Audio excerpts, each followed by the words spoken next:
we meet again, girl. I almost thought no stream today.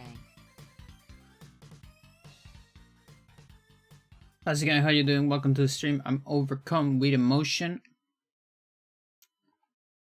I almost thought no stream today. Yeah. Yeah. No, it's late. I know.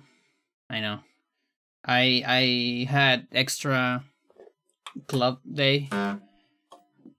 Not the other club, chat. The one at uni.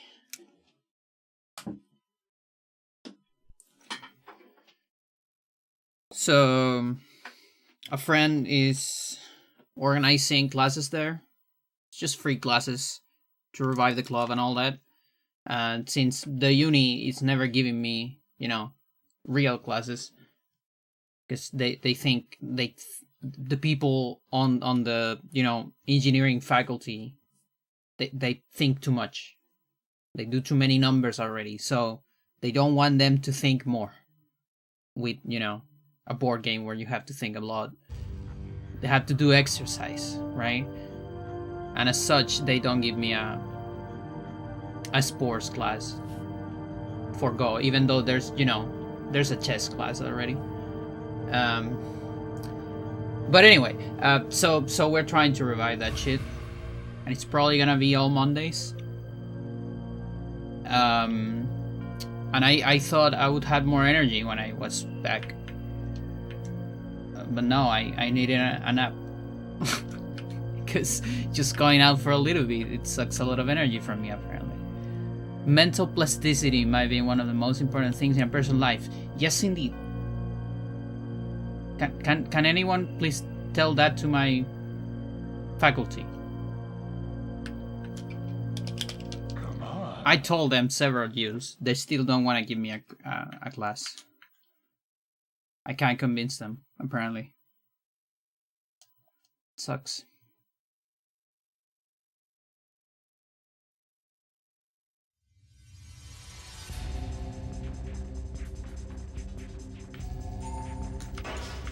But yeah, I gotta say, I miss doing classes. Even if it's a fake class. In the sense of, I'm not getting paid or anything. And it's probably gonna be like 2 times. Because usually what happens with this is we open the semester with like a couple classes. A lot of people are excited and wanna go. But then, as the semester goes, less and less people go to the classes, and eventually kind of dies out. Or maybe we end up with 2 people, and we just train them, I guess. Whereas if it was like an official course, they have to go, otherwise they're not gonna get a grade, right?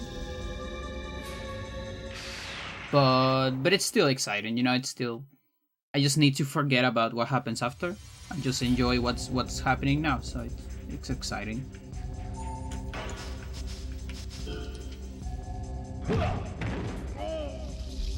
Teaching Go, it's like a very cool thing for me. I just haven't figured out how to convince people to pay me for that.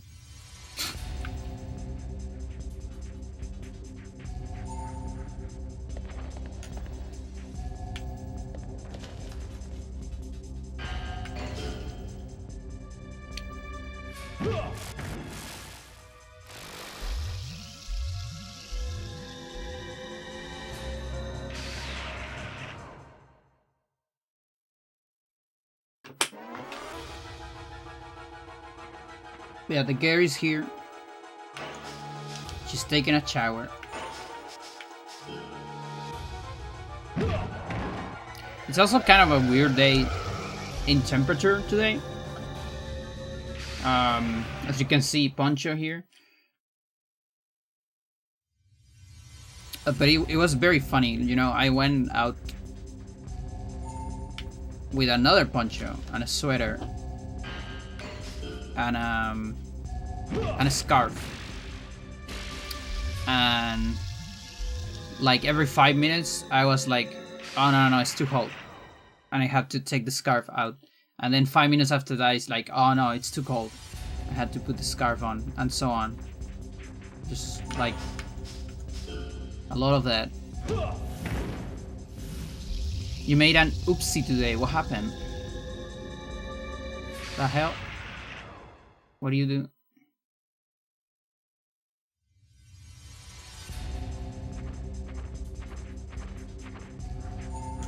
Gare. Marama.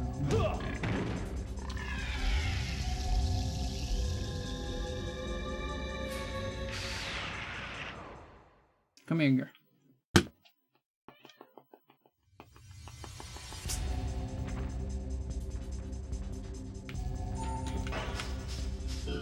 You saw Plasma TV, and then later you had a drink. I never thought about what would happen. Oh, you mean like a drink, like alcohol? And let me guess, you got drunk super quickly or something like that?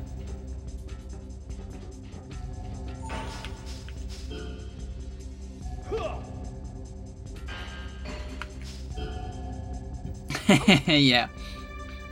Yes, indeed. Because alcohol goes in the blood and you have less blood.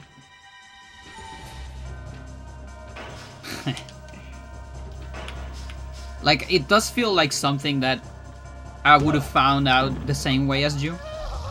Like, it's those things that it's like obvious, but maybe you don't think about it in the moment.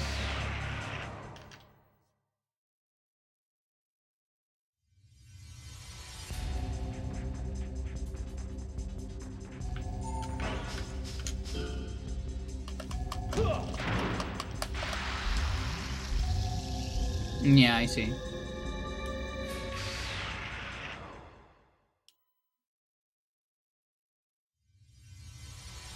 Yeah, I hope you're doing alright. I hope it was just funny. And not bad. Okay, so it was just funny.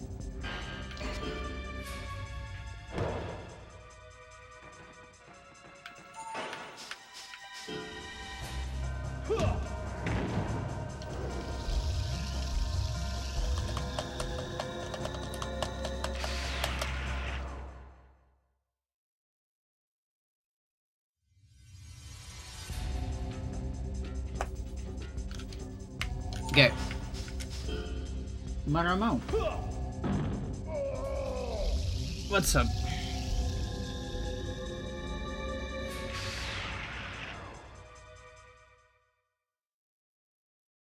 I think it'd take like a liter of plasma. Yeah, it is a lot.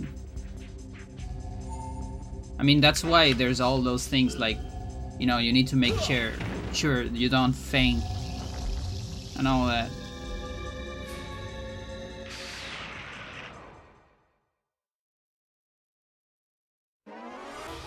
You can't listen to faint, chat. It's illegal.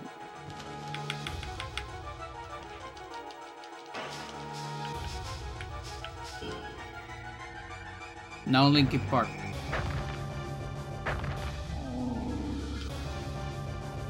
Linkin Park.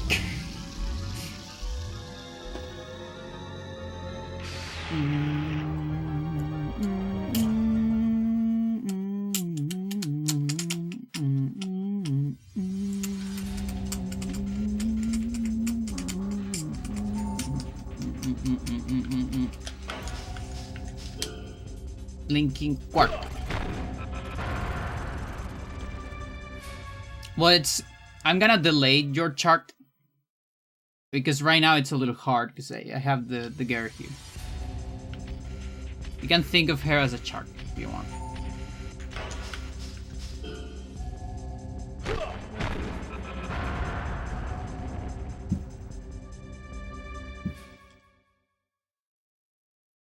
Charket. My chart is called Charka.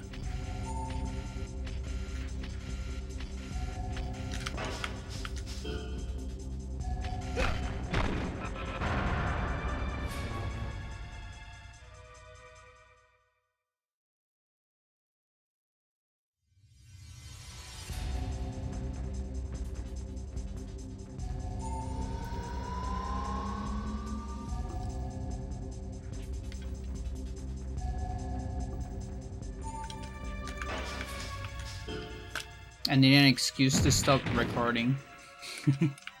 What are we recording?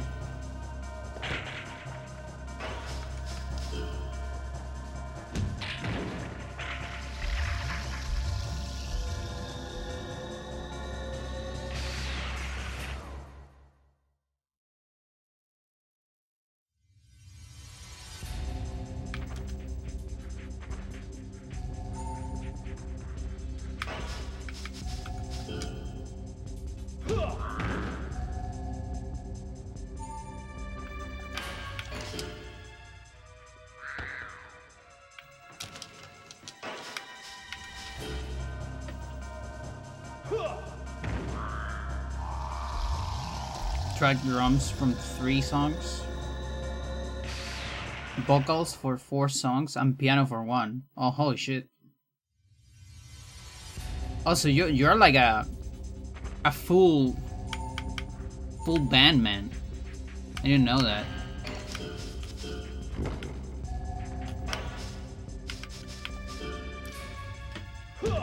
Piano recording isn't done. Was pissing you off, I see.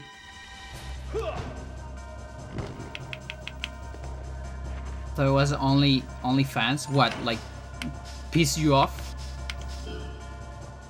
No, we don't do piss in OnlyFans chat. That no. I'm sorry.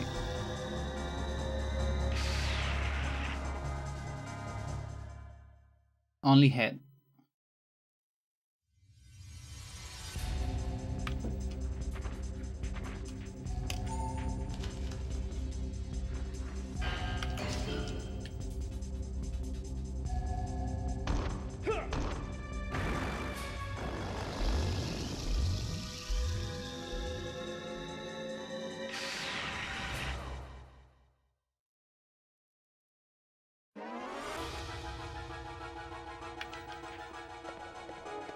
Hyper-specific piano OnlyFans. I mean, there's gotta be someone that gets aroused by foot in piano, maybe?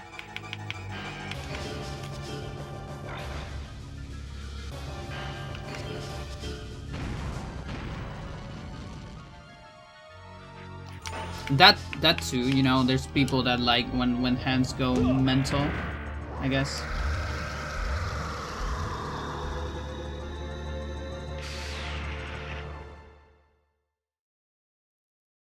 I'll give a few bucks if someone could play piano with feet. There's gotta be some skilled people out there. I have video. You see that? Tito already has that on OnlyFans.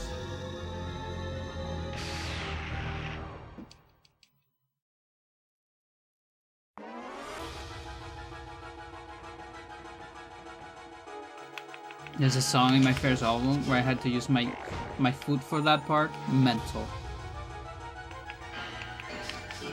It's somewhere. I'm talking about feet and weird things to do with feet. I know this lady who plays Smash. I mean, you use feet on instruments. Like, you use it on the drums. You use it on the piano even. There are pedals. Use it on electric guitar for pedals as well. Now, exclusively for feet, I don't know. There's also like massive organs, like church organs that play like piano, you know, but actually have a lot of pedals to like play massive chords or things like that. And you are meant to, you know, use everything a little bit.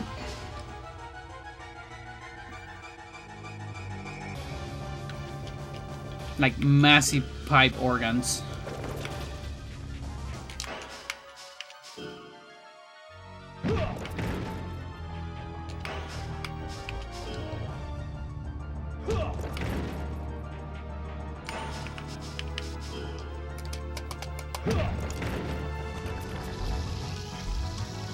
DDR pad electric piano. It's literally just like the keys of the piano, but they are more, you know, huge. They're a little bit more huge, so you can play it with your feet. Can't remember where I found one. Remember the feeling so surreal. It's crazy, like the acoustics those things get.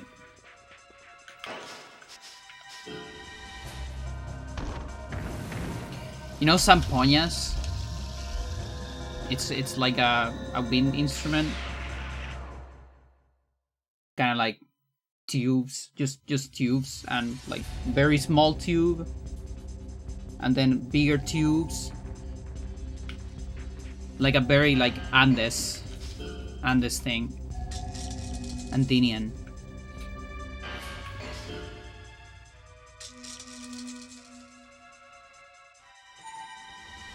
Zampoña.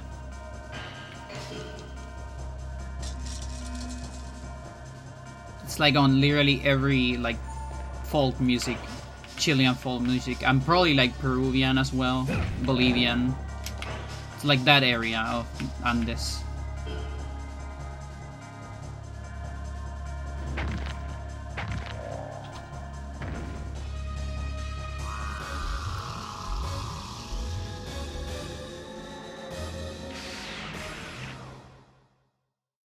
Yeah, so I saw this band called Flerk. I talk about them several times. I love them. One of my favorite bands, I think. I know I say that a lot, but it's, listen, there's a lot of top tier bands.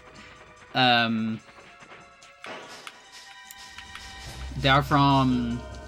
Dutch. Poland. And apparently, at least back in the day, the two countries where they were most known were their country and Chile. At least in like the background is seen, like folk is seen and all that. And they play, it's like folk a little bit with a tiny bit of rock progressive jazz, you could say, but it's mostly folk. Hang on. Where I have this? Oh shit, chat. Chit chat. I got too much deuterium and now my storage is full and I can't produce more deuterium. That's fucking insane. Anyway, they have this song called Stonewalls, which I think it means something like street waltz. And this song, it's pretty good. It's one of the rare songs, in my opinion. The song ends with a big ass organ, like tube pipe organ in like a church, probably, or something like that. And so I remember, so before they play Stonewalls, this is the first time I saw them. I had like maybe 14 years or something like that. I went because my dad told me, hey, Flerk is coming. You don't know who Flerk is, but you should come. And I was like, yeah, sure, why not? And it was like one of the best things I've done in my life. Like, thanks, Dad. I wasn't even like hard into music back then. You know, I listened to like Gorillaz and AF65. That's it. It's like this Flerk. And so before they started, I don't know anything about them. Now in retrospect, I know more, like a lot more. So, you know, this is like in the middle of the show, and Eric Bisser, just like the frontman, goes like, yeah, so my, yo no hablo mucho español, pero leo un poquito. So it's like, I don't talk Spanish, but I read a little bit. So, well, he says this on Spanish, but I'm just gonna say it in English. It's easier for you. So we had this song called the Stonewalls, and you know, this song has like a big pipe organ. Unfortunately, the airplane didn't let us get the massive organ on the plane. But we found our workaround, and like a group of people come to the scenario, and I think it's better if I draw this to you, so you can understand like the strength, the aura of this situation. So it's a bunch of guys with zampoñas. Okay. So a zampoña, it's a pipe instrument. You know, it's like you have a pipe like this, right? And there's another pipe that is smaller, and another pipe that is more smaller, and so on. So you have all these sounds, and you play like this, right? And so there was one guy with a zampoña this size, you know, like, I'm gonna put it here. There was another guy with a zampoña like this size, like a very small zampoña, you know, like. And then another guy with a zampoña like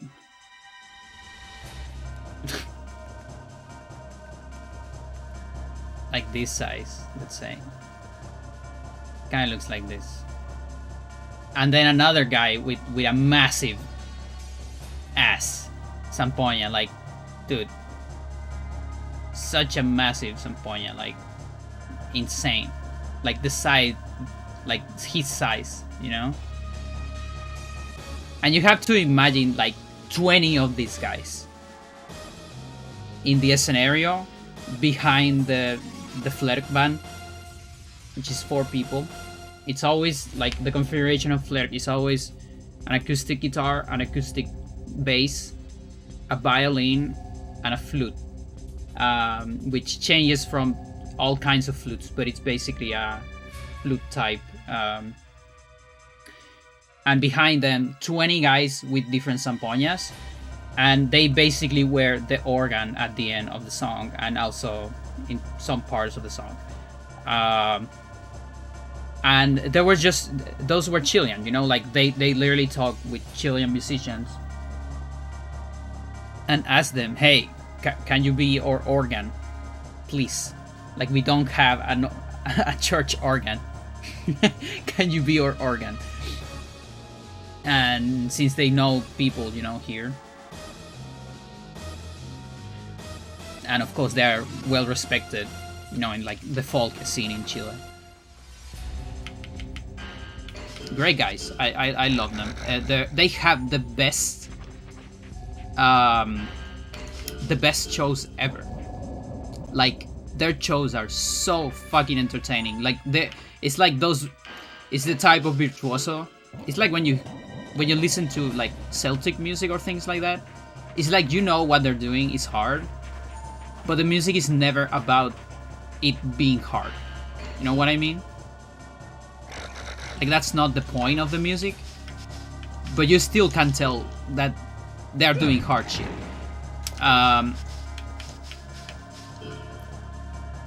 And like, yeah, they're just so entertaining. They move a lot. They do like some acts in a couple songs. There's like a song called Sophia, which is probably, you know, a song for like a woman, a specific woman or something. It's like Borspel Sophia, something like that, but they usually translate it as Sophia. And it's like a very crazy song on flute, essentially. Is it the one that is, I think it's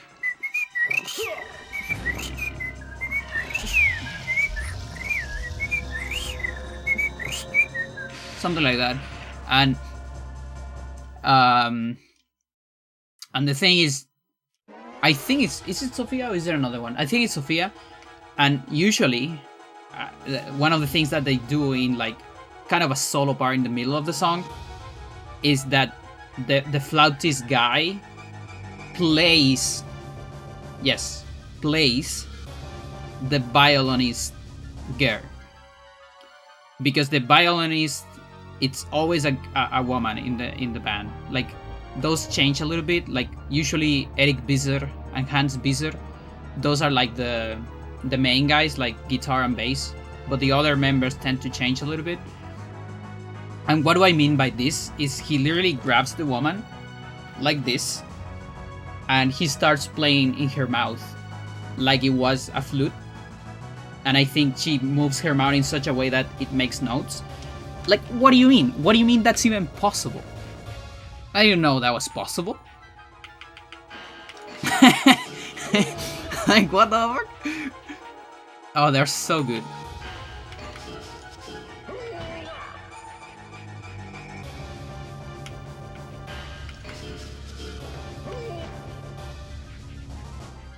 But yeah, there's this whole, like, that song has like this whole theme of like flirt between these two members. And like they do like a lot of game like that. Like in one of the concerts I see them, because I've seen them live twice.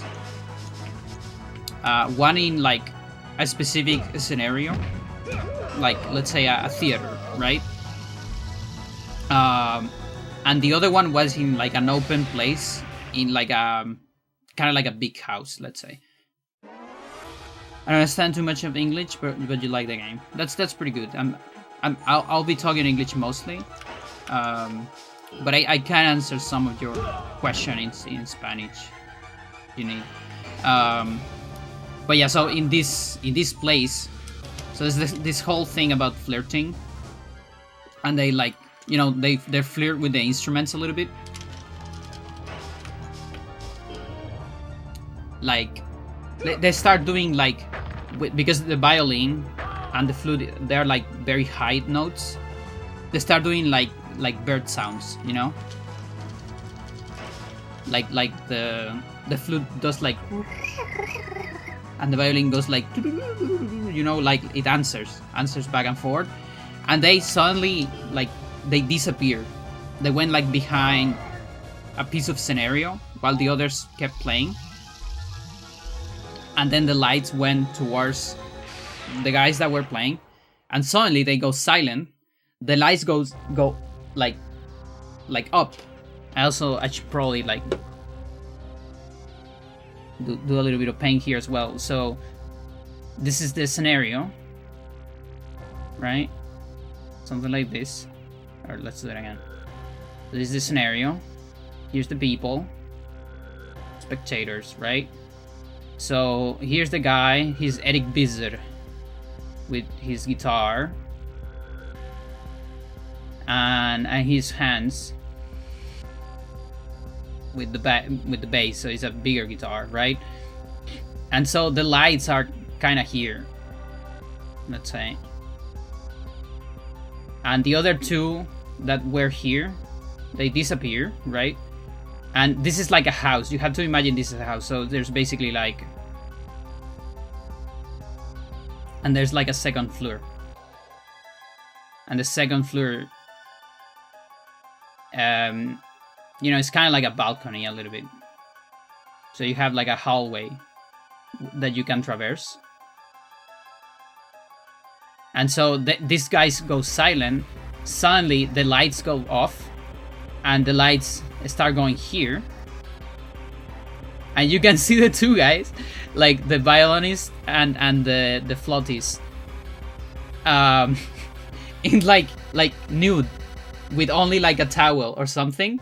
And they get like, oh my god, the lights, and they start running, you know, like they were having sex or something. And they run this entire thing while these two guys were doing like a persecution, I don't know, tones or whatever.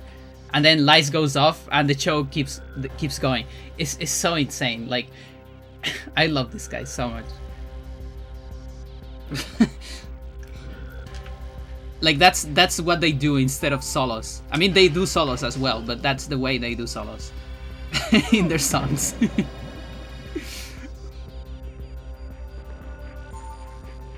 It's like a mini play, exactly, yeah. Yeah, definitely like the best shows I've seen in my life, I think.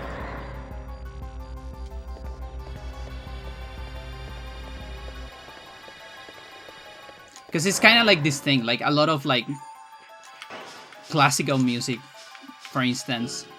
It was like, a lot of it was meant to be on like ballets or things like that. Or like a theater. Like the suite was meant to be part of something else, right? And I think they do a lot of that in that sense. Frank, how's it going? Intruder alert. Thank you for the raid. I hope your stream was awesome.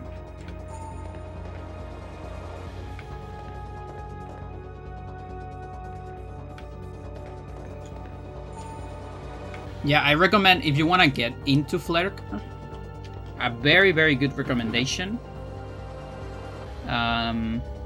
is this. Because you can start with anything, honestly, but I like starting here. Let's see. Naruto opening songs, of course. They're pretty good. Flerk in Chile. So this is a specific configuration of Flerk. This is the only configuration they ever have with more. Oh, by the way, this one right here, this is one of the shows I was on. This is the one I was describing. But this is the only configuration where they have more people. It's a little bit of a mini orchestra. And this is the Flerk concerts in Chile that were recorded. There's actually a vinyl of this as well. There you go, Flerk en vivo. And it's like 2 hours, but it's pretty good. And they do like so much. There's a lot of, you know, those acts as well. On this configuration, instead of violin, they have a cello. Does Flerk mean anything? It's a made-up word. They have explained it a little bit. I don't quite remember, but it's two Dutch words that they match together. It's like fly and free, something like that. I believe they match together and it gives Flerk, something like that. So it's like free flying or something. I don't quite remember, but I know it's a made-up word they did. Yeah, it's pretty good. They have an accordion as well on this one. They have marimba. Old Canal 13, yeah. That's an old channel from Chile. I super recommend this video. Great fucking video.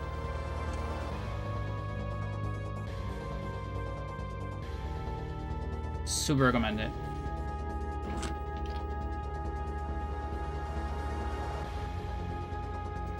Yeah, I don't know if they played the mouth on that one. I'll have to see.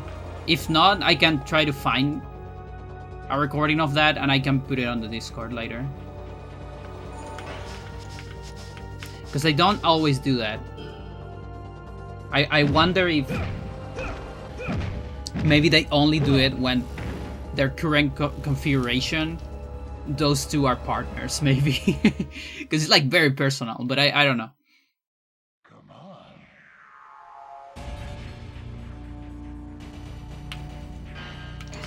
There's also this fucking song. I think it's called Head Park, which is like the park. It's kind of like a solo song from Eric. So Eric is the guitarist. Very like chill song, like very relaxed, just solo acoustic guitar, slow, very like I don't know, like just chill. But then kind of in the middle of it, he starts playing the like open strings, you know, with just one hand, and changing the, what is it, the tuning of the guitar. So he plays like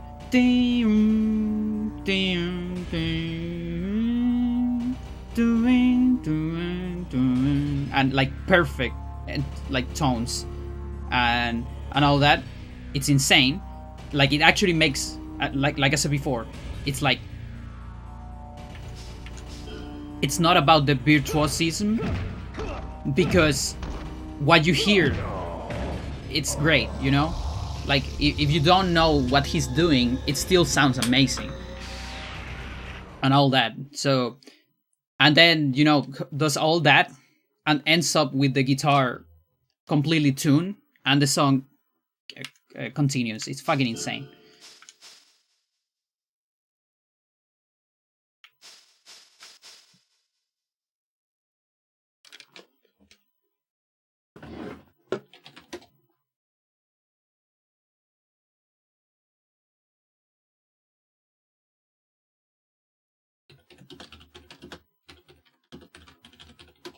I wonder if it's gonna show like this.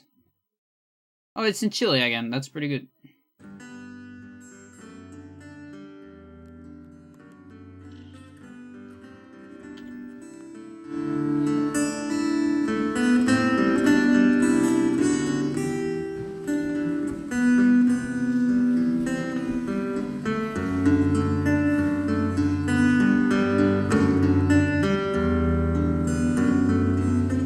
No, just chill, relax, like his moment to relax.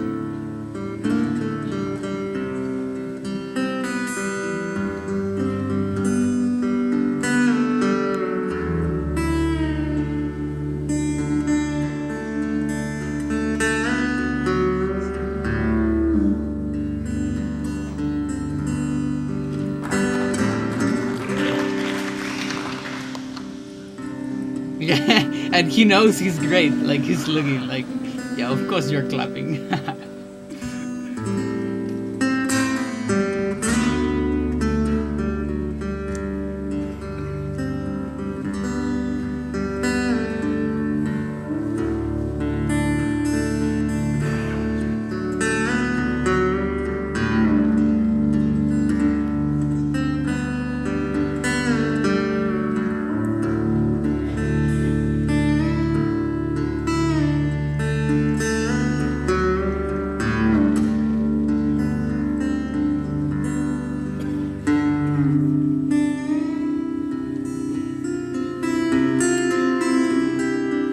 A mixed paradise of notes.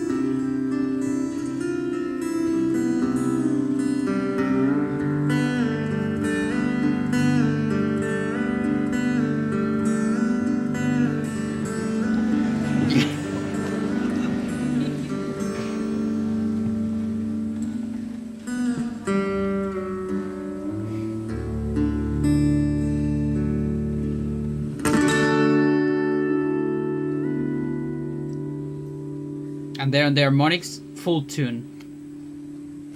And next song starts. Insane. Oh, just insane. I love it. Oh, there is. Sophia. This song probably has some of that, honestly. Maybe.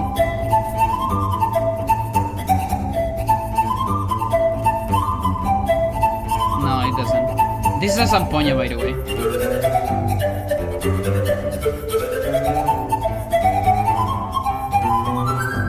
So you play like this.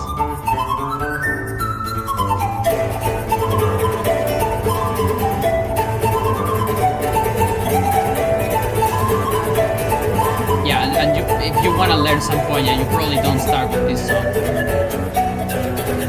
You absolutely don't start with this song.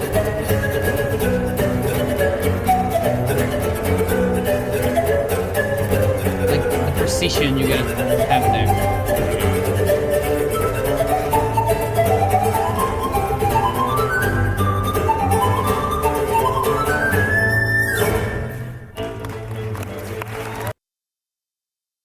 Great song. Great band. I love them. I have a bunch of videos from them. They're actually like not that hard to find in Chile if you go to a flea market.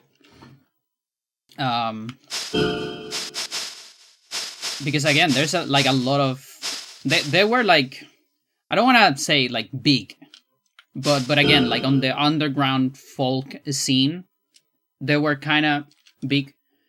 On oh yeah, I'm so sorry. At least you didn't get the song on hyper volume. Something, just the menus. But yeah, so there's a lot of leftover from that era. Again.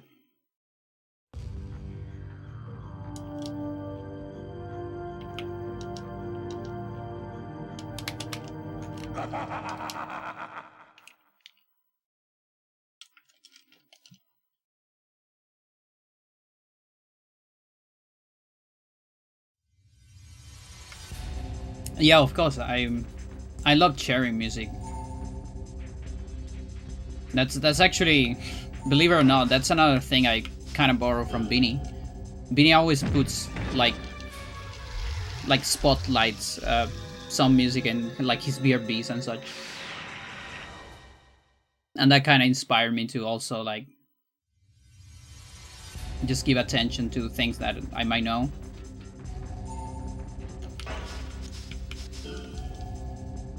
Okay.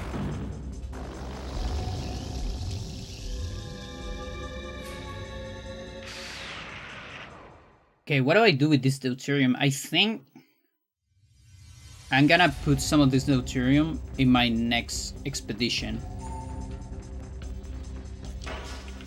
Just to ease up the storage. Let's see if that works. I level up something there.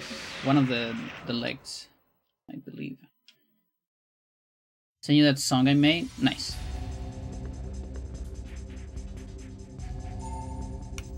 I saw your stretching videos. That's very helpful. I'm gonna be implementing some of those.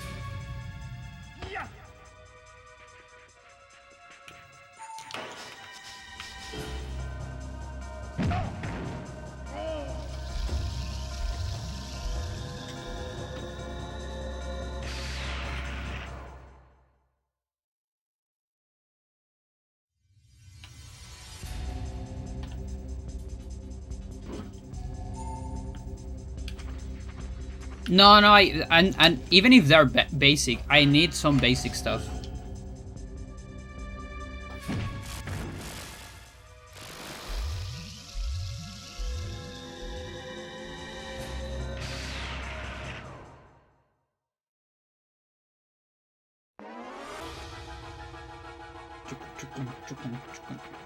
Okay, so I had 92. Don't you run away. Needles. So if I do 30, tac, let's do 40. Okay. That puts some pressure out of the storage.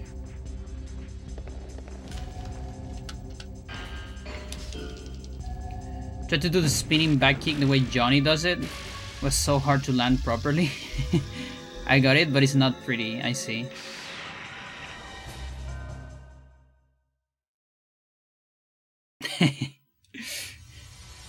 Yes, he does this so high too. And again, this game cheats a little bit. Because they're literally spinning in place.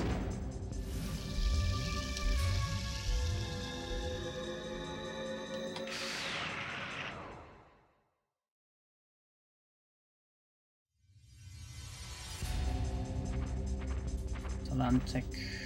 Okay.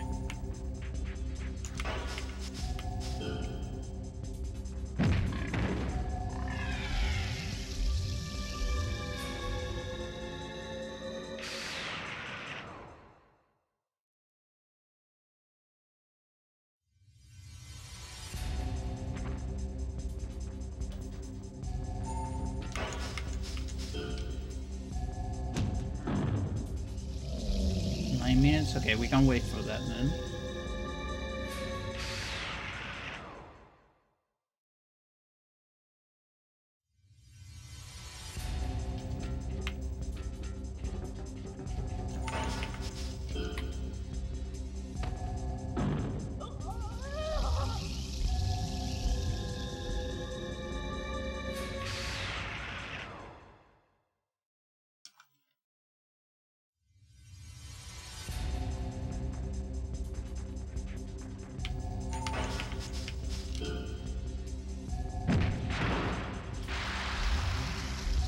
10.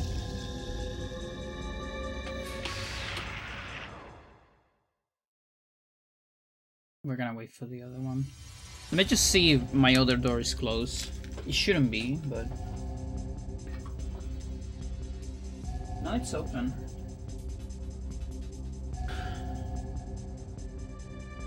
Like, sometimes Freya acts like something's wrong, but nothing is in fact wrong.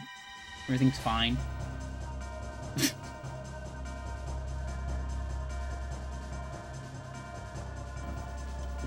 Get her.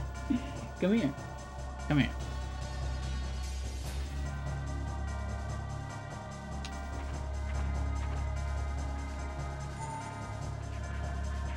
When that happens, they're seeing ghosts. Yeah.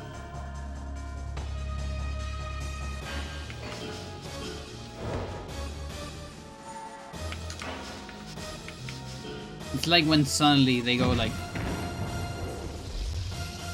and just look like directly at position in space. That doesn't make any sense. There's literally nothing there.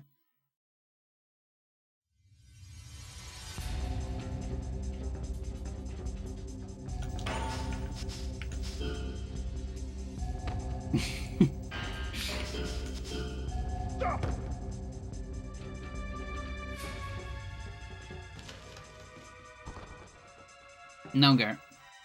No, no, no. I know you wanna attack my plasticines. My little plasticine cubes. But they're small and they're weak.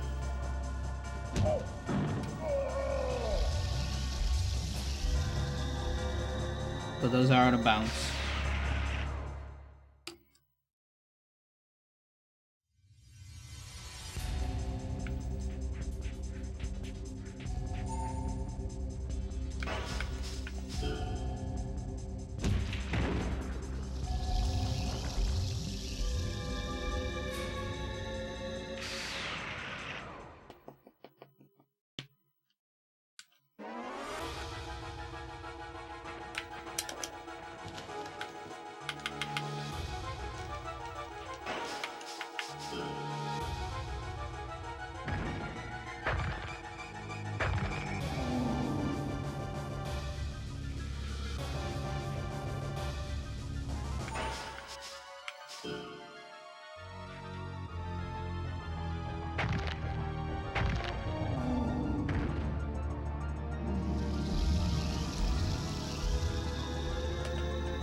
I'm gonna beat at least one survival this stream. Do it, do it.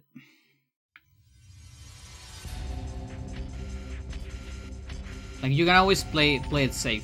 Especially if you're not doing like the specific grind I'm doing. You can like cheese a little bit. You don't have to worry about not doing headbutts or things like that. Or learning shit that you don't want to learn.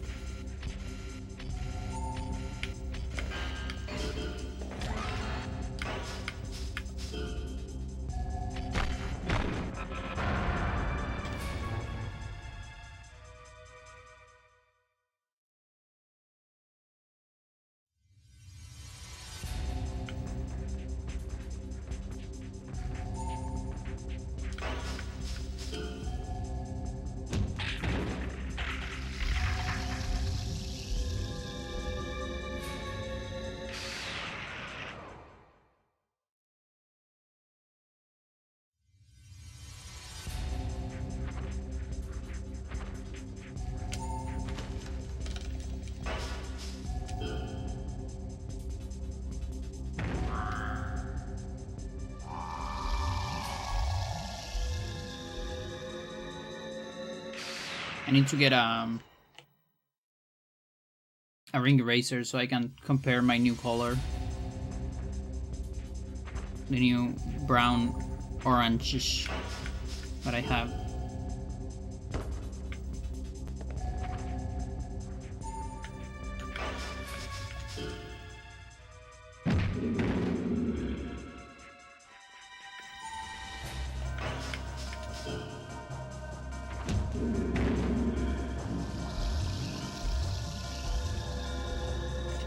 Gare, no, no, no, no, no. No, out of bounds. What the fuck?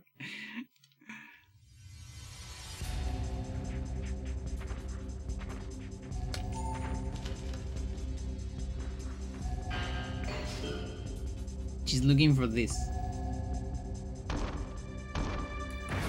Those cubes. Those are plasticine cubes.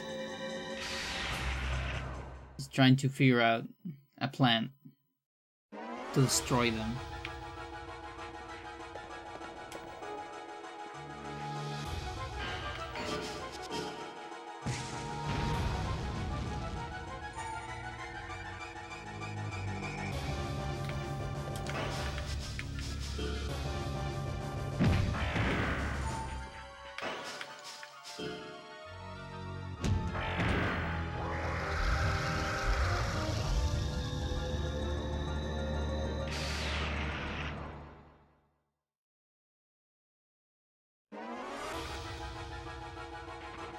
So I did a thorough analysis of the galaxy, game. And I found out that the player that has been spying me the most, in fact, doesn't have a moon. So it cannot phalanx me. So those are some good news. Because I figure out where all their colonies are. And none of them have moons.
Its head is massive, and yet I still have a hard time hitting it.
400k points. Let's go. Just reach that. Pretty cool.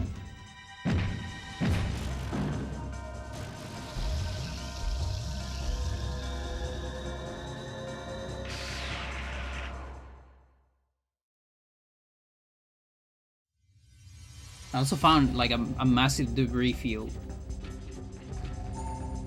So someone got fucked. I'm gonna try to recycle it, but I don't know if I'll find it before someone else.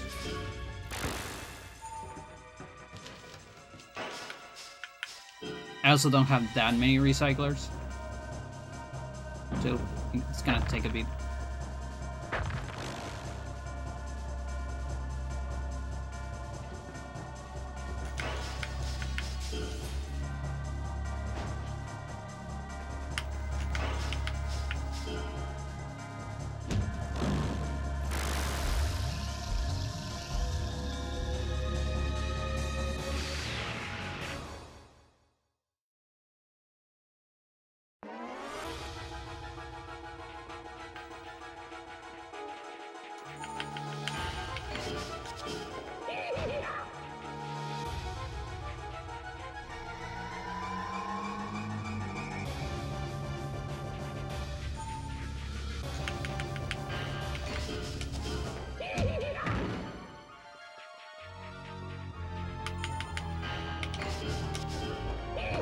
Dude. How are you getting me so much?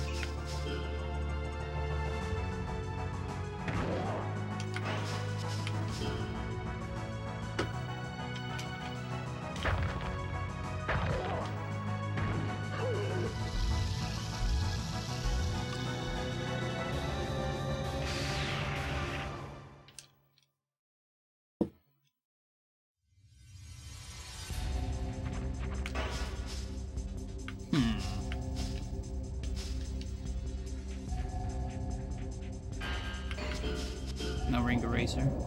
Gare, what the fuck?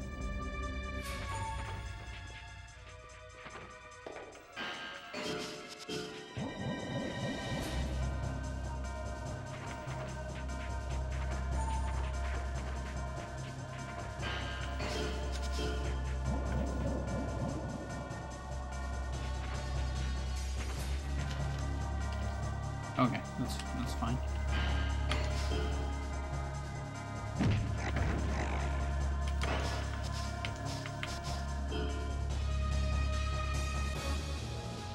Yeah, Susma has a little bit less reflex than Gary. Maybe on normal, I won't be able to counter.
just going to have to accept Freya ate the shark.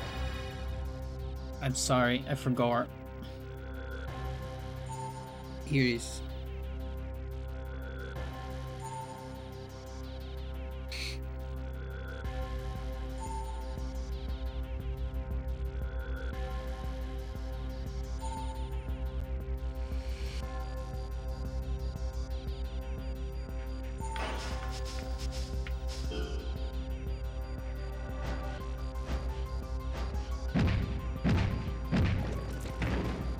Survive.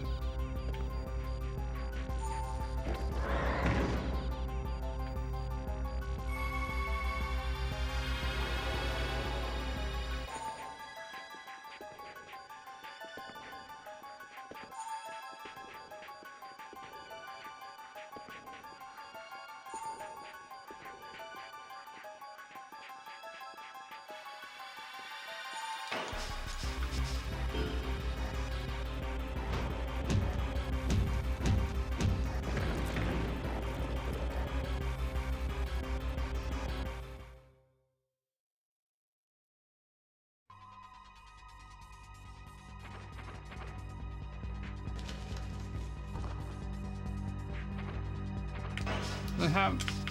I do. Still gonna wait for the first attack though.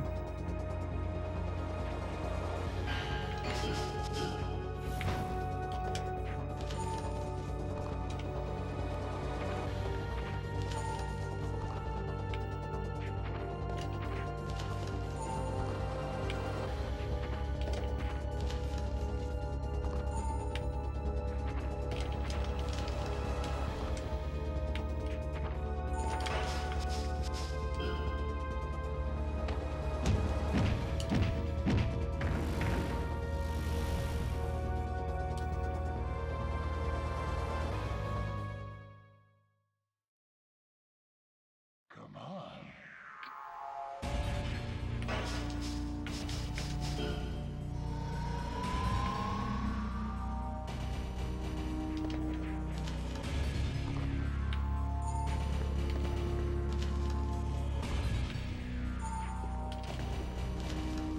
Come on.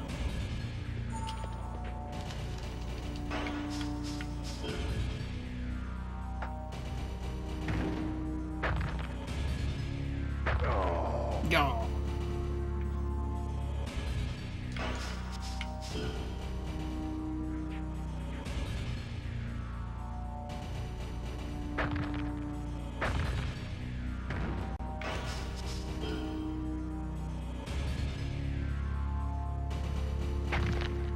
Oh.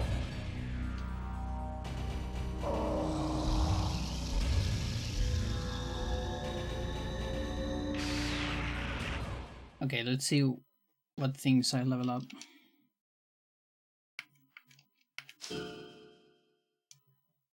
Was the two legs.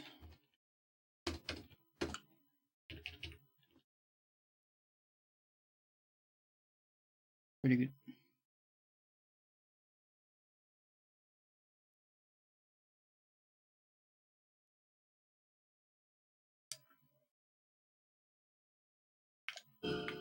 But yeah, can't get a ring racer yet.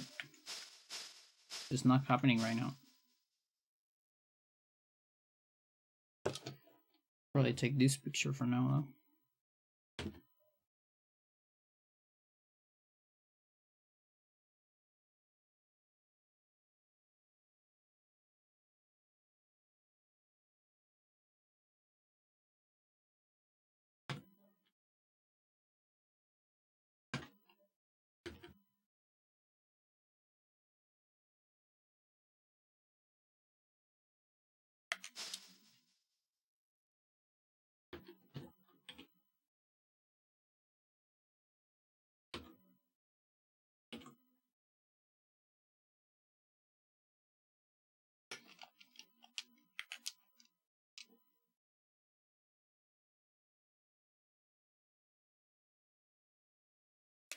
$55.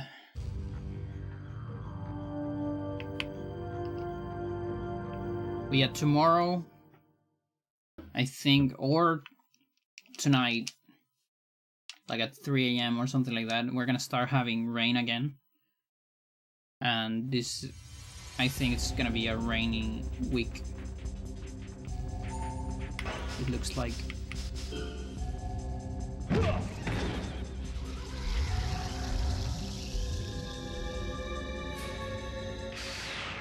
Yeah, the rain's gonna come back.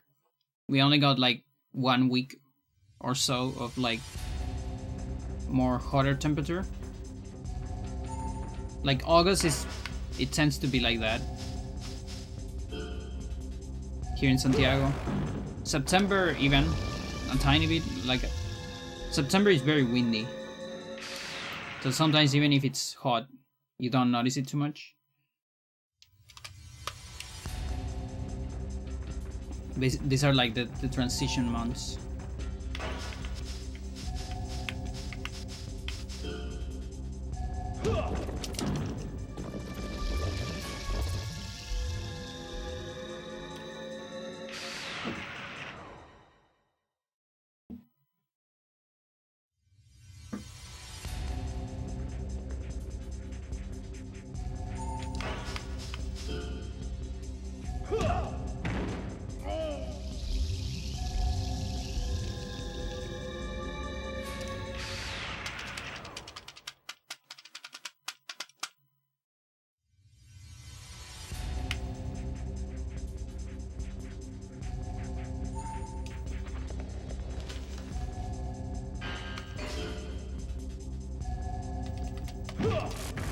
They're 3-3.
Bring Eraser.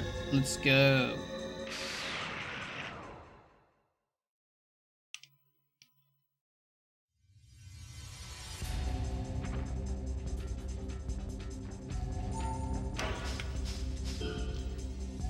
I'm gonna finally have the colors I need.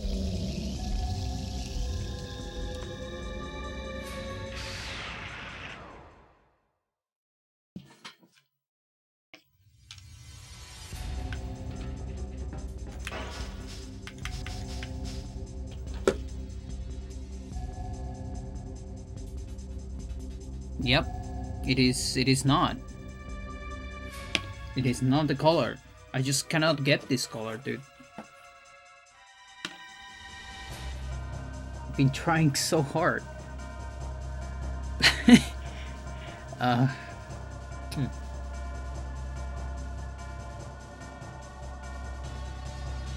Well, this orange is more saturated, so maybe this works. Like if I mix these two.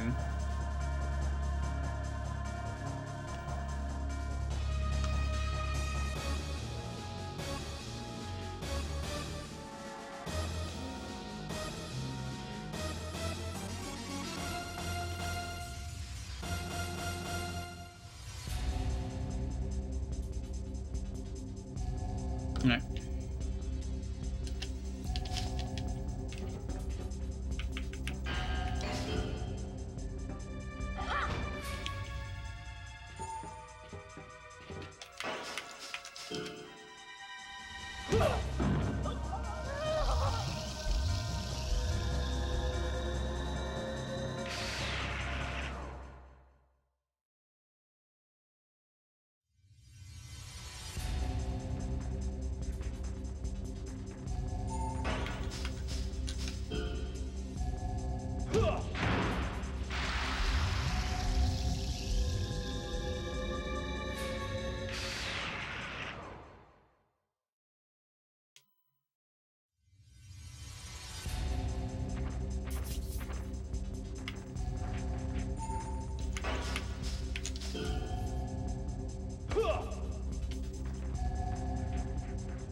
Yeah, this looks more promising.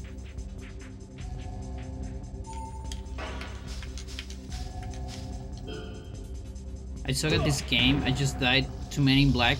I mean, listen, you're playing in Ultimate. You don't have to be ashamed of that. Men in Black is not easy in Ultimate necessarily. They do a lot of damage.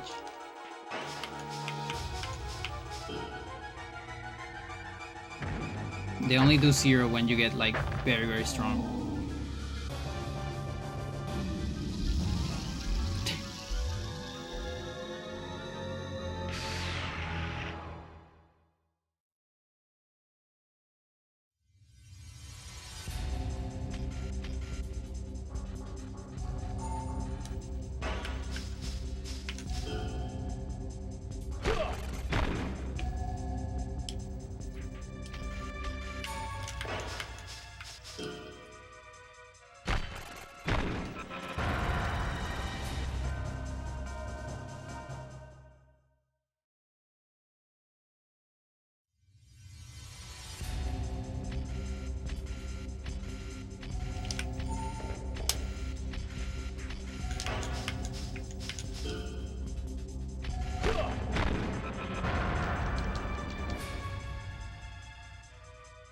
Alright, let's check it again. Alright, let's go check it out.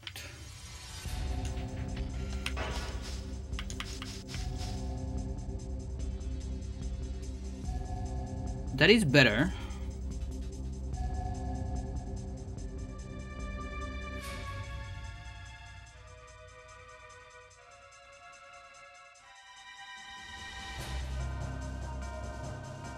Like, let's see the contrast with this.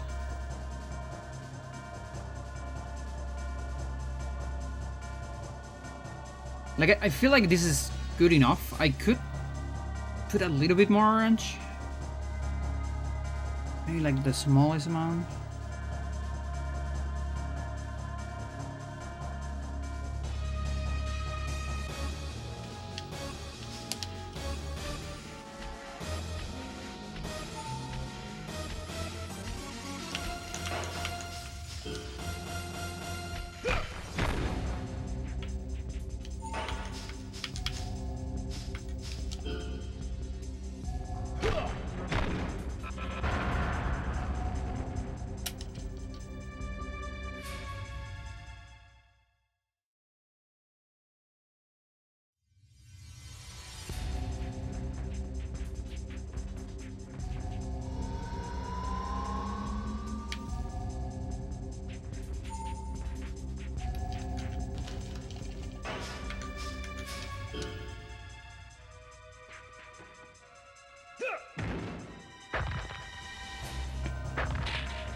Yeah.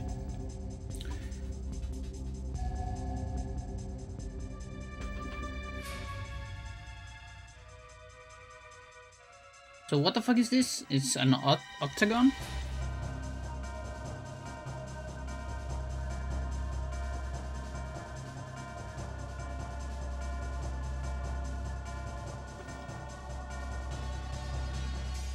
Feels like an octagon. Prism.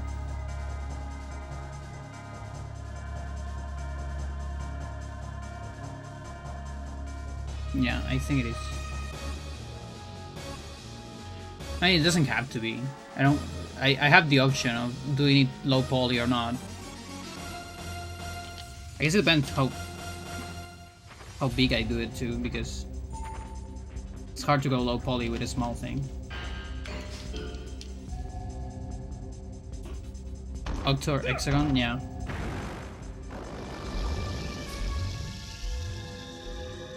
I mean, it's a cylinder, obviously, but low poly cylinder.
Oh, by the way, there is a ring eraser command for the copy pasta now.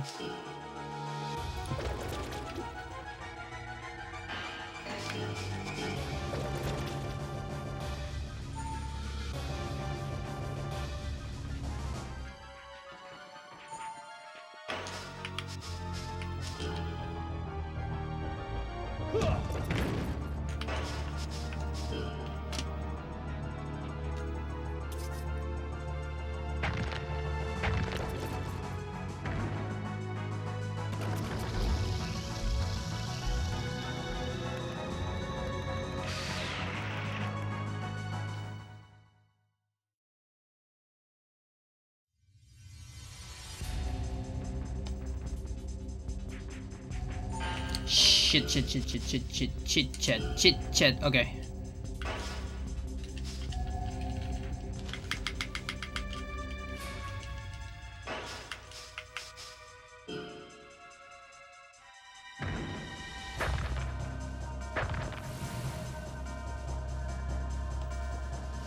You dummy.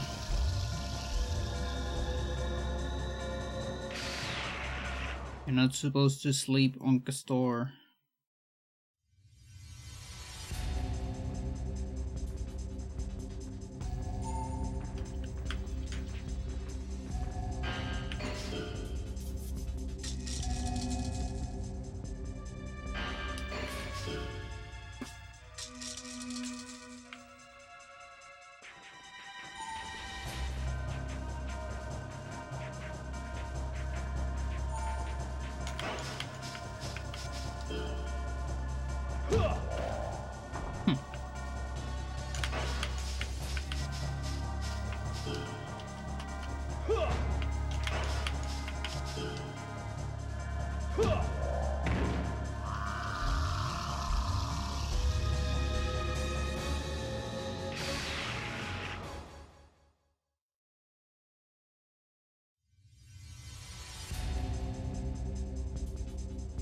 The dodge? Yeah, it dunked on me.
Have two of them.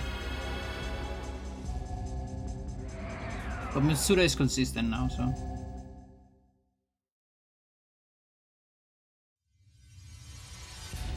Oh, there's a fucking guy. I thought he stopped existing, but he did a little bit of a comeback. It's a guy that usually asks for like a coffee or something in houses. But what really sucks about the guy is that, like, he definitely has some sort of problem, and that sucks obviously, but still it's annoying. He's kind of just yells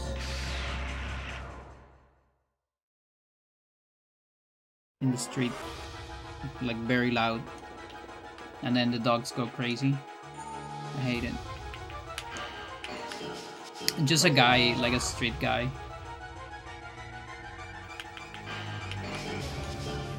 He appears from time to time on this street.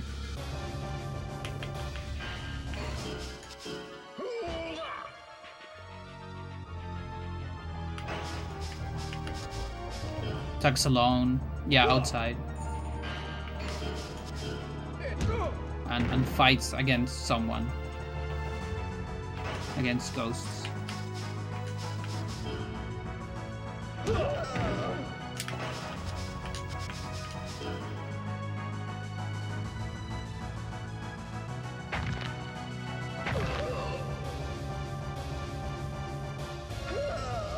Yeah.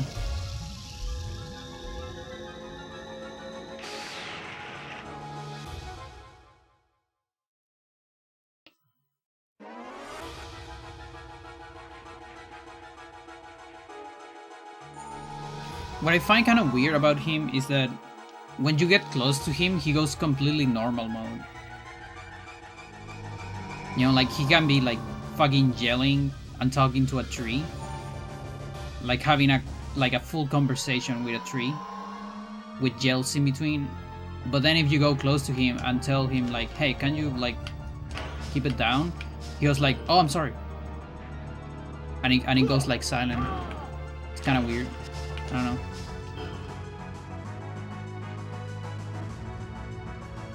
And obviously I'm literally the only person that in the street that, you know, it's annoying. Because the other humans, I don't know, they don't have ears or something.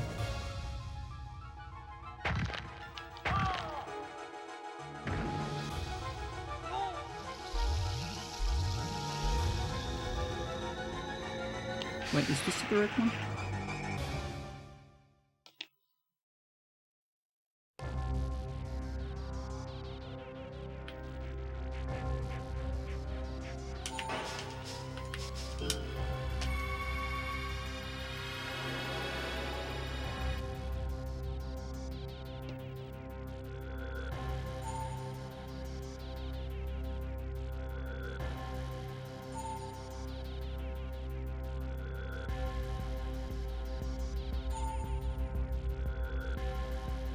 Yep. Reversal knee levels both legs. Knee kick is both legs. The same with reversal elbow, is both arms.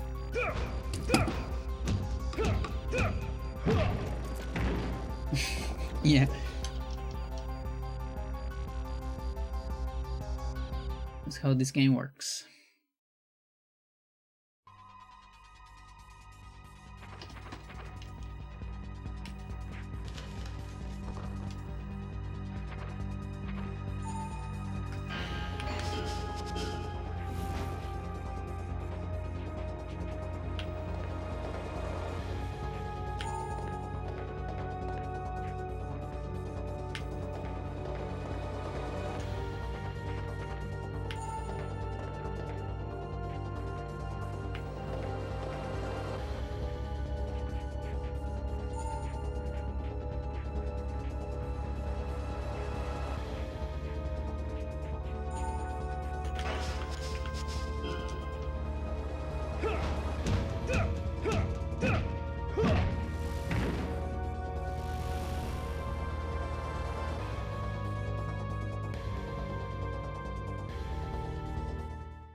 Come on.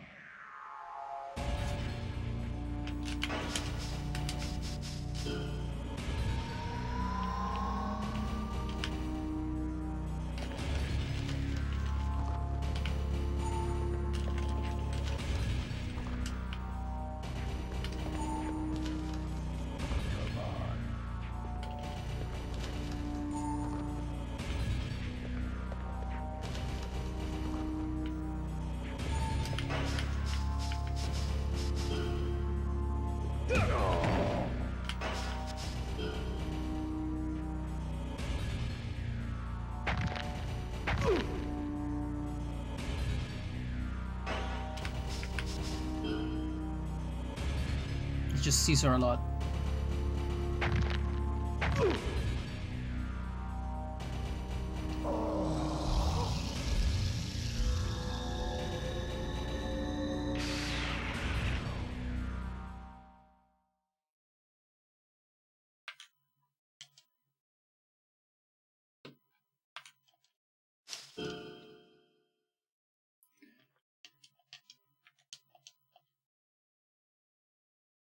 Orgasm to death.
Please give that guy a key.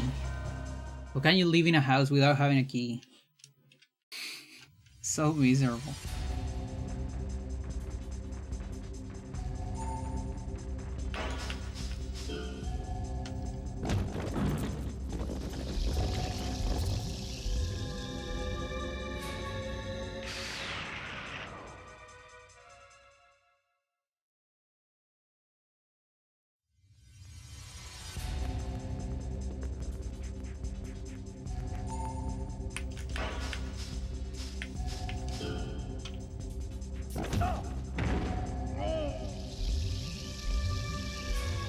Like it's gotta be some kind of punish.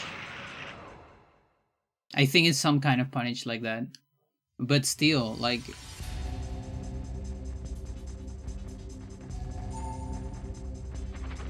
Because they don't have a bell. So the guy every time has to go like, hello, hello. Which is what Chileans do when there's no bell. And sometimes when there's bell as well, they're gonna go, hello. Anyways, like they don't give a shit. Very common.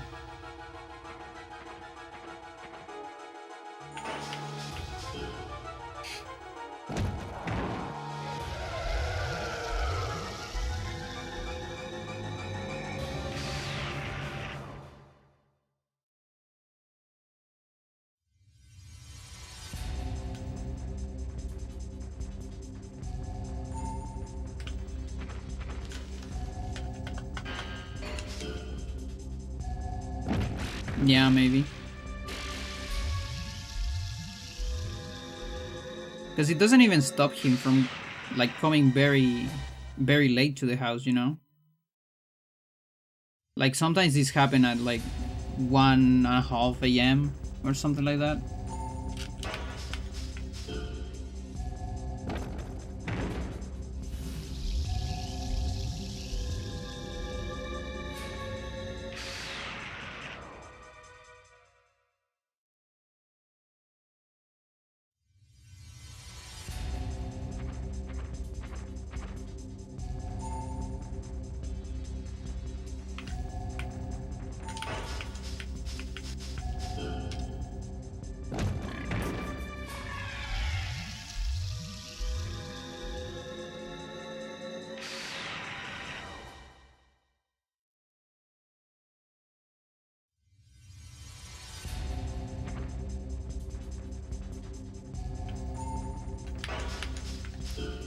I try to be that person when I have energy, but it consumes a lot of energy for me.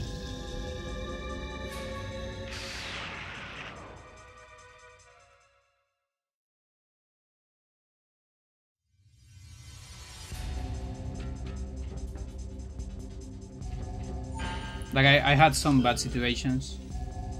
A couple times. Not necessarily with neighbors, but with like people, because there's a school semi-close, and I hate when people park their cars and don't turn off their engines, because I can hear them and it's annoying.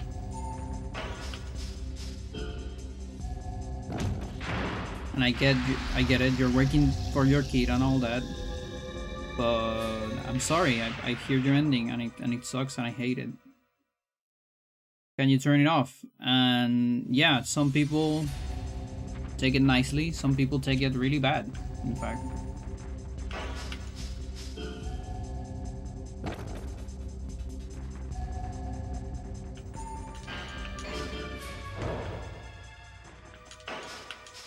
I've done that with like particular cars. I've done it 3 times. 2 out of those were bad experiences. One with a good result, bad experience with good result. The other one, bad result, bad experience. And then I have it with buses as well.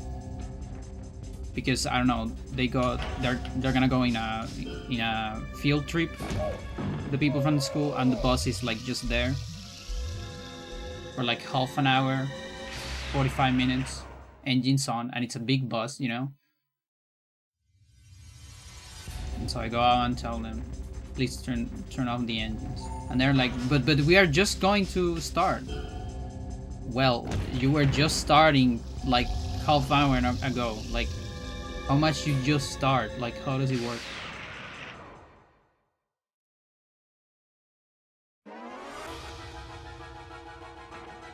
They say it's because the engines get cold. Well, I don't give a shit. It's not my problem.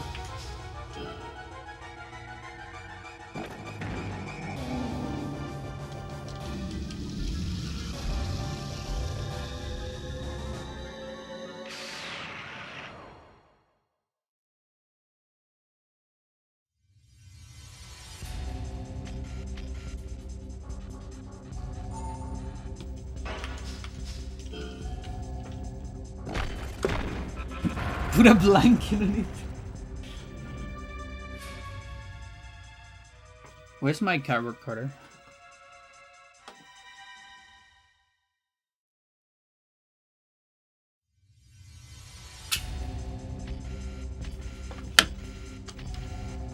Ah, yes, grab it.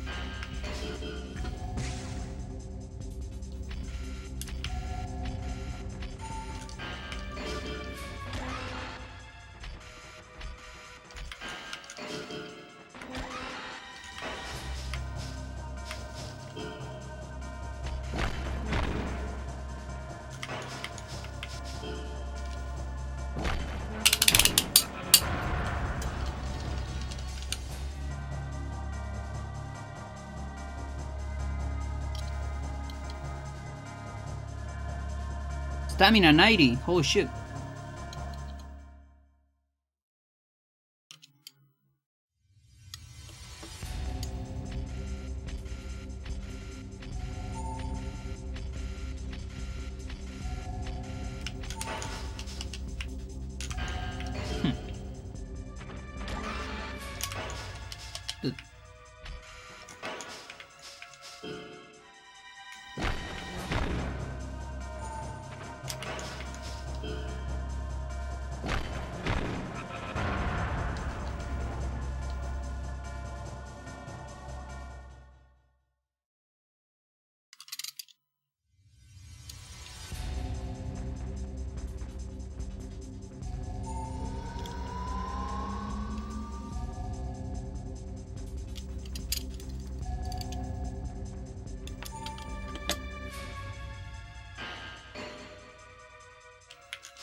Yeah, go Savari.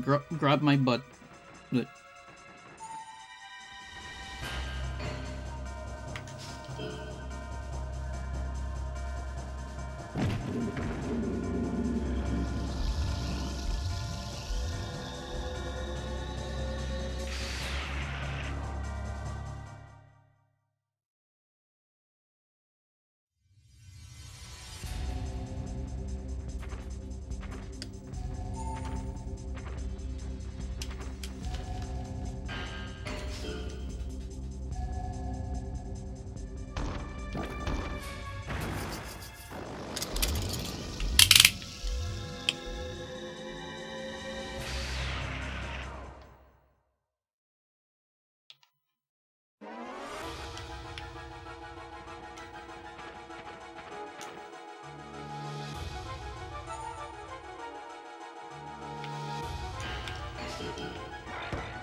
We have Maria's cookies there in Chile. Maybe not called like that. Not sure. How are they?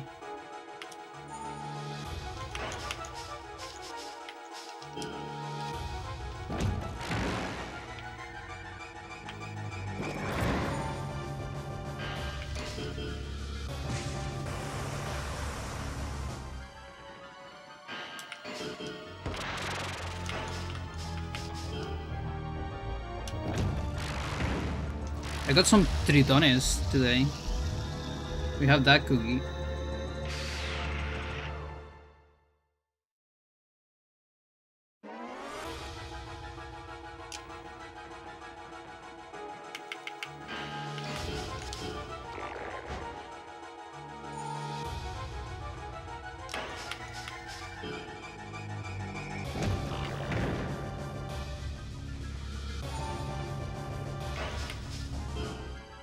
They come in an orange package, circular shape, the border signs, and just says Maria in the middle. Okay, we have I'm pretty sure it's the same one, but it's called well,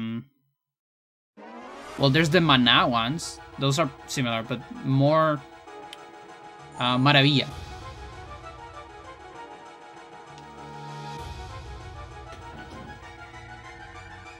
I think it's the same.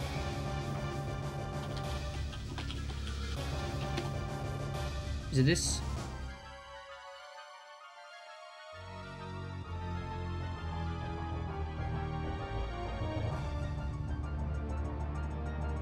Or not? It says M in the middle. But I call Maravilla.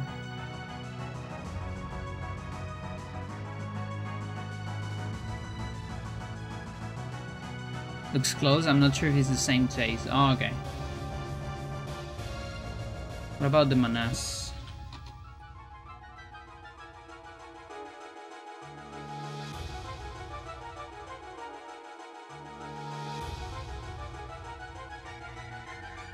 So the other one is more soft.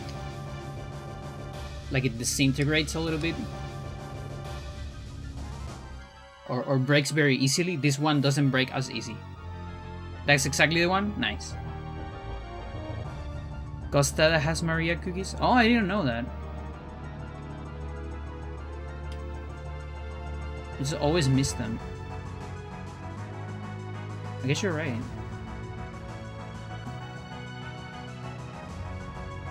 Not sure if I ever seen one. Oh, I guess this. I've seen this package. Oh, okay. Yeah, okay. Yeah, maybe. But yeah, the Manas feel closer. Yeah, and Triton is this. Like this. This weird thing where a mug and instant coffee. Fish them with a spoon. Yeah. Yeah, I like when you soften cookies. Looks similar to Galletas de Vino. Yeah. Yeah, Galletas de Vino is one of my favorite ones. And I don't think they have wine. Do they? I think they're called like that because you eat them with the wine. That would be my interpretation. But I love this shit. Like, honestly, with just water, I can take this, no problem.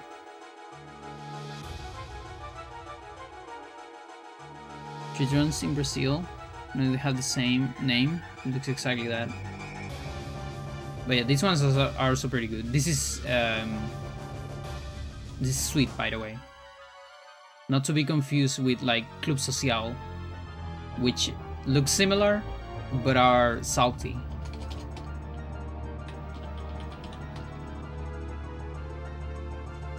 No, they look very similar, but one is completely salty, the other one is completely sweet.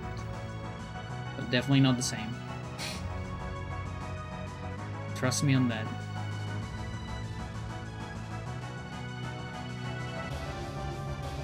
Both pretty good.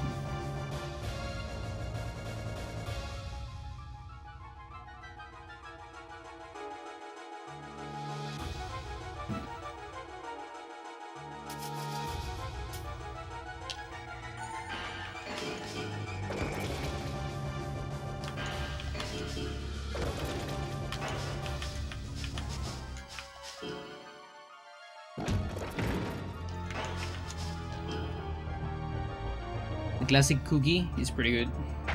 I heard cookie are the most unhealthy cookie you can eat. I mean, high saturated fats. I mean, I feel like every cookie that is not like homemade, it's probably somewhat unhealthy. As long as you don't eat like every single day and like a lot of times a day, I think it's fine.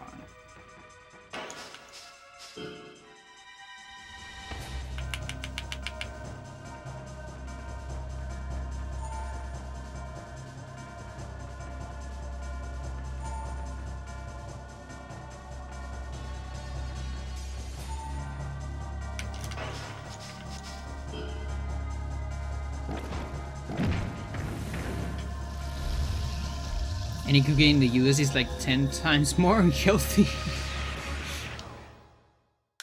They have 10 times unhealthy multiplier. I see. It's like an land multiplier, like on Yu-Gi-Oh! You can put land cards in the field, and certain things get multipliers. That's what you got. You got a bag of Frugiles. Oh, that's pretty good. Those are really good. Also probably very unhealthy. Like I think it's literally, you're literally like eating sugar. Sort of.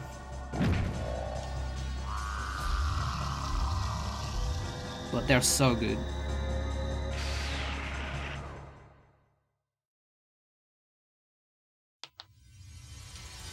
Something I haven't eaten in a while and I really want is eucalyptus sweets, gums. I mean, I sell it gum. It's not actually gum, not that kind of gums, because they're gomitas. But I don't know how to translate that.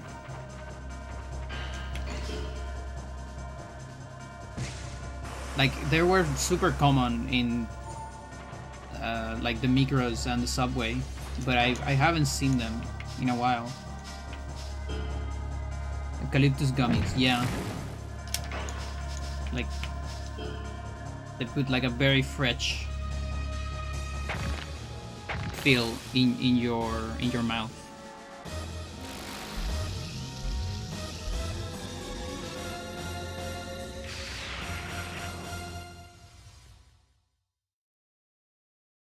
People always sell them in the street in public transport, but these days I haven't seen them.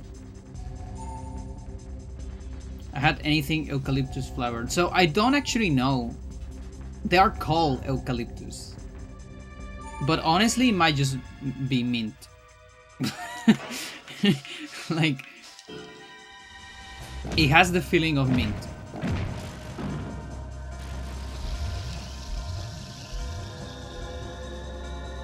Like that sounds like a question that you will find in a forum. Are eucalyptus gummies made out of eucalyptus?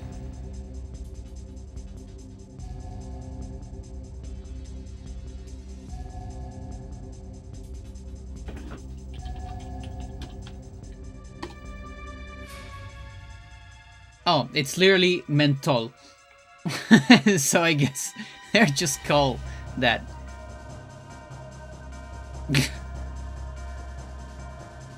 But it says menthol, so menthol eucalyptus. Well, I don't know actually. I don't like anything with mint. Feels like cheap toothpaste flavor. I don't like it. I like mint. I like mint mint ice cream. Oh my god, it's so good. Oh, it's so good. Like mint chocolate might be, that and coffee are my favorite flavors of ice cream.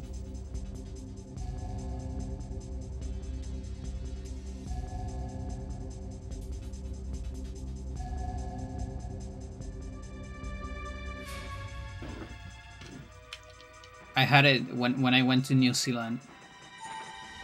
In one of the cities we were, or less than a city, like a town. In Queenstown, it's actually literally called a town. we went to like an ice cream place, and I got a cone with 2 scoops of exactly that. Coffee and mint chocolate. Oh my god.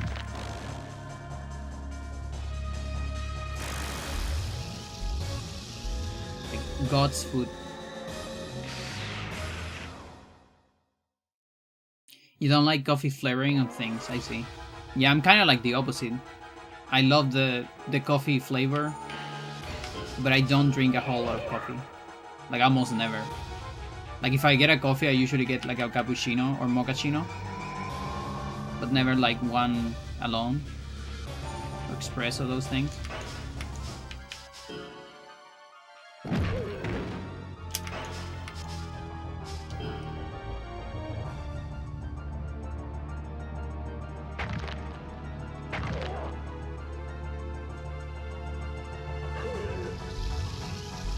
Yeah, there's this thing called café helado, which is like iced coffee, but it's not. Don't imagine the coffee with ice, not that one. But instead, it's coffee with ice cream, but not coffee ice cream.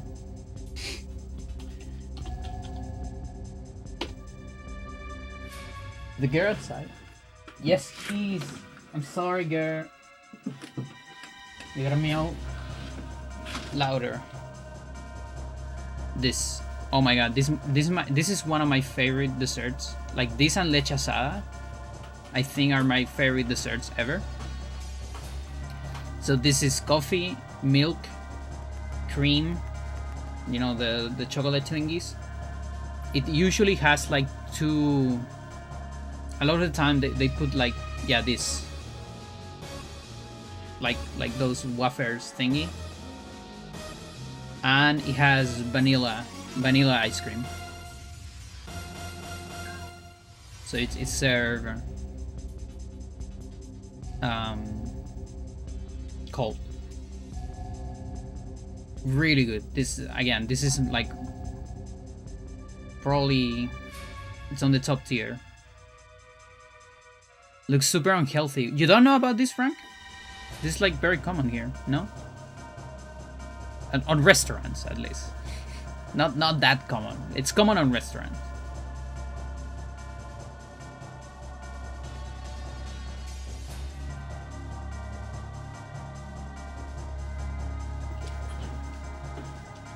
I've seen it on bars even.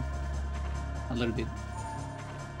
Like a bar that also has a food part.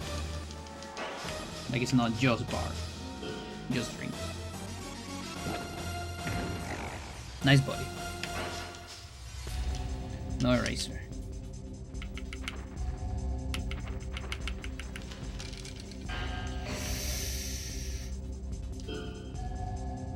Oof. Okay, it was going to be Nick Crucifix, so it's alright. But still.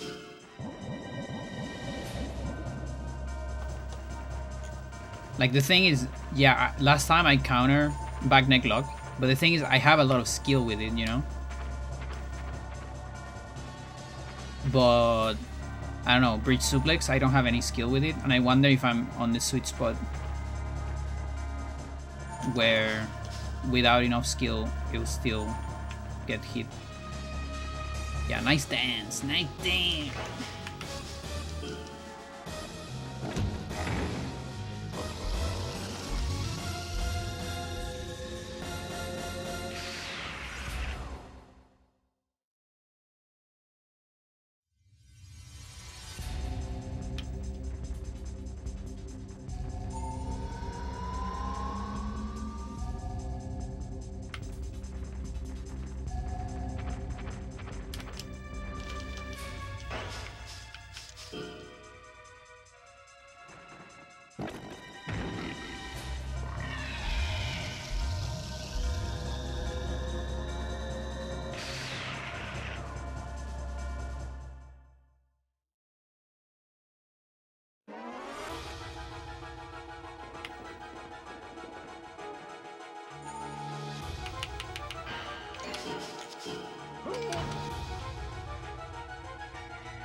2 expeditions ready.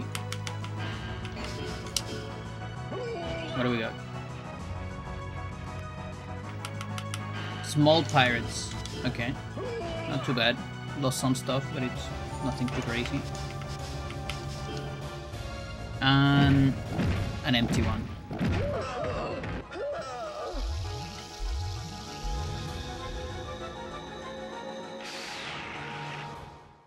So yeah, kind of ass.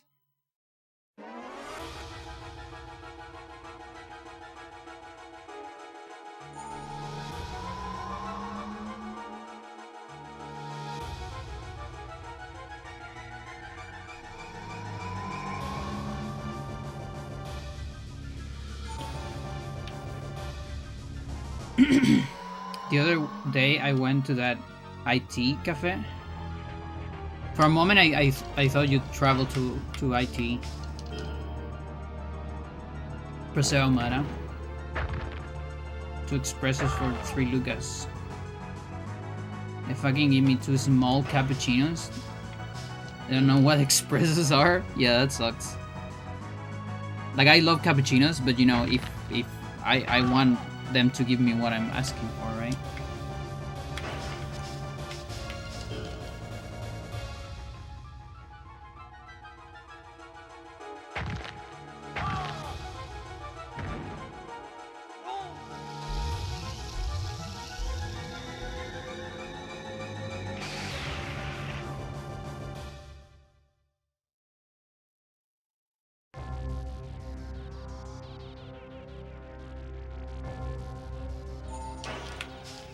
Does it work for the distance?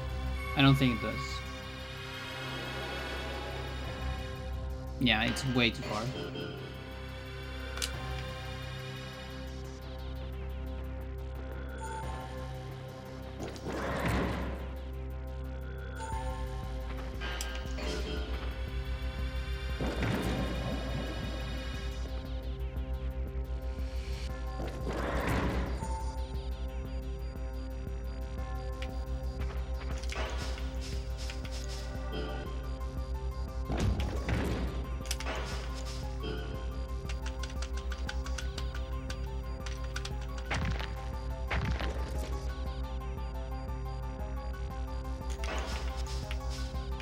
Really? It just keeps happening, chat.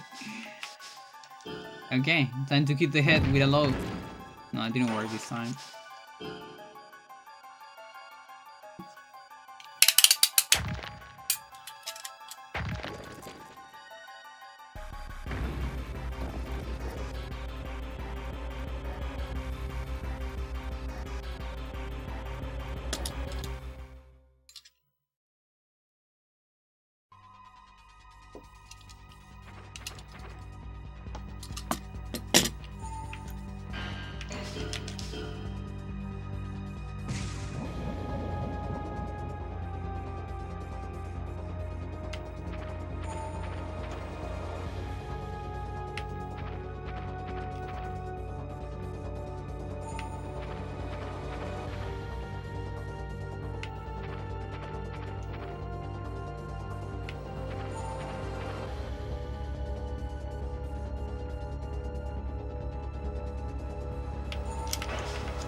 Come on.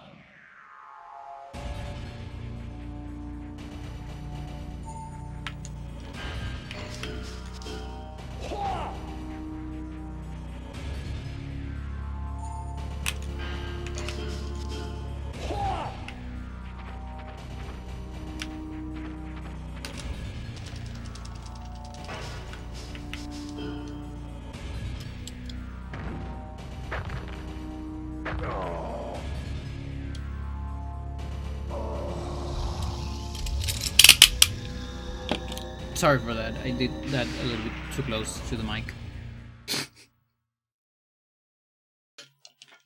And I need a silent cardboard cutter. All right, I already got 64. Didn't notice it. 66.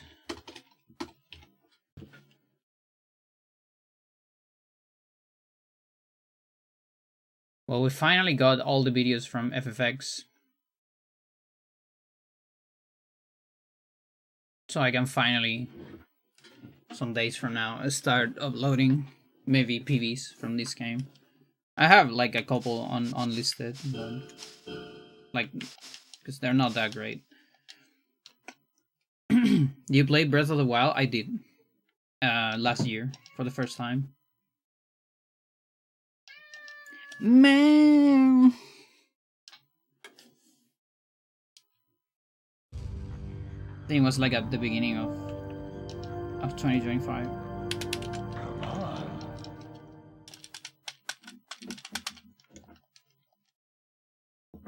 Tears of the Kingdom, yeah. Play a little bit after. Didn't finish it though.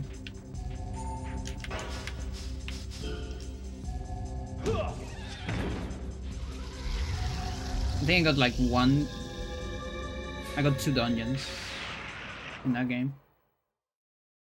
Why people cheat on that game so much? Because it's not as good as the other. I think that's the only reason. I don't think it's a bad game. It's just not as good as Breath of the Wild.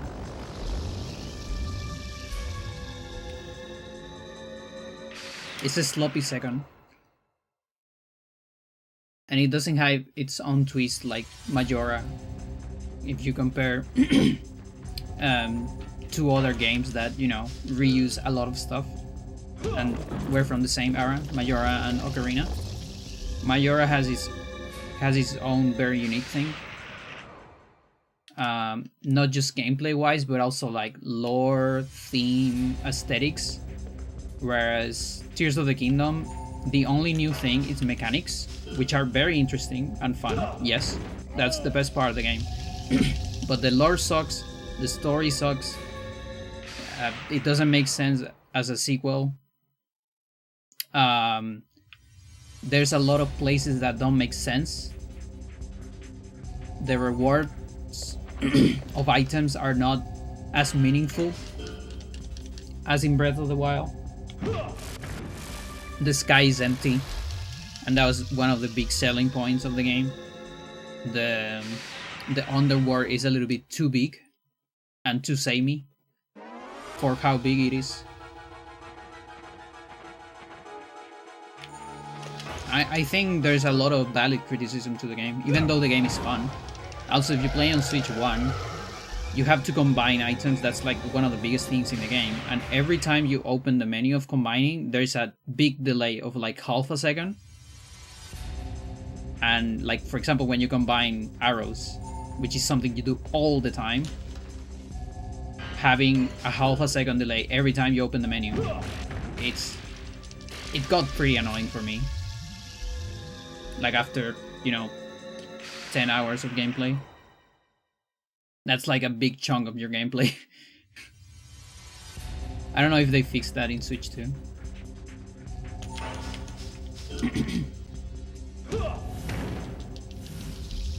Also, the fact that you have to combine so many things means you're gonna be navigating menus a lot more time than in Breath of the Wild. And they didn't optimize the menus. They still have like the long ass, same one-dimensional menus when you have to find stuff.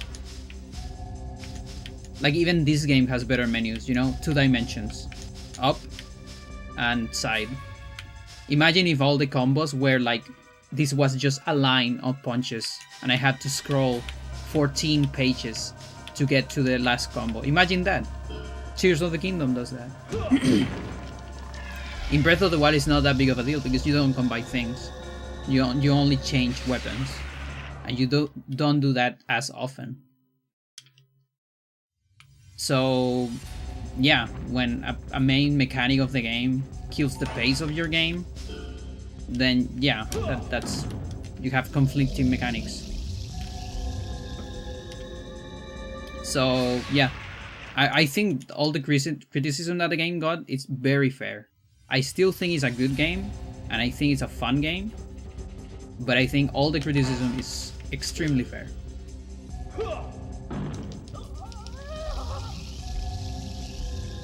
But it's still a good game.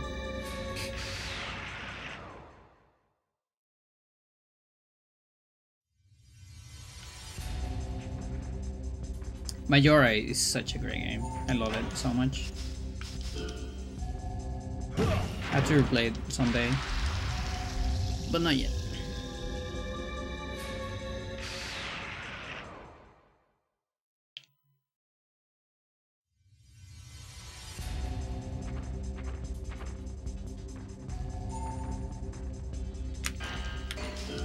You never beat Majora? I had a complicated relationship with Majora when I first came to that game because I got super anxious of the time thingy. So I have a hard time playing it when I was super young, but I replay it kind of as a young adult. And also, you know, just using the slow time music makes it a lot more like, it makes it into a better experience, I think. It feels like real life, yeah, a little bit. It's literally Shenmue before Shenmue.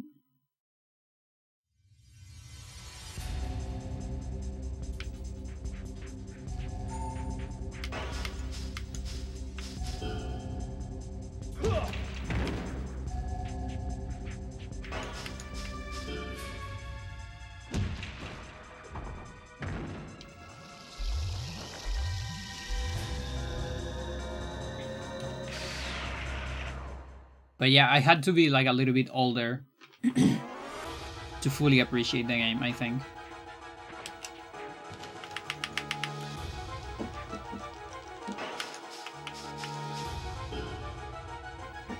Come here. No. Why did you do that?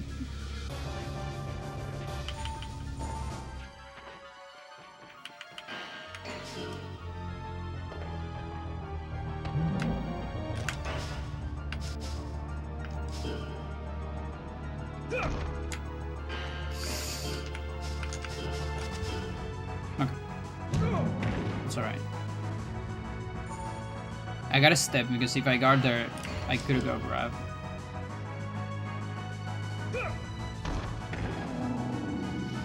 You guys prefer 2D or 3D Zeldas? Myself, I prefer 3D. But it might be because I started with Ocarina. Like, Ocarina was sort of my first Zelda. I played a little bit of A Link to the Past, but I never had it. And I played on computer class. My first time, and at that time, either I didn't know or my computer, you know, there wasn't internet yet, so I didn't have an emulator. So I played a little bit on computer class, but I never got familiar with the game, and we didn't have it on the Nintendo and the Super Nintendo. We had other games. We had mostly like platformers and things like that. Some like Mortal Kombats, the Super Marios, the Donkey Kongs. But we never got A Link to the Past. And so when we got the N64, Ocarina was kind of my first Zelda. In that sense. While in class, yeah. Yeah, it was very common for me on computer class where you were supposed to do something, but sometimes the teacher wouldn't give a shit.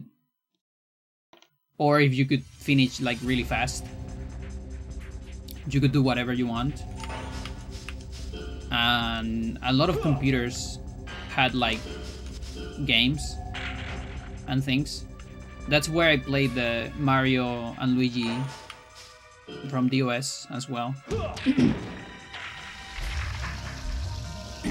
I also saw a lot of Flash animations back in the day. It was like the first years of internet. Like most people didn't have internet in the house, but there was internet in the school. Ooh, okay, I got one of those. It's gonna be interesting. Not that bad. It's alright. Alright, guy. I need you to lay down. Lay down, lay down, lay down, lay down, lay down, lay down. There you go. And so it was a novelty, and kids were, you know, telling other kids what things to see. They would show each other weird shit. I got to there was like a period of time, big, you know, flash animations in the 2000s, and there were actually like a bunch of Chilean animations. There was a page called Alegale.tk.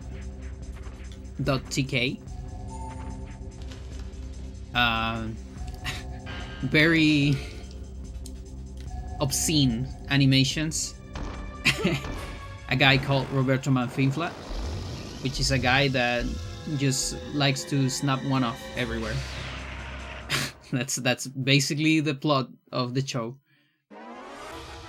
and all the problems he gets because of that.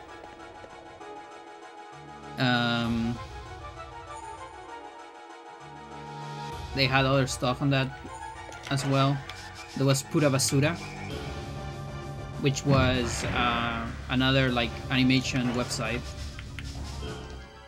with a lot of like OG characters with very stupid, very like action-packed guns, blood, and things like that.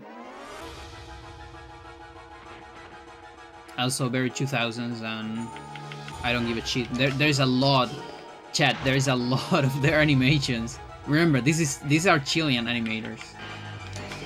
A lot of their animations have the two towers, and they get destroyed during the animation. It's like on episode 2 of Misilo. Misilo is a superhero. Or I think it's like episode 3, honestly. I don't remember which episode. So there's this superhero called Misilo. It's a missile. It's like it's a robot, but its head is a missile. This is my childhood, chats. I love this shit.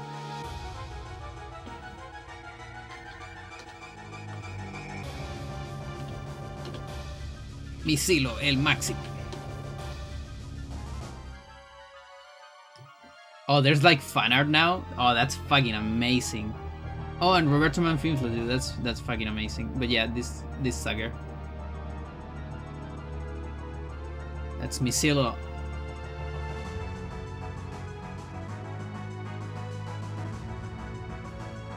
Yeah, and there's like some very funny frames in those animations. Oh, there's a lot of fan art. That's super cool. This is like official art from back in the day. The animation doesn't look like this, but this is like official. The animation looks like this,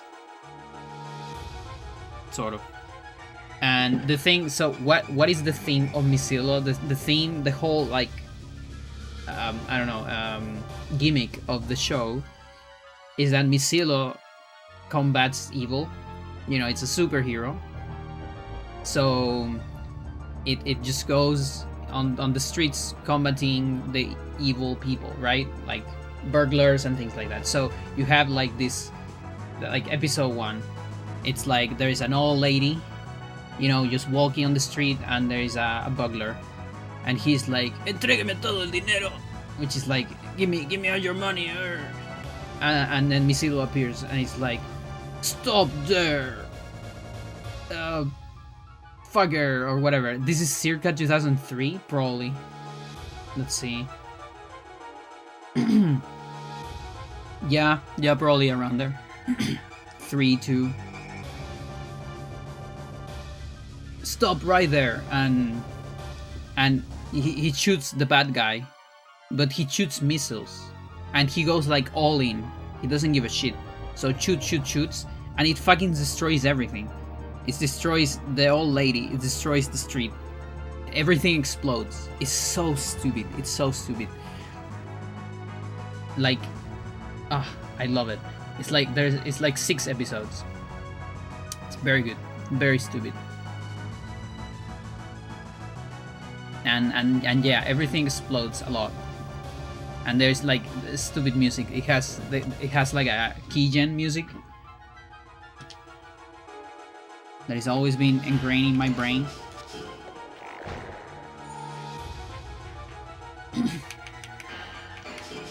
They had a Flash game as well,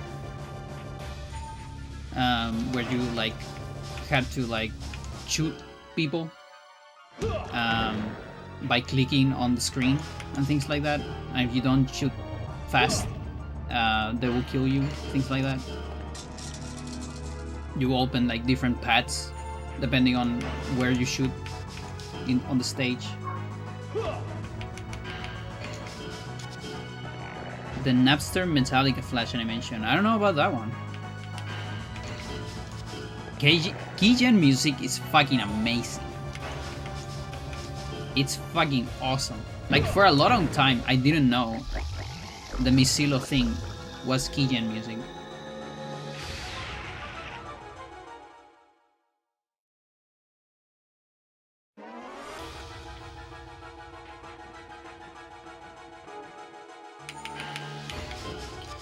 Napster was the first massive P2P software to share music. Oh, I see. Movies, games, etc. I see. Yeah, another very stupid. Metallica sue them. Oh my god.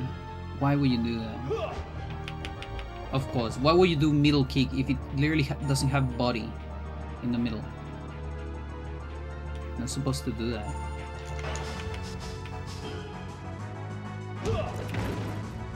Okay, we got the head. How much damage was that though? I didn't see. They made famous Flash animation with Metallica after that? I see. I gotta check that later.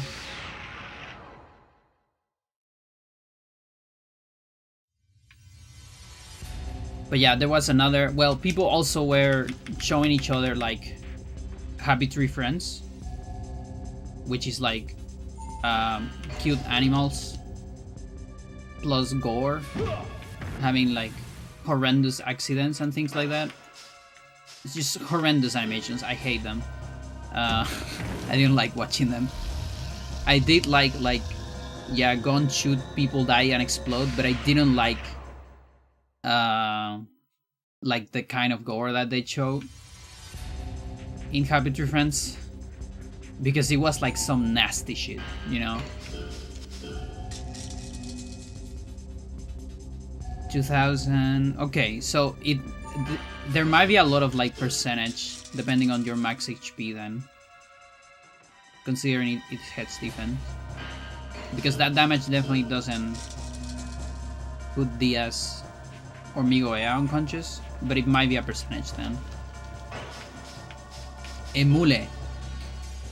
Yeah, I use Emule a lot back in the day. That's where I got like my first System of a Down songs in my computer, and where we got Naruto and Angel Sanctuary with my sister.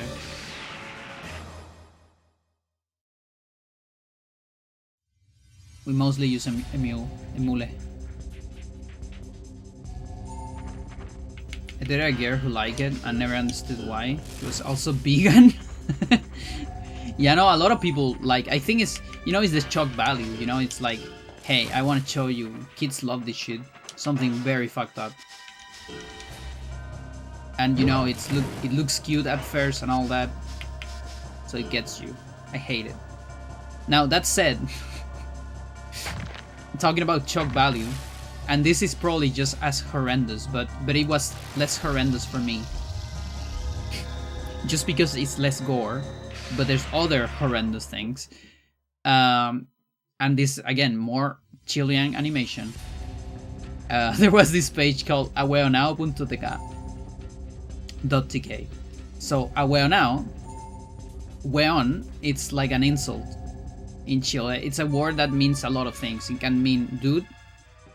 It can mean like stupid or idiot. It can mean a lot of things, depending on like your intonation or where you put it. It can be either an insult or just like you're just telling someone like, "Hey, dude," whatever. So that's weon, and a weon now it's like a more insulting form of it. It's like a bigger version of it. And so there was this page called aweonao.tk, and they made some of the most like fucked up animations with like cartoons, like a lot of like Rugrats, Nickelodeon stuff, like Yu-Gi-Oh, Rugrats. There were other things, very like dirty and sexual and horrendous, like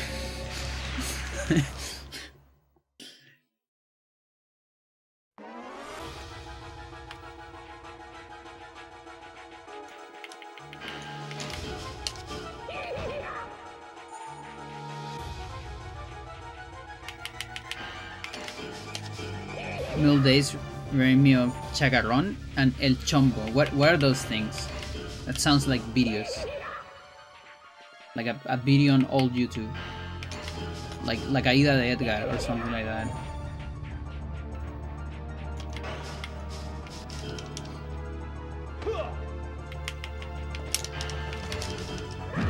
I thought I had the running frame there. El Chombo is a deaf artist? Oh, I see. Chagarrón was his hit song. Oh, I see.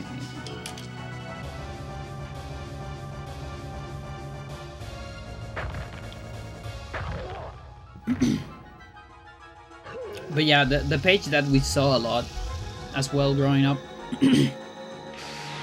was minijuegos.com. That's like mini games. It had a lot of Flash games, but I mostly, he also had like an animation tab, and there were a lot of animations, and that's how I found out non-Chilean animations. That's how I got to know Madness Combat from Crinkles and Bonnie Hill from Yuzo, which are two of my favorite Flash animations ever. Minijuegos? Yeah, no, not mini huevos. The H is silent in Spanish. So one is juego, the other is huevo.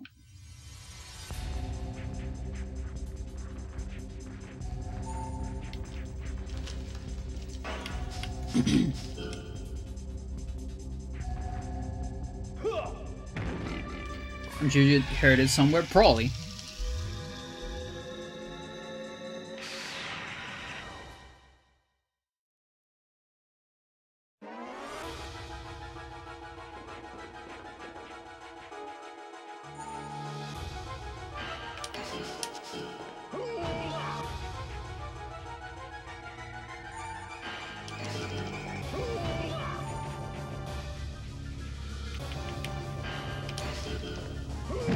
I walk into it. I thought my jump was bigger. You put me slow too.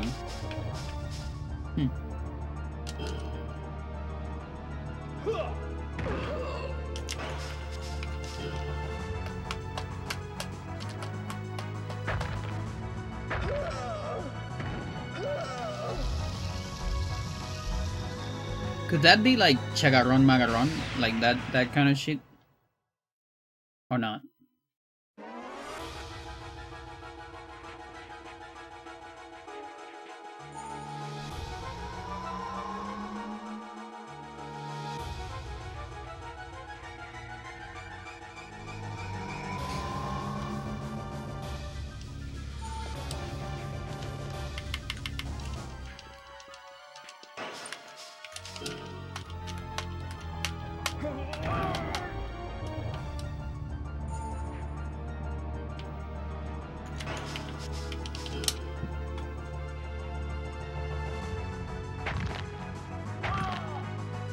Recycler, you get anything?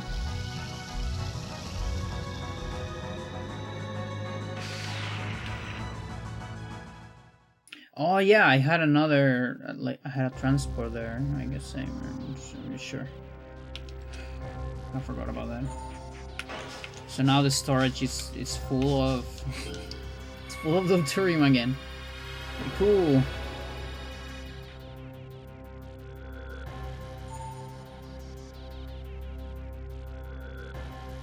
No, there's no. Yeah, someone got the debris. I figured that would happen. Like someone planned that.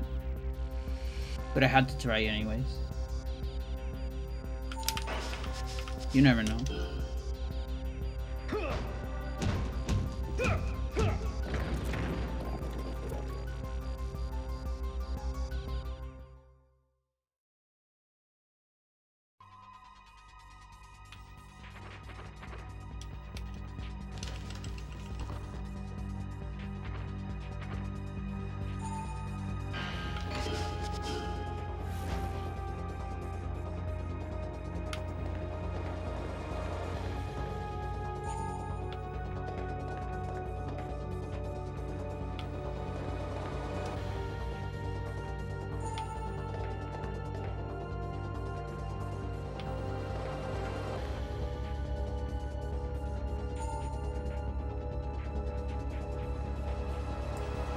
Yeah, I'm like, I literally have like a million deuterium right now. For those years I remember a game I played, you have to send this dude flying by hitting him lots of time. The most you hit him, the greater the distance. Come on. They're like super anime, which I knew the name of the game. Yeah, there's this thing. I really recommend it. I never use it myself, but I've seen a lot of people use it, and from time to time I would check it.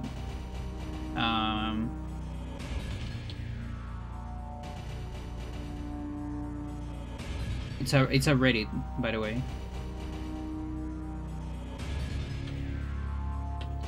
It's called Tip of My Joystick, and people basically post things that they remember, and you put like which era, which platform you think it is, and all those things, describe it or do a drawing or something, and there's a big chance someone finds it. Really good.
So chat, I was thinking the other day that maybe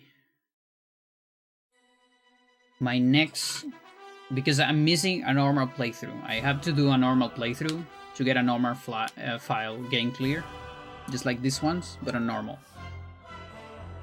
So I was thinking something very stupid. I was thinking a little bit of a stand-up stream where I have to do everything I do on the game IRL. So if I do a hook to the opponent, I need to do a hook IRL. And whatever thing I do. That means I'm probably gonna avoid some stuff, because there's no way I can do a pendulum flip or things like that. It's not like I'm gonna learn that in the first place, because, you know, because we don't learn a whole lot on that playthrough. And I'm probably gonna be avoiding a lot of shit. Or just take a license and don't do the specific stuff. But it's a little bit of a workout. I think it could be fun. Maybe. What do you think about that, chat?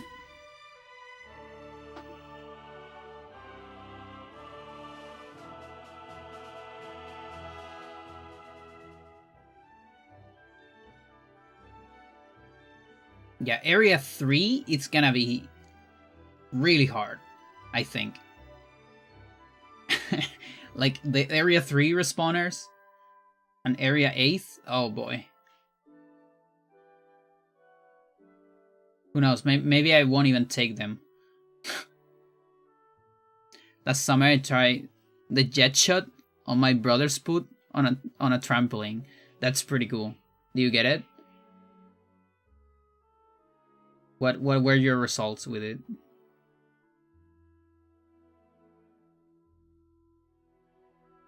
Not even close. I mean, that guy does like the fucking like the sideways spins too. Before shooting. That shit's hard.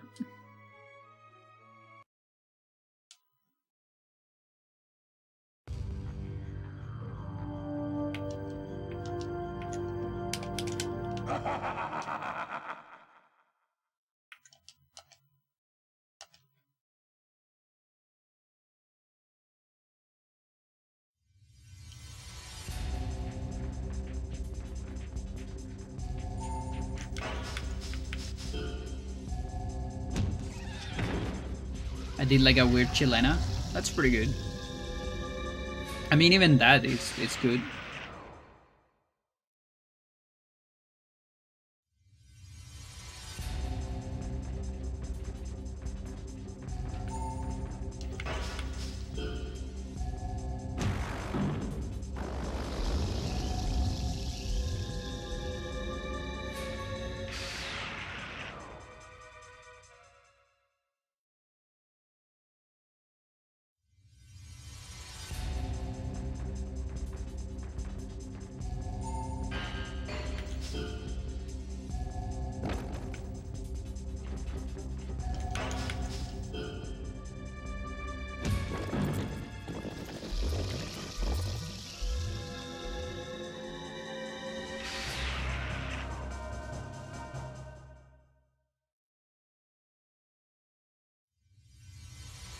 I love pools so much. Like, I love existing in a pool. Just floating around. Just being there. Like, I don't even swim a whole lot. I can't swim. I know how to do it, but I don't give a shit about swimming. I just like floating. And existing in the water without gravity. So good. Bojan mode? Exactly.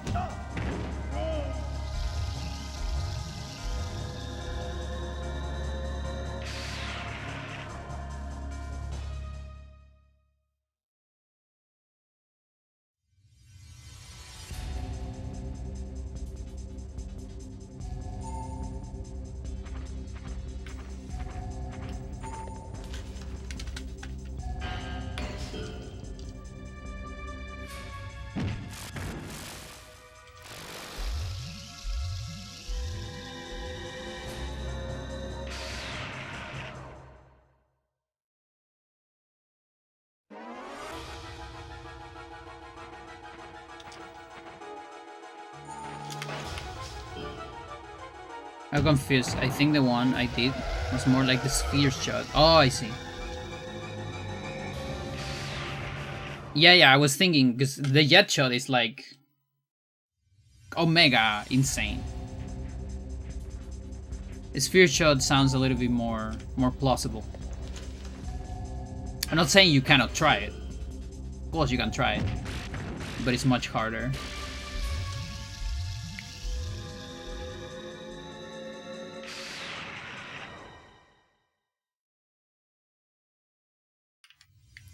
But yeah, I mean the sphere shot is it kinda is a chilena, honestly. Who can spin like that? Like Olympic athletes when they do like their massive. Have you seen the clavados? Maybe them, because they have like a big ass distance to fall.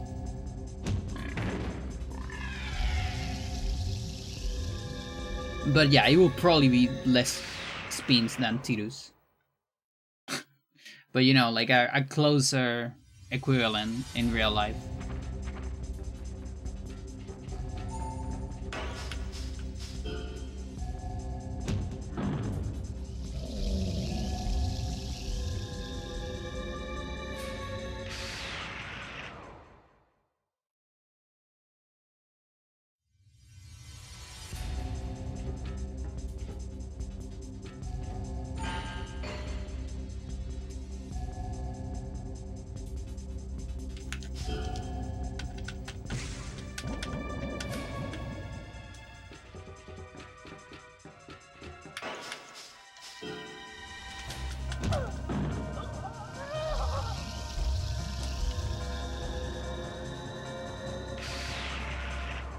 Yeah, and the thing is, I don't even have enough money to upgrade my storage right now.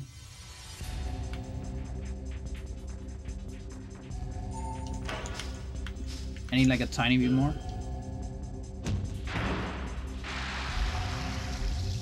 I need more crystal.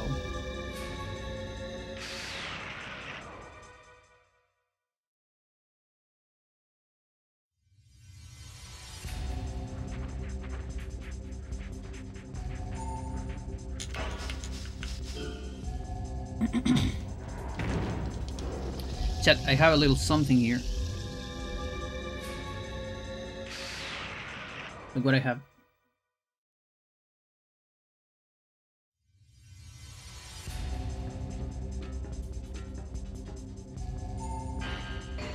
See that?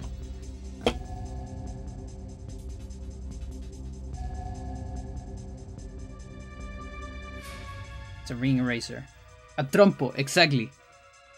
Pretty much. It's an item from the game, which is basically a trompo.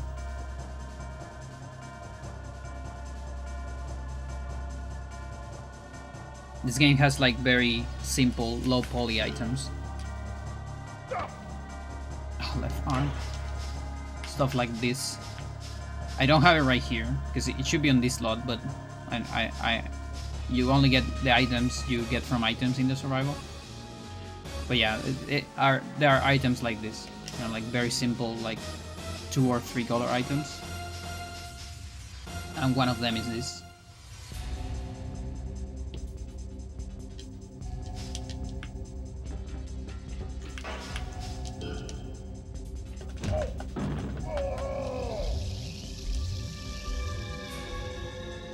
That's pretty good.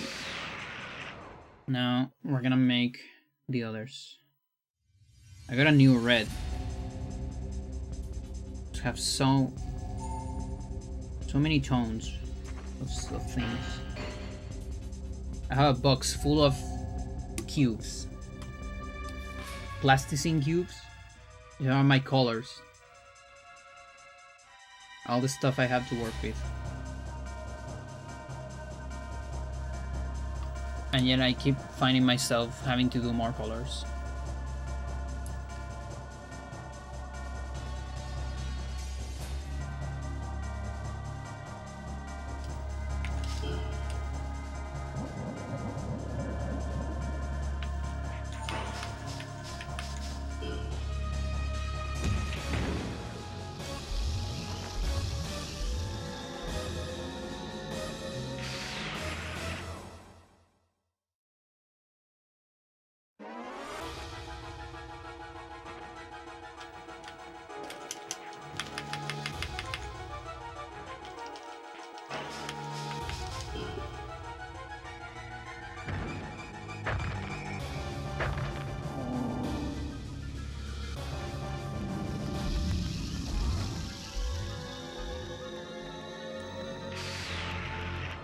Oh, I guess I do need the same red.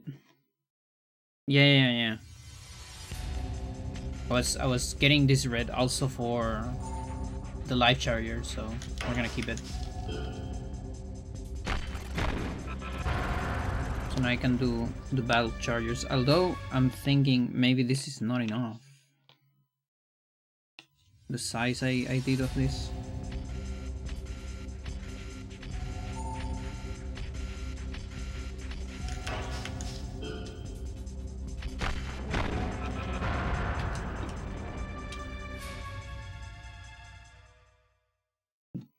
Like they're definitely more flat.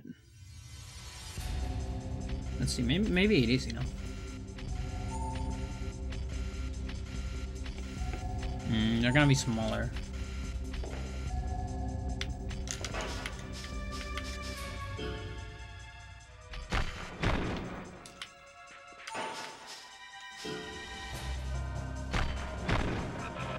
Yeah, no, I definitely need a little bit more than these. So we're gonna add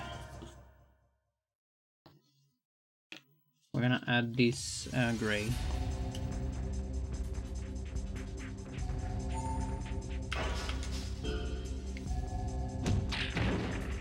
To get more material.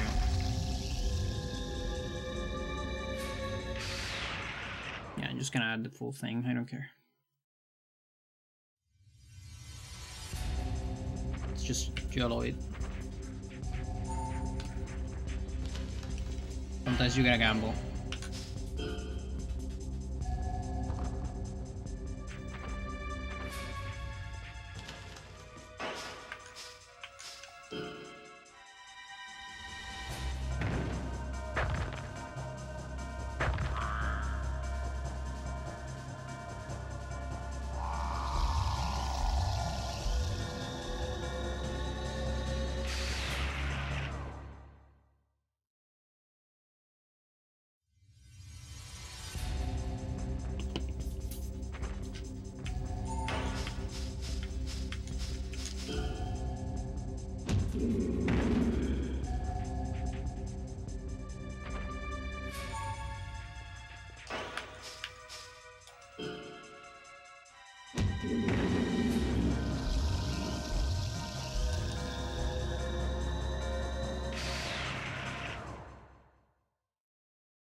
Okay, last expedition.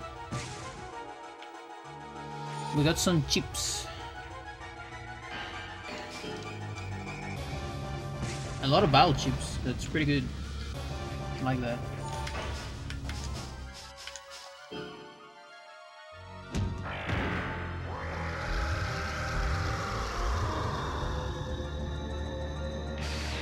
Pretty good.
arm.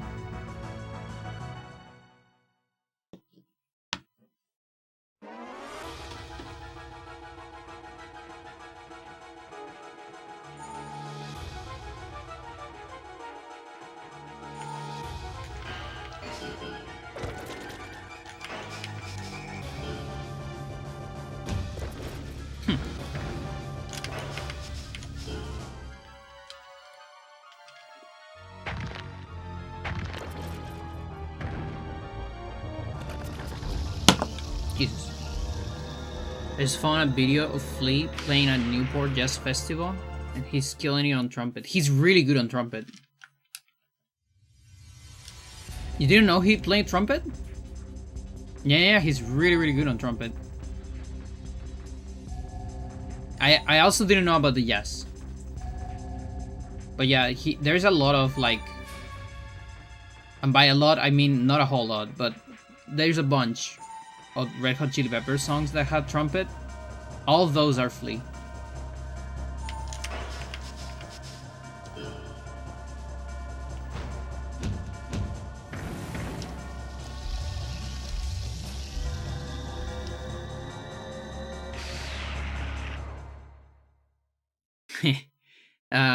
Put the video on the Discord, on the music channel. I want to see it later. Sounds. I want to see his jazz stuff.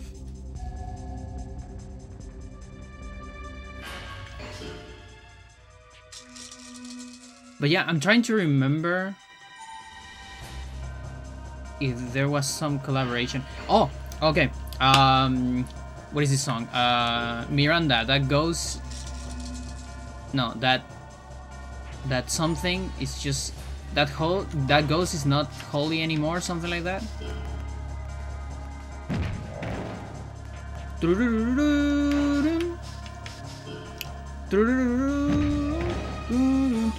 That trumpet. Guess who that is? Yep. Yes, indeed. Because Flea collaborated a lot on that album. Like, he made a lot of the basses. Not all of them, I think, but a lot of the bass tracks. And I'm pretty sure that trumpet is credited to Flea, I think. Like, I might be wrong, but I'm almost sure it is.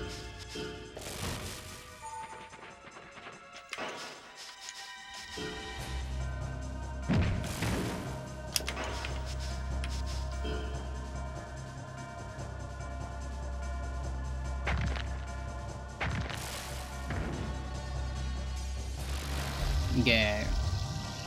You're marking my sock.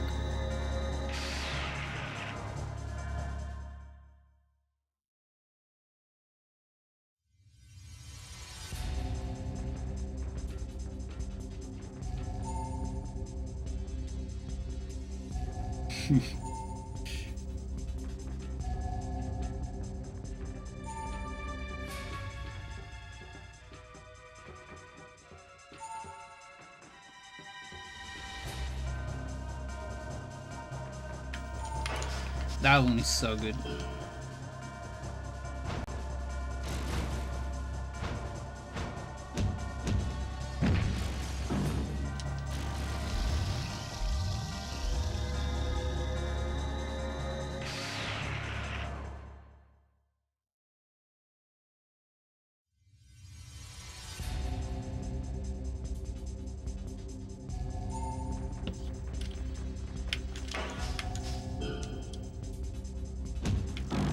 There you go.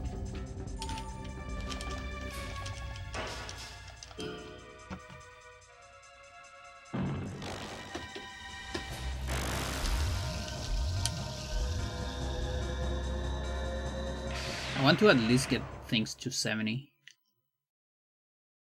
I feel like 70 is a very good place to do like a decent PV.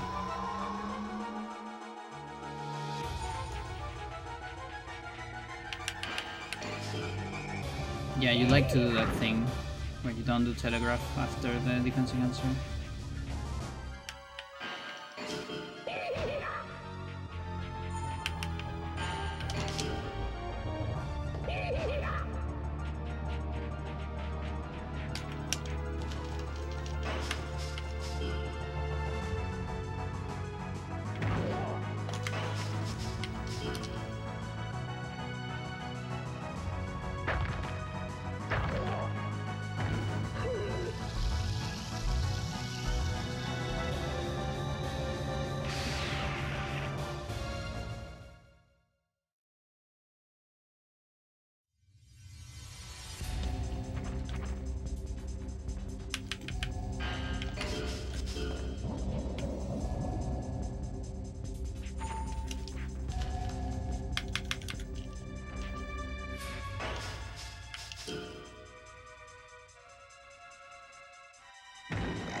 Okay, so I have a purple, I have a red. I'm gonna need to get a yellow and a green.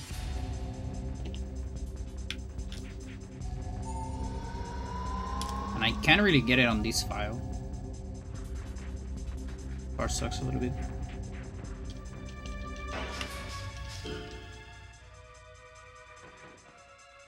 I need to take a look at some of my screenshots. Okay, I have a...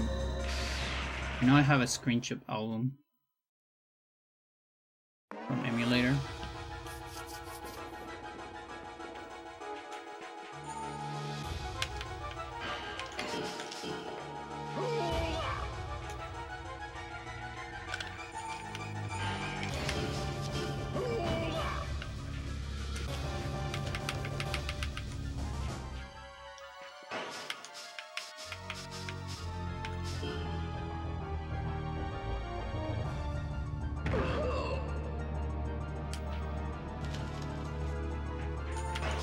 Kick in the butt.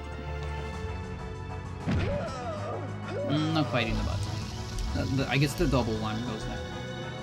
An ultimate. Triple even.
To put this close to another gray.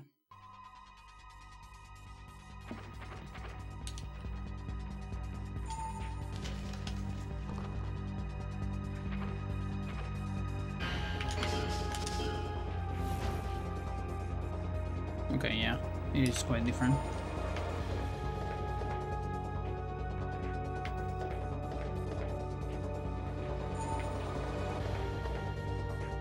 Okay.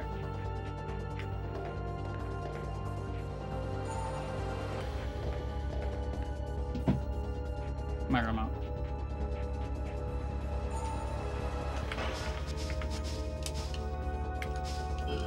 Yeah.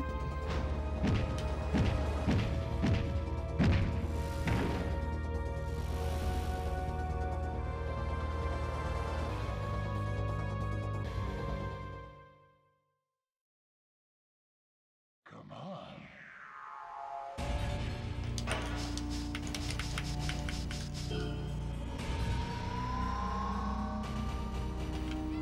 Marama.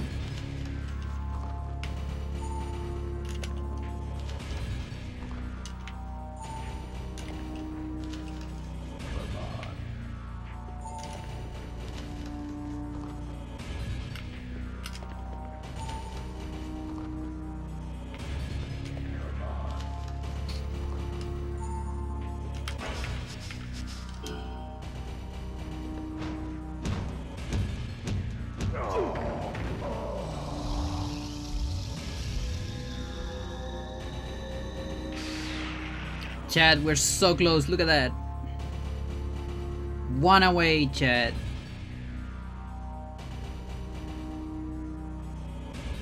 We're to 5,000 too. So close to the real 90. Ger. Uno más.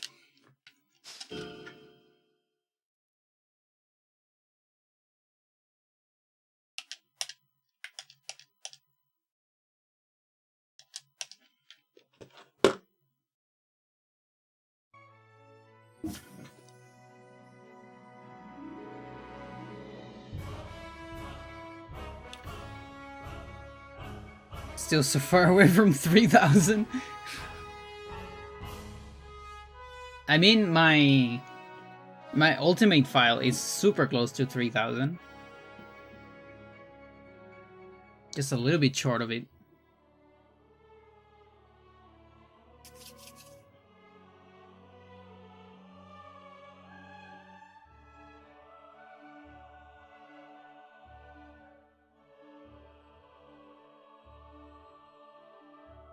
Okay, so my fleet is back.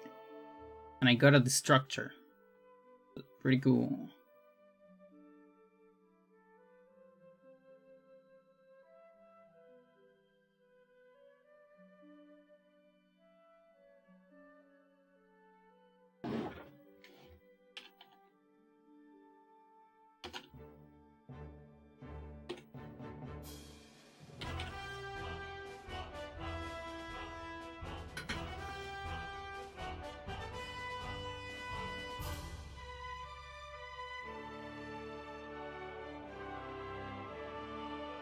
And here's the other one from the other expedition.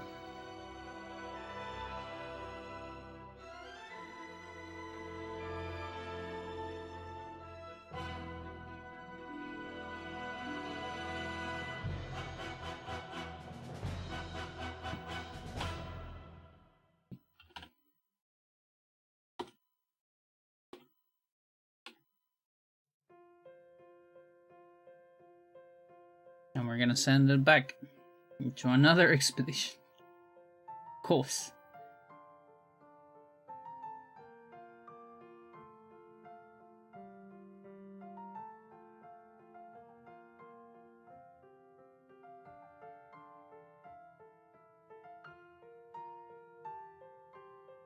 But yeah, this is the situation. This is the deuterium situation, chat. Up here. It's red. The green number below, that means that is the capacity of your storage. So my storage is like 865k, but now I have 953, which means my deuterium synthesizer is not making more deuterium because the storage is full.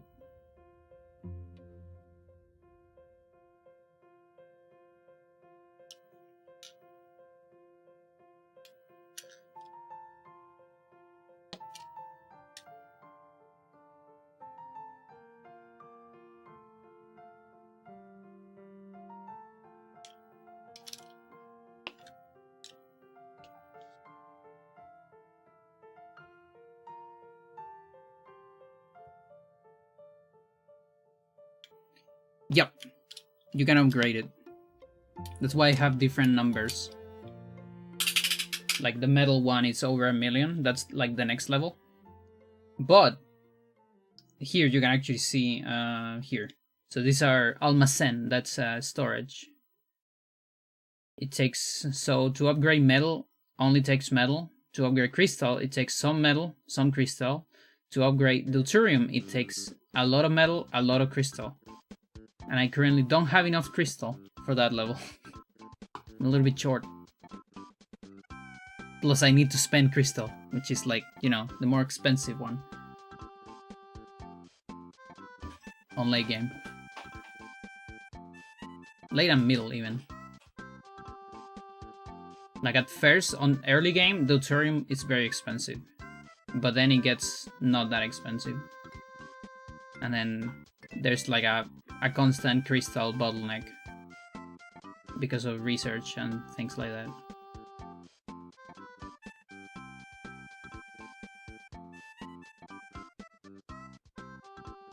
But yeah, what can I do for now? I guess I could turn it off a little bit. Fuck it. Just so we get like energy and other things. Does it change anything? It doesn't change anything. No, it doesn't change anything. It's whatever. Just leave it there.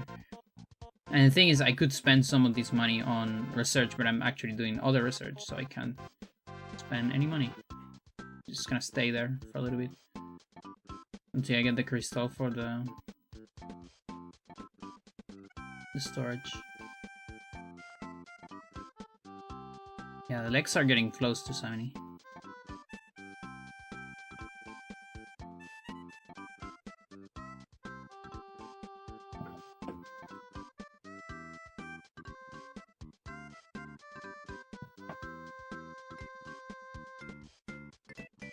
Chat.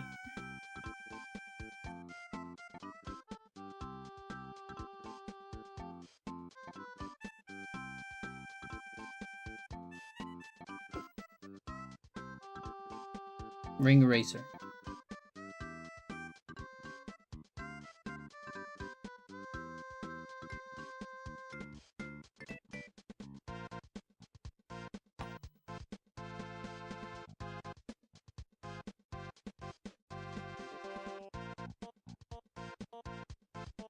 Finally have my real life ring eraser.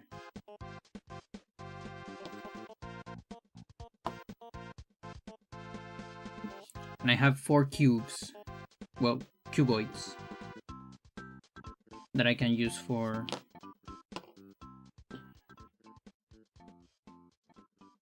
battle chargers.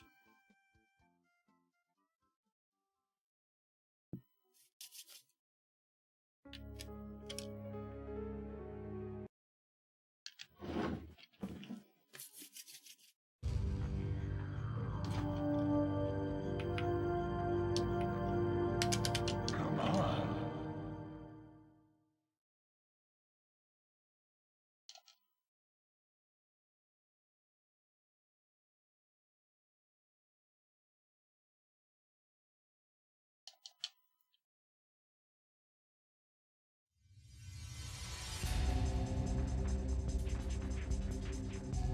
Thank you, thank you.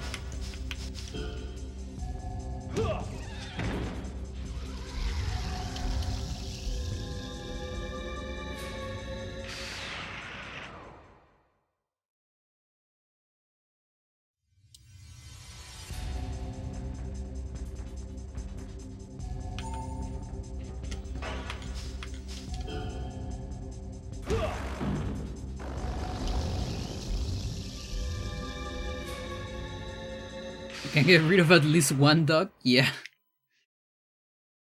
It's kind of unfortunate that there...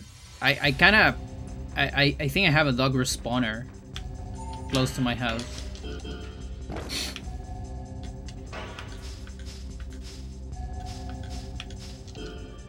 Sucks.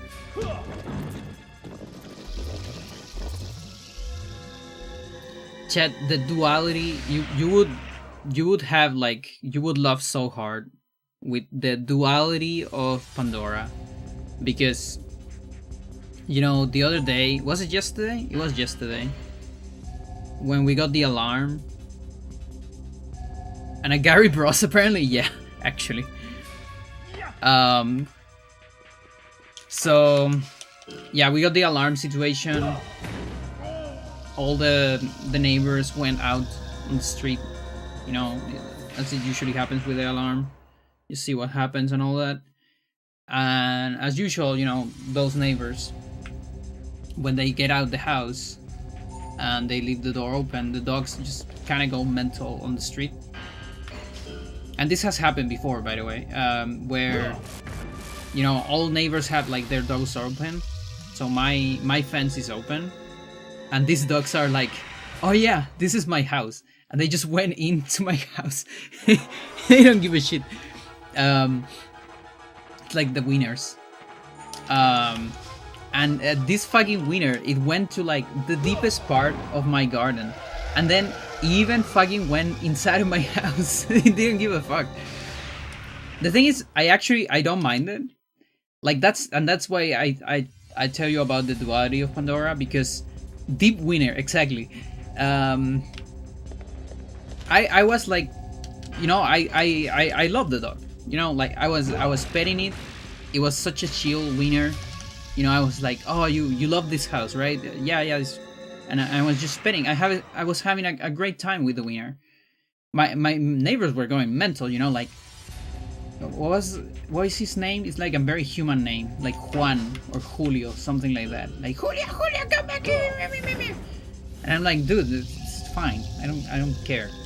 It's a chill dog. Not a single bark, you know? It's almost like, oh dude, this is such a nice house. I finally have space. Whereas in the other house, it's like barking so much.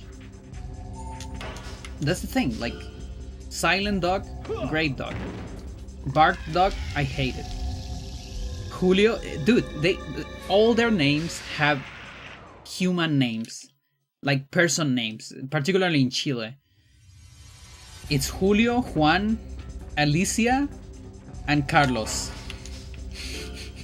Those are the 4 dogs. And yesterday I discovered that they have last names too. It's like Julio something.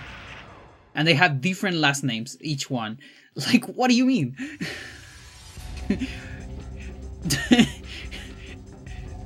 It's not even like the family name. Like they just, yeah, something like that. They literally just put like a surname to their dogs. It's weird. Julio Santana. Carlos Santana, yeah.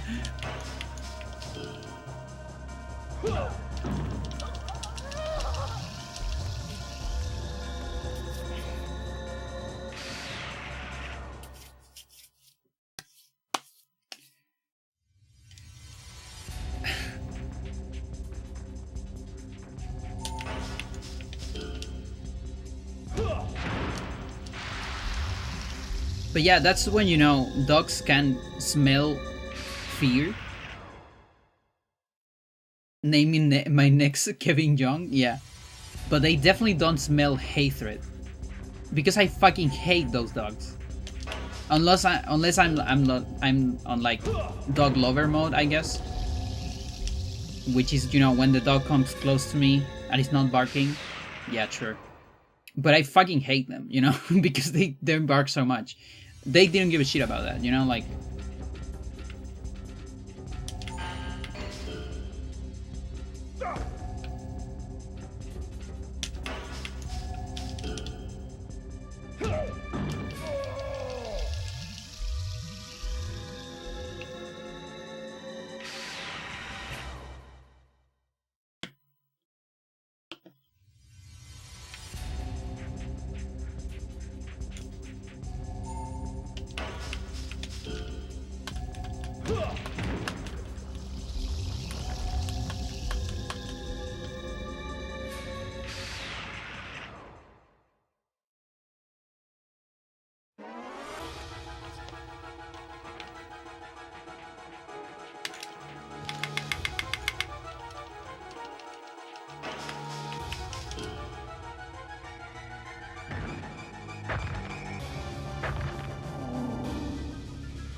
So what's the name of your dog? Oh, it's just called Jerry Silver.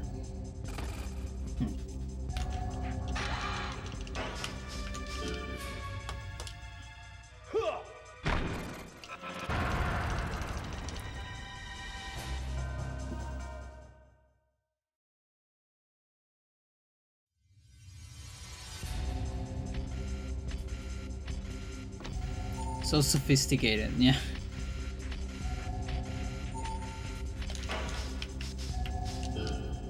It's a very conformist dog.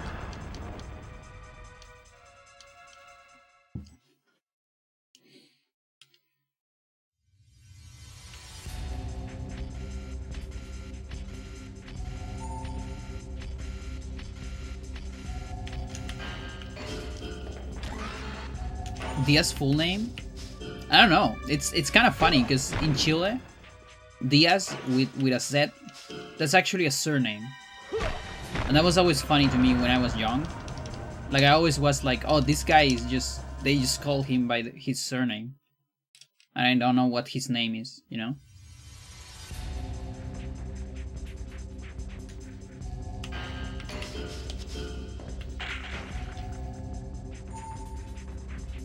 Because that's also like a very common thing here in Chile, but especially on the school, like with kids, or at least back in my day, a lot of people will call, particularly guys, will call other guys by their surnames, while calling more the girls by their names. But also you would get girl to girl surname, guy to guy surname, guy to girl name, and girl to guy name. So I guess it's same, yeah, it's usually same sex, yeah. Sort of. Depends. There are exceptions, but that was very common when I was young.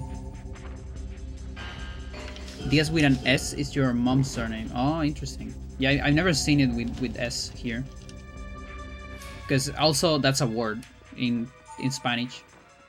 That's they or days, plural, but with Z is different, so the surname is with Z usually. Yeah. Okay.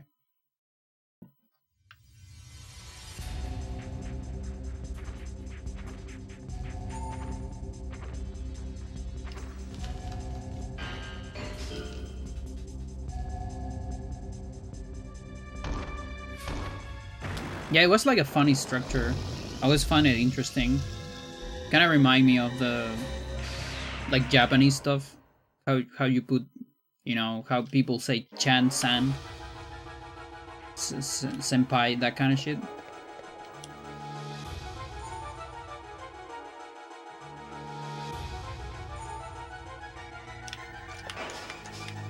And a lot of time also dependent on whether someone had like a good nickname or not. Like if you had a good nickname, they would probably just call it by your nickname. But if you never like develop one, or they never put a nickname to you, they will usually call you by your surname, or well, depending on the rules I said before, depending.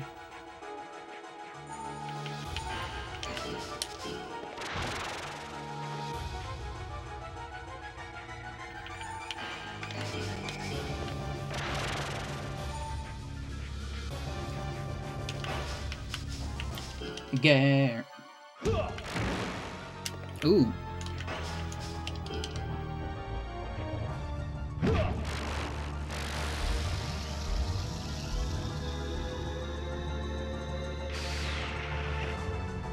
I might need more material for this.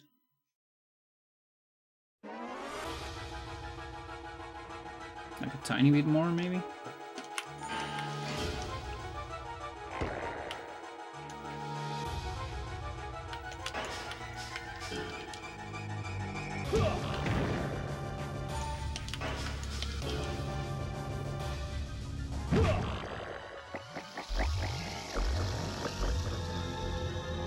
I'm gonna give it a tiny bit of this.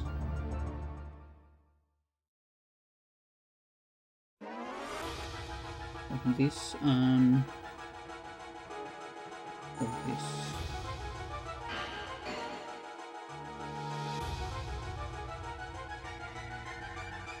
Maybe this one.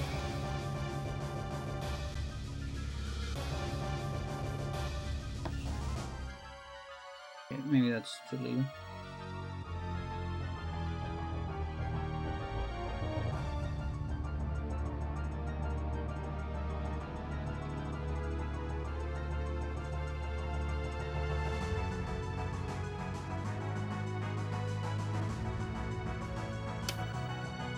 one of my old friends. Some kids will do that here at school. That's common. Like there was a kid named Austin. We'll call him Reno. My old friends, for some reason, we only address him by full name. Didn't feel right. Yeah, there's a lot of things. Like, for example, when I changed name, so I had a nickname for most of my life.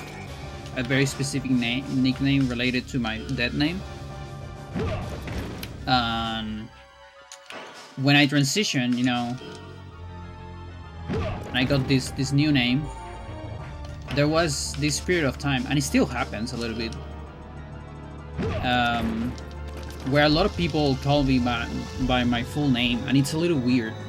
It feels a little weird. Like, listen, I love my name. I love Pandora. It's like there's a reason why I chose it. Don't get me wrong, but it feels a little bit impersonal when like a close someone just call me, you know, Pandora. Like it's like serious, you know. It's like, just call me Panda, please. That's fine. We're close. And yeah, like I had that for a while. And also, like a lot of my family started adopted Pando, which I don't like. It's just the shorter version. I don't like because it ends on O. I prefer Panda, but because I spent so much energy with like the misgender, I kind of feel lazy asking them to, can you please use this nickname instead? Like I haven't found the energy for that.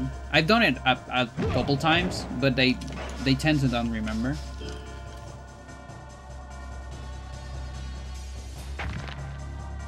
Yeah, I hate it. I fucking hate it.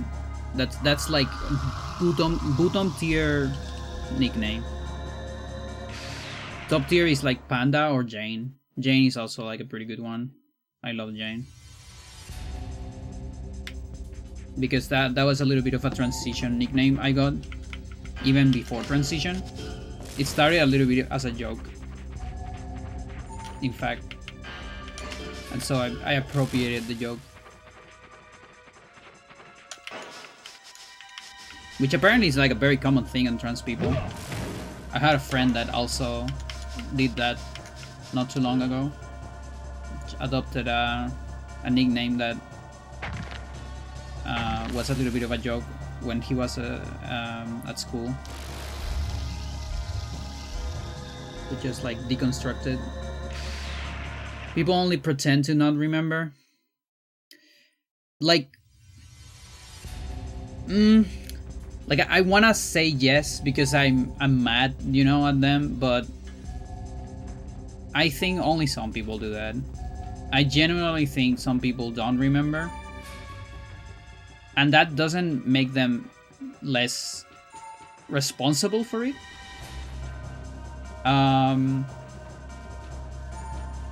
You know, and I still have the right to be mad because you can make more of an effort. You know,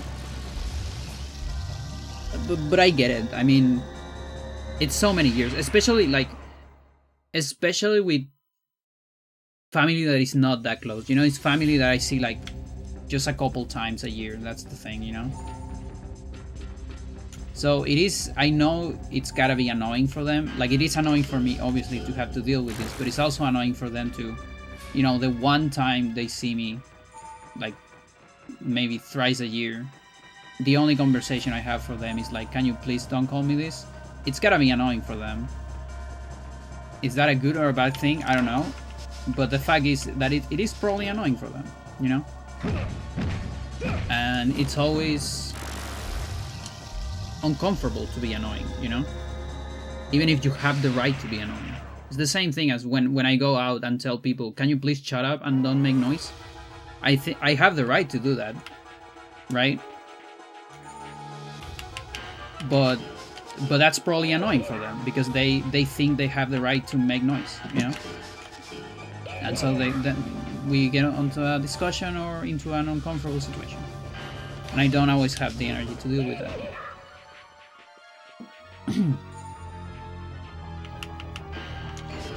And it's also like a smaller problem compared to misgender, for instance. Which, by the way, oh my god.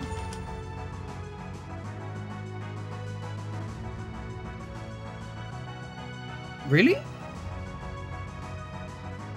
Oh, that's crazy. Chat, I just realized this is like the first family meeting maybe ever. I'm thinking about my uncle's birthday, like back on. It might be the first one ever where I didn't get misgender a single time. Dude, that's fucking crazy. I didn't even thought about it. That's so cool. Alright.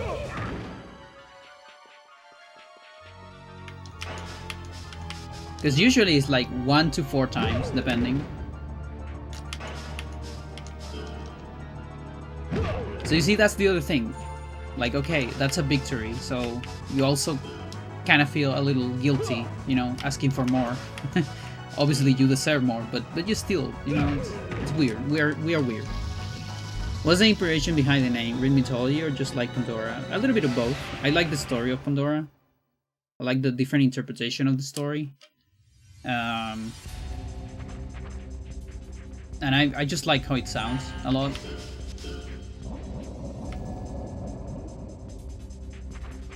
And I've always been a little bit of a bag of surprises, so I think it fits as well.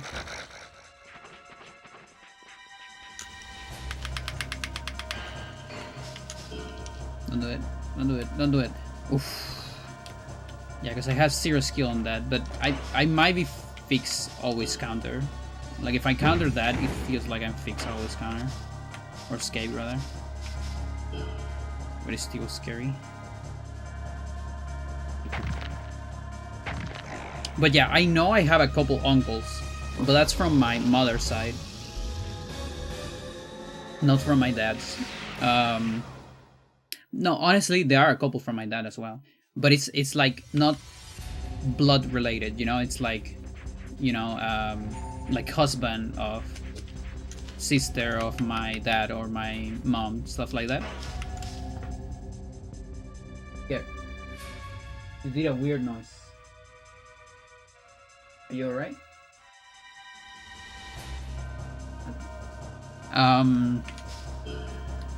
Yeah, there are a couple of those guys that I'm pretty sure they just pretend to not remember. Or don't give a shit. Like straight don't give a shit. Yeah, they had like the biggest count of misgenders. And dead naming.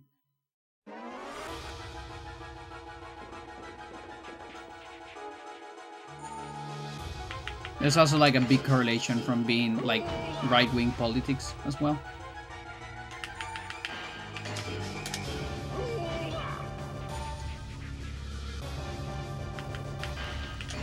You know, like conservative guys. Gare, what are you doing? What are we doing?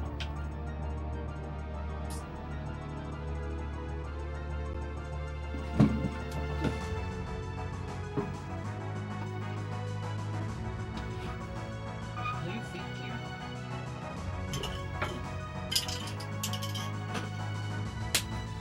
I wonder if you fit.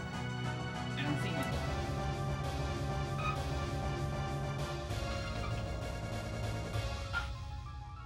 Barely. I think you're so close to fitting.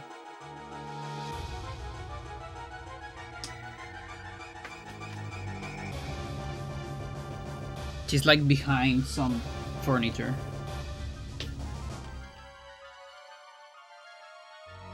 Oh, there you go, you fit.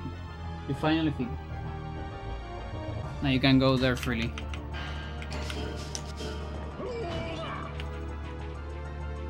Yeah, because she has a very easy time getting into that spot, but it's very hard to get out of it. It's kind of funny. But now she has an exit.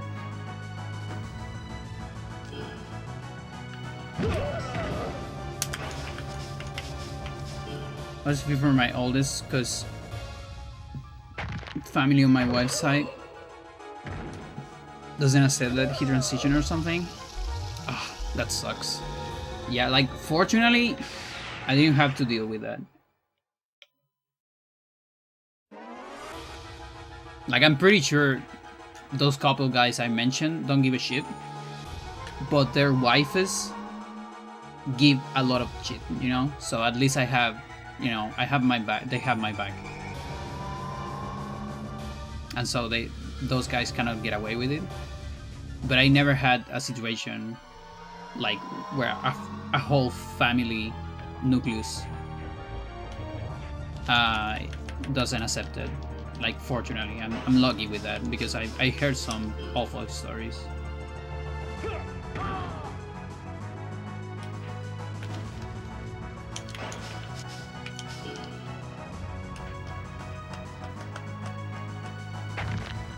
Yeah. Yeah, it happens a lot. Like, it's a whole process.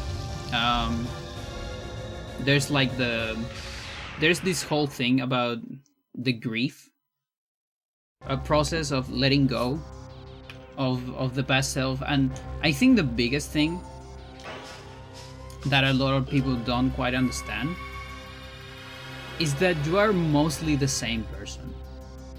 Like, yeah, the name changes, it looks different, personality changes a little bit, but it's pretty much the same. Honestly, my personality, it's almost the same as before. I have the same hobbies, I have the same skills, interests in general. There are a couple things that I masked before, or things I was like a chain before, like, sure, but the thing is, those things were there, you just weren't seeing them. Like, I would do them in my, I don't know, in my bedroom, but not in public.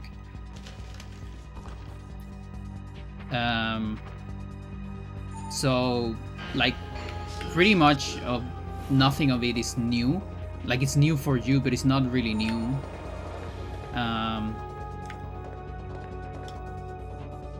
It's willful disrespect. Yeah, absolutely.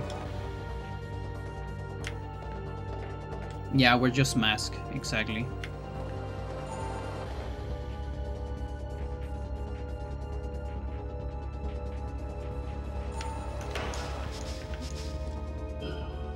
But yeah, I think it's important, particularly on like older generations, to leave. I think it's fine to see it that way. To let them have some grief, quote unquote. Like, it helps some parents to quote unquote kill their previous son or daughter. I don't know how healthy that is, but it actually works. Sort of. Even if it sounds like a little green.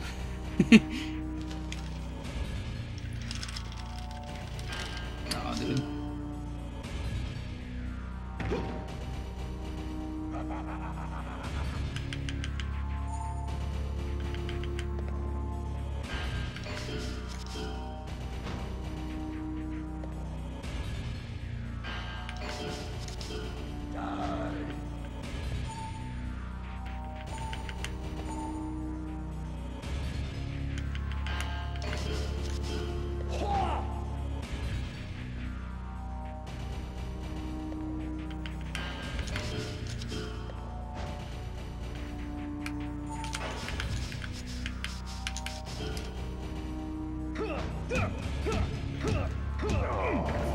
I definitely know people where it was about control and not grief.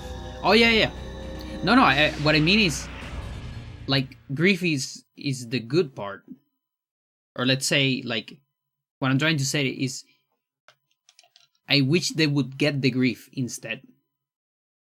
Like, some people find it helpful to have some grief in order to accept the transition. You know what I mean? Yeah. Because that's the thing about grief. The grief, you're supposed to, like, grief doesn't last forever. It shouldn't last forever.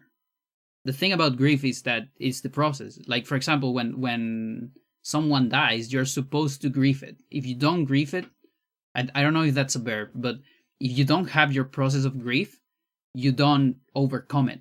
You know what I mean? You never overcome it. You have to have that moment of grief. And a lot of people, for example, they never have that moment and they never overcome the death of someone, right? And so for some people, depending on your personality, I think it can be helpful to have that moment of quote unquote grief to, like, you know, overcome whatever that is. But of course, depends on the personality, the politics of the person, and all that shit. And there's a lot of things.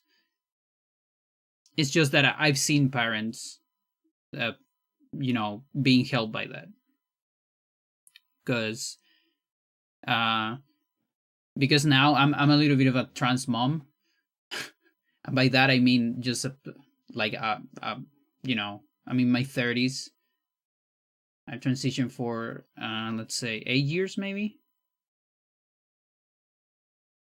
Yeah, 8 years. And so I have a lot of situations where like younger trans, mostly women, ask me for help or things like that. And so I've seen a lot of cases. And help like a bunch of families as well. So I said, you know, with some experience to back it up. And again, not necessarily something I agree with, because I think it's very unfair that we have to be treated as someone who died. Yes, trust me, that's very unfair. But sometimes it works. That's the thing. And sometimes when a family is in a very bad situation, you just need something that works. If that's going to, you know, ease the life of someone a little bit, sometimes good enough is good enough.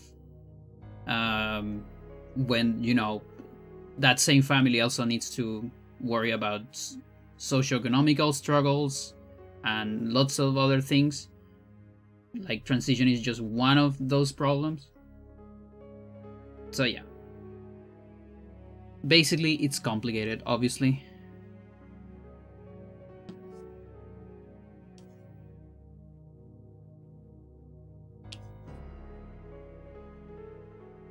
And also depends on the person, because some people, because a lot of people are on the like side of you really just need to cut out bad relationships, and for the most part I agree with it if they're really bad, and like toxic relationships and all that.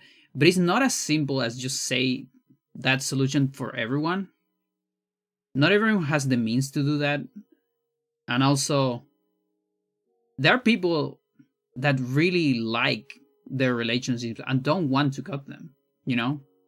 Like the relationship is very good instead, except for this thing, which is obviously omega important, but and with certain, you know, workarounds and solutions like this, which is like, yeah, you're giving some stuff up, it's true.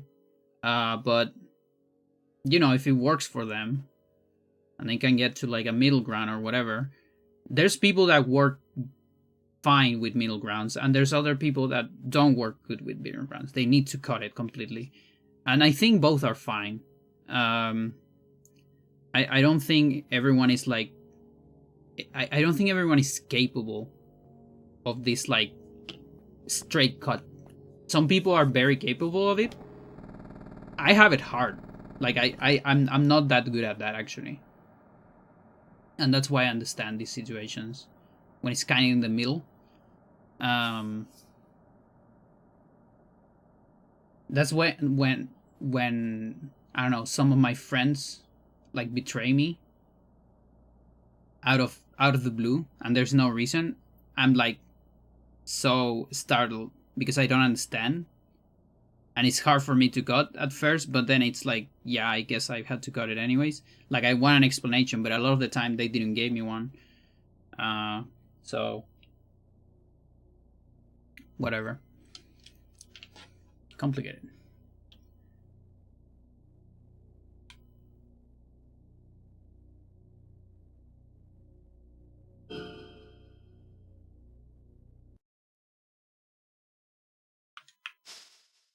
$27, okay.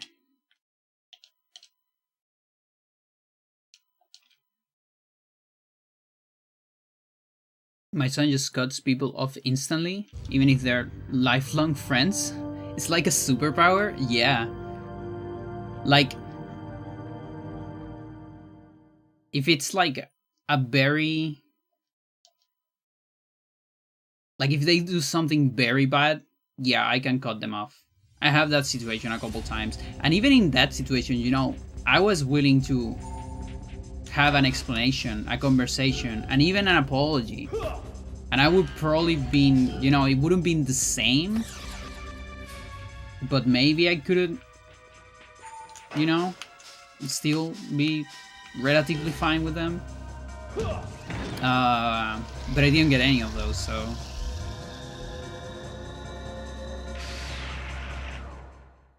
My girlfriend and I have a good relationship with her parents. I don't believe trans people are legitimate in the slightest. It's weird. Holy shit.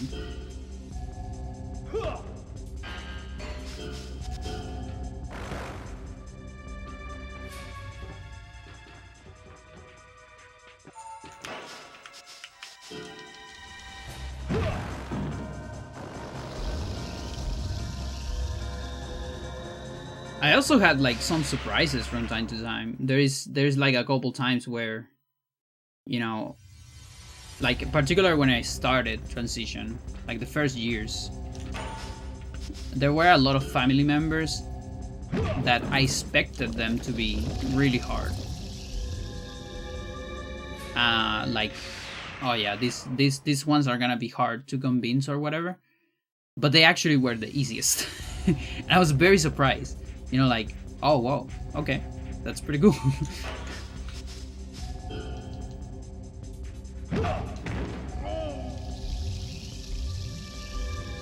And I had also the opposite, people that I think would be supportive immediately, and I actually have trouble with.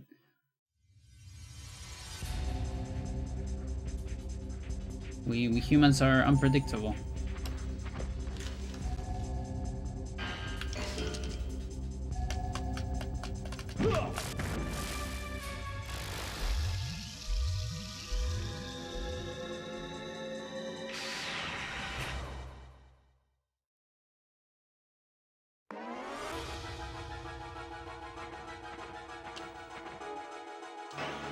No.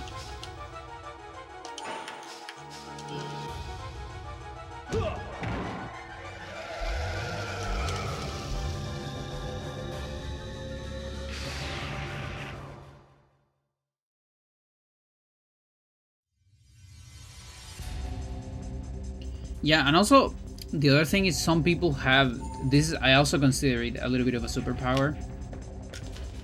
Is the superpower of only talking like non-problematic stuff with certain people. Like, for example, you know, my dad has this.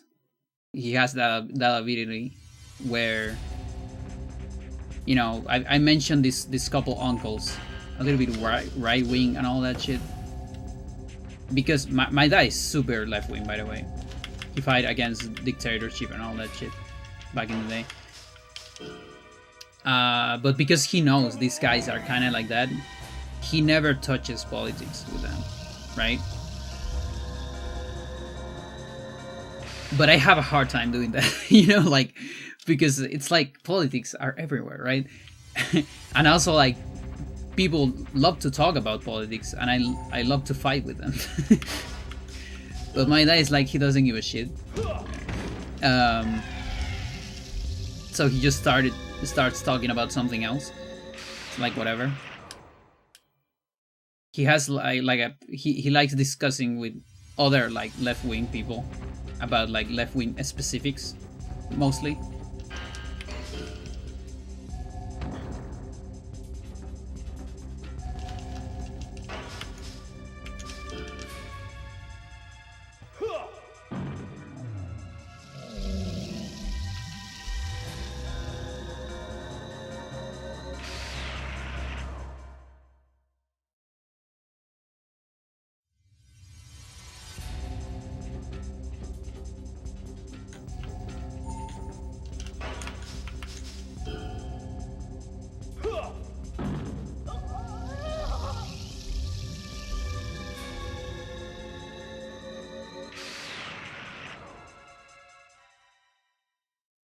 I'm like that. I can't change people's minds unless they're already open to being changed. Yeah, that's true.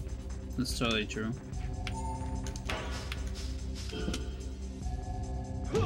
You can definitely tell when someone is like doesn't give a shit.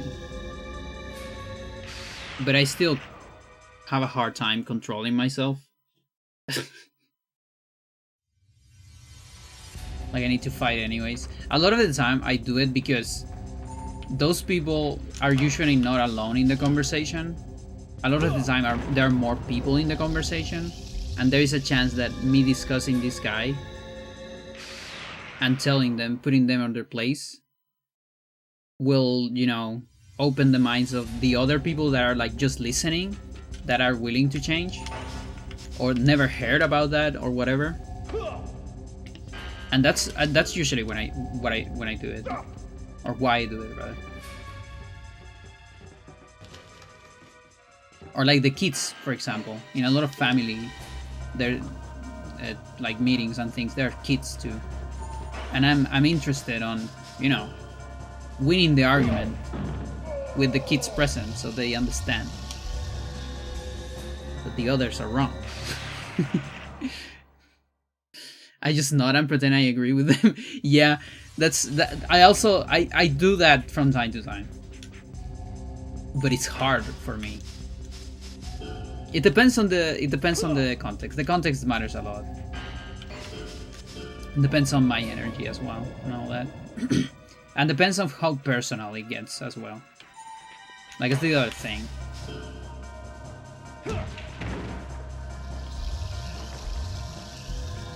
Like if it's some like very general political stuff, I usually can just nod or do whatever, or act like I'm not listening or change the topic. But if it gets very specific, I had a hard time not saying anything.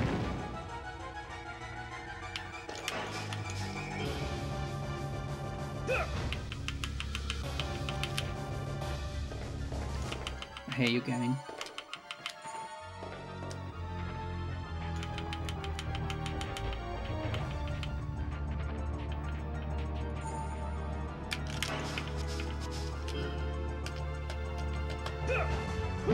I get very tempted to say something very mean. Yeah. Yeah, that's the other thing as well. 'Cause I can be very mean if I want to.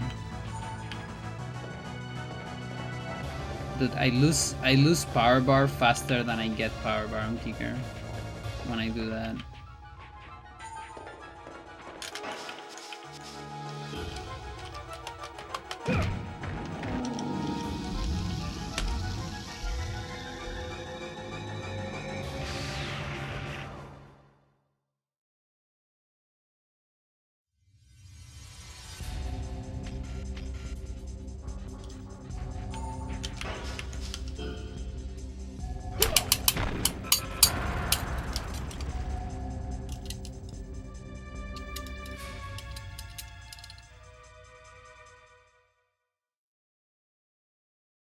We gotta cut the queue.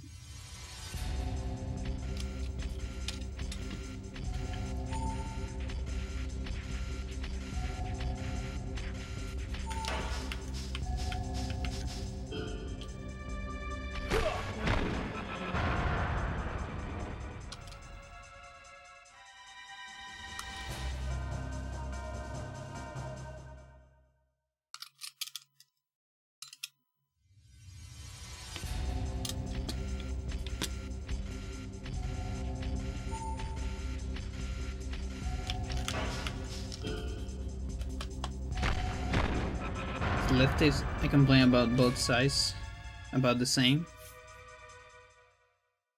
but for different reasons. Yeah, like that's the other thing. Like we have a lot of internal conflicts as well in the left. It is actually kind of funny sometimes. Like I'm definitely like, for example, with my previous president. When we have Boric, there is so much stuff I don't agree with that guy and with his politics, and I find him very yellowy and all that. But I would still defend him a lot. You know, arguing with someone right-wing.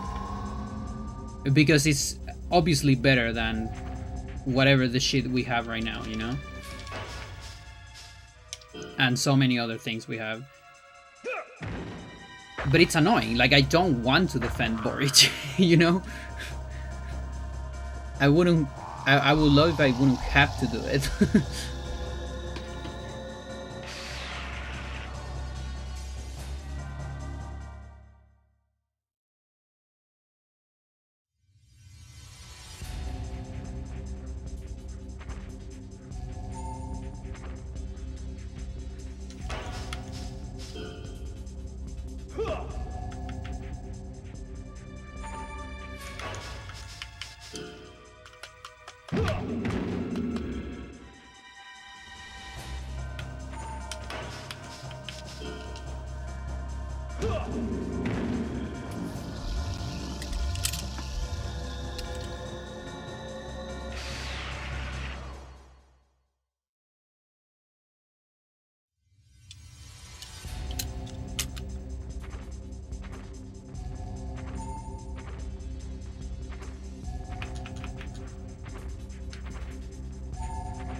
People might say ceding power to conservatives as a political statement. Yeah, no, I hate it.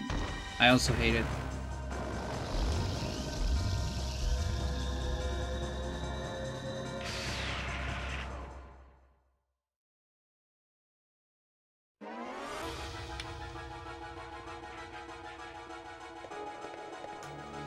Because it doesn't work too. That's the other thing.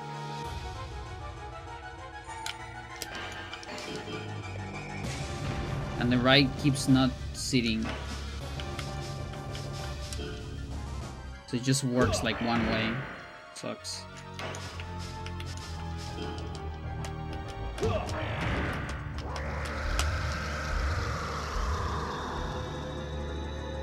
With the least to lose and both sides are the same bullshit. Oh, I'm an ally. Yeah. Yeah, no, it definitely sucks. And you obviously... I mean, I say obviously, it still depends, but a lot of the time, being on the trans side means you sometimes get more left than the leftists. I say it depends because, you know, people like Blair White exist. She's fucking miserable. But it is a reality. I think there are definitely less, but... Yeah. How's it going, girl?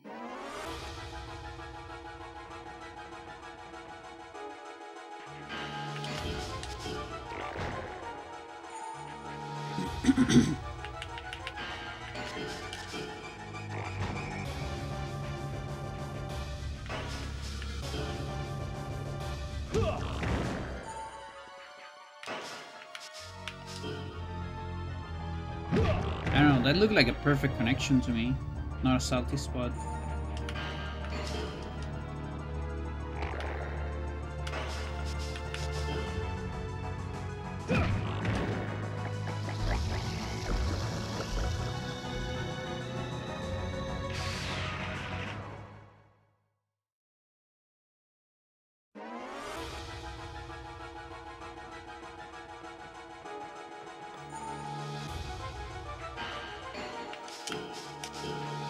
Except for people telling me that some people aren't grifters. They just believe what they say. Yeah. Yeah, that's also true. I think I blame a lot of the internet as well. Because there's this content thing of, oh no, it's just a joke, you know?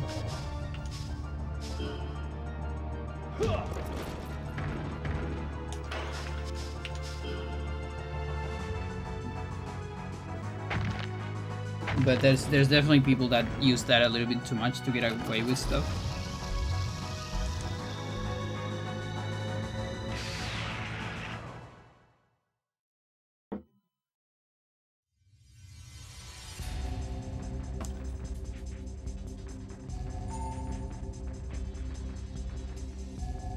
Gare, I know you going. You don't attack the ring eraser. It's dangerous. I don't want you to get erased. Okay.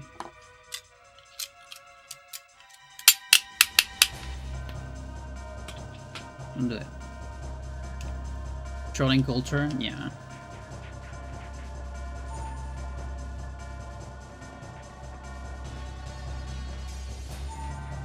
Because you know, in jokes and making fun of yourself and all that, that's like cool. I love like trans jokes. Those are funny. When you know I say them and my fellow trans say them as well.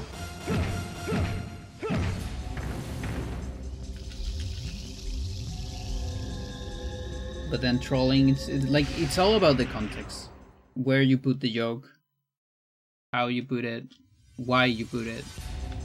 There's context is important.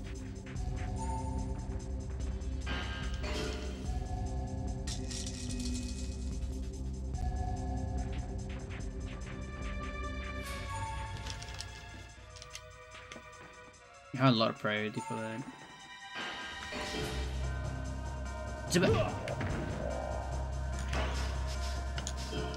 You're marking everything. Putting hairs in my cubes.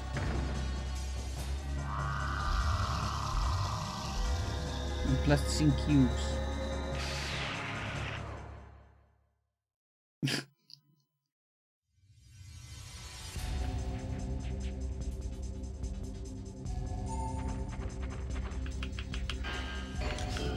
You like gag groups? I got a little bit startled by it.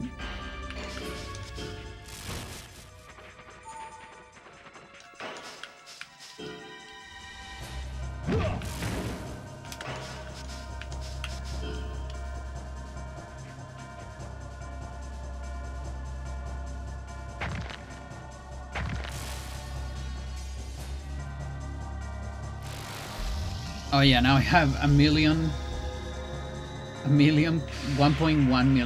deuterium. Fucking hell. Oh, but I think I just got enough money for storage. Let's do that. Yeah. Okay. I can't believe I'm getting deuterium storage before crystal. Feels so weird. So it is.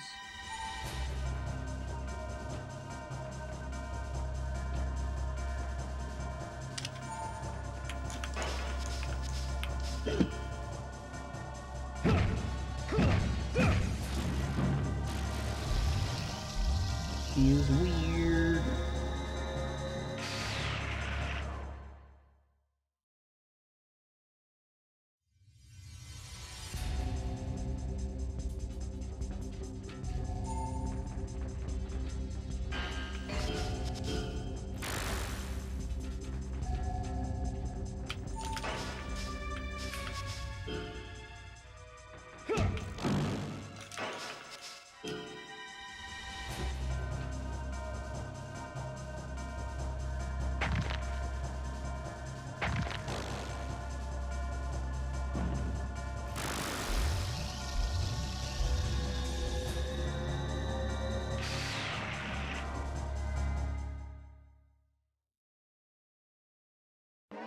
I was a troll online in my teens. I was never at other people's expense. Yeah, like that's the thing. John is just hateful. It's just how hateful can you be and get away with it? Yeah.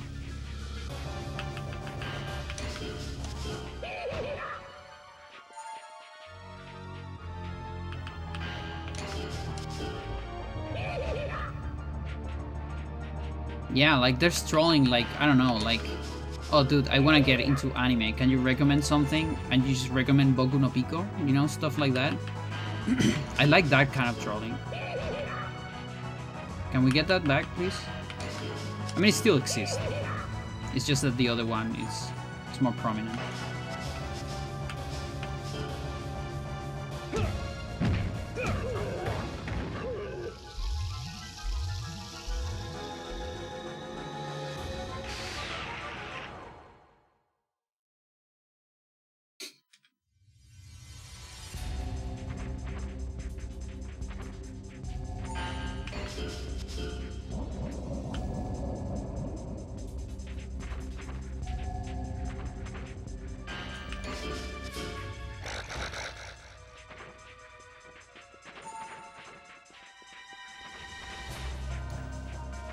don't know if I have a ring racer.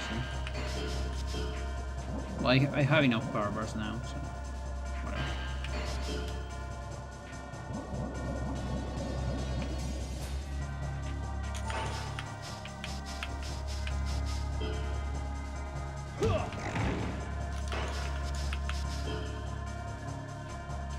Never gonna give you up, exactly.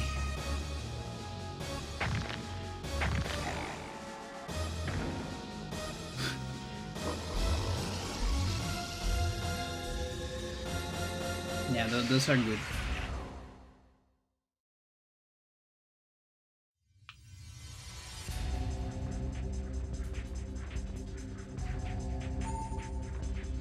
Just get Rickroll or get Stick Bug. I like that one. I wanna get Stick Bug.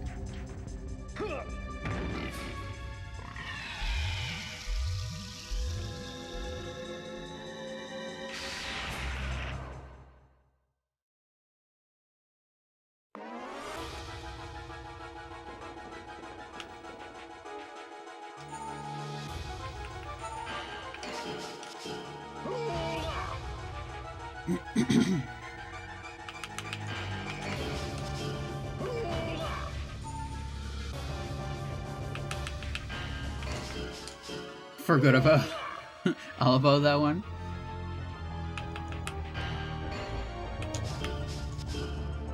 It's like you're getting a little something. It could be anything. Like it could be this fight with Jerry, and then when Johnny's going to do a kick, we like pause in the middle of the kick, and then like every limb turns into a stick, and it warps a little bit into the shape of a stick bug, into the video of the stick bug dancing with a funny song. It's like seeing Loss everywhere, but more intricate than that.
Takes fucking forever.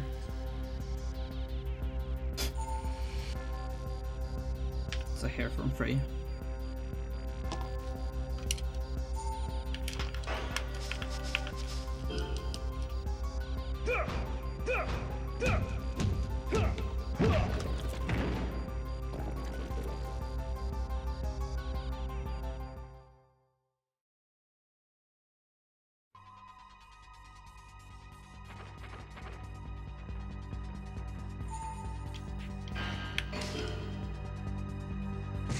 Okay, at least it's not frozen.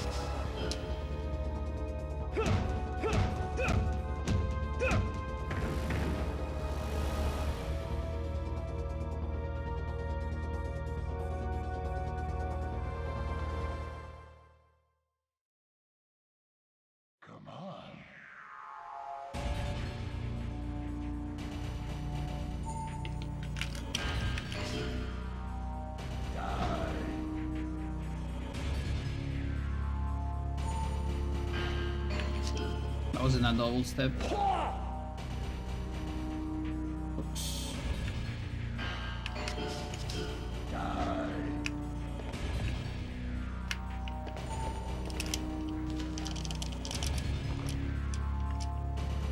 I stopped the match in the middle.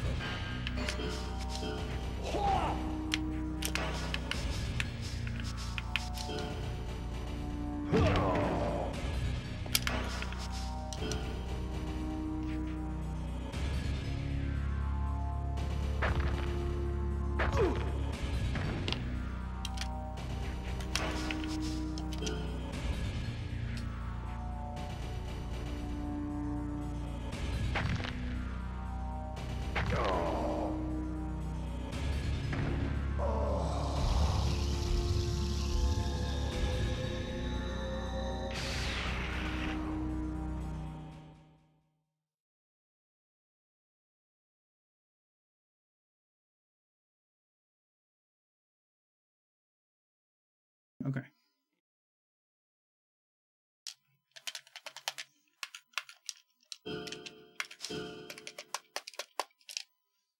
$67, buddy. I don't give a shit about all the GTA leak discussion. I didn't know there was a leak.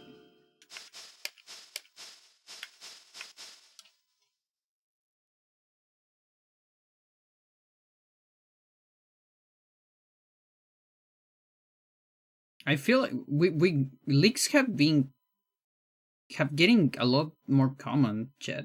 I don't like it. I don't like it. I like when things were surprise. It's annoying. It's all over YouTube. Oh, I haven't seen it. It hasn't appeared on my feed yet. I want to be surprised on a game.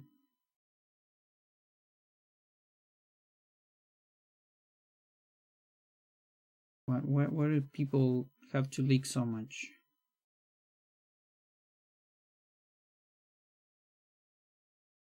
Don't drop my controller, girl. Don't do it.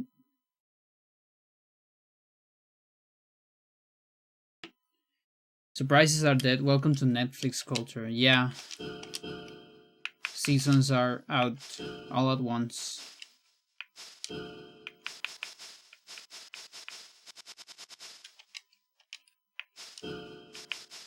Spoilers, day one.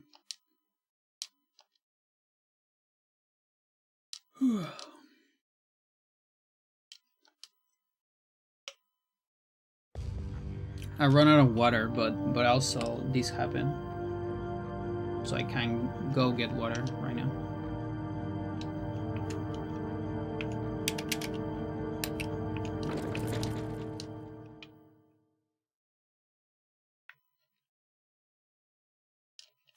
She looks she's like buried in my legs.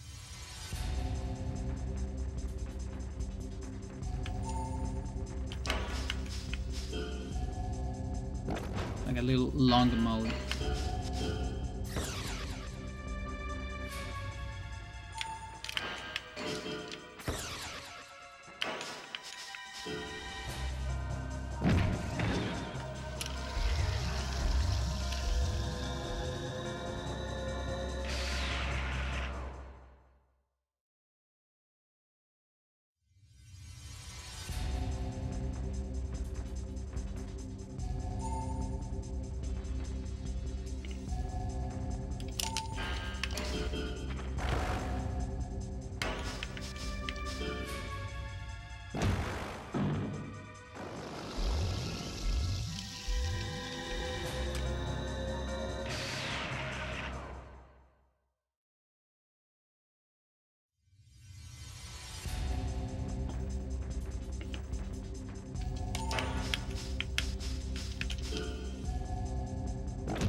3,400. What the fuck? Yeah. Yeah, we're reaching like maximum level here. So we're getting a lot of damage, particularly on these enemies.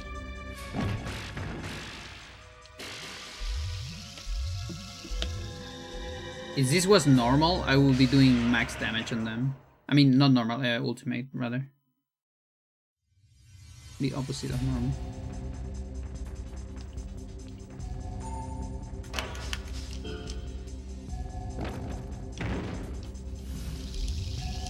Honestly, what's worse than Netflix dumping entire shows at once? YouTube chores where someone spoils an anime I'm watching by talking about something that hasn't even aired yet. Yeah.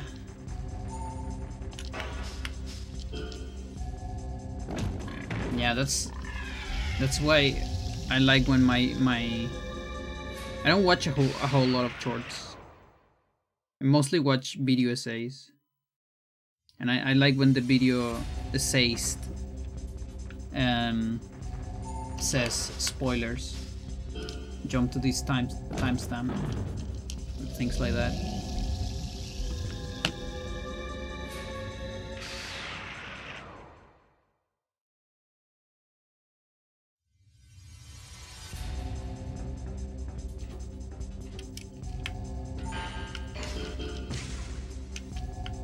Yeah, because there's just no time. Everything has to be so fast. No time for spoiler alert. It's also like you're gonna get the spoiler alert. The whole video, because it's a short, is the spoiler. You get the spoiler alert. What are you gonna do? You're gonna skip the short, and they don't want that.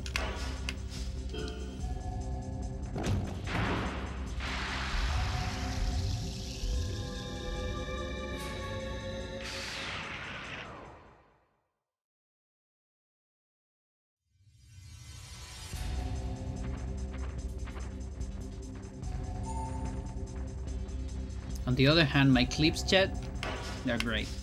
They're super good. If I spoil something, it'll only be, 20-year-old game.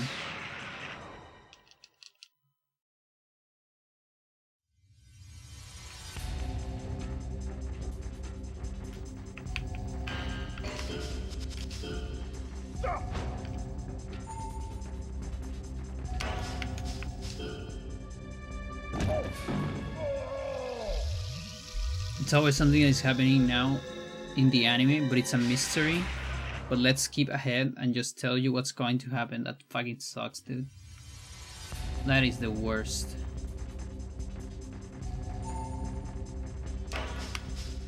Oilers. Garrett, you're like slowly falling. I can feel you. I can feel the gravity making you slide in one of my legs. It's very, very slow, but it's happening. It's like you're a liquid. You know this liquid, Chet? I don't know what it is, but it's like a black thing that it looks like a solid, but it's actually a liquid. And people do like an experiment where it's been like melting. It's not actually melting because it's a liquid, but for like years, and like every like 50 years, like one drop goes down or something like that. I don't quite remember what it is.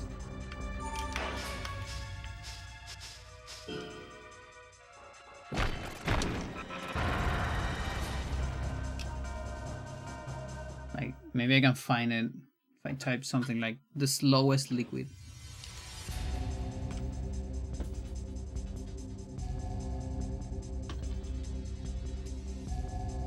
Pitch drop experiment.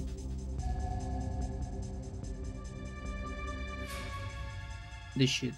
It's pitch. What is pitch? I don't know what that is.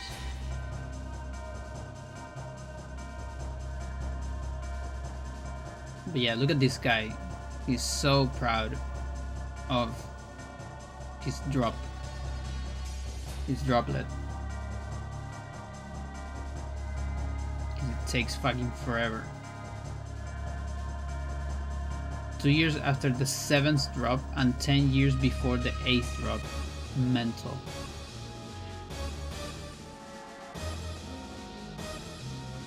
I think it's Brea.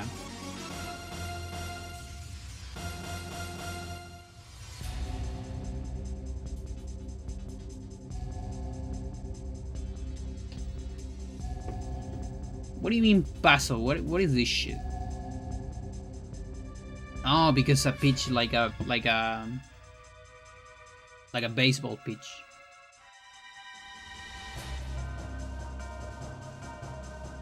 But they're not giving me anything more than that.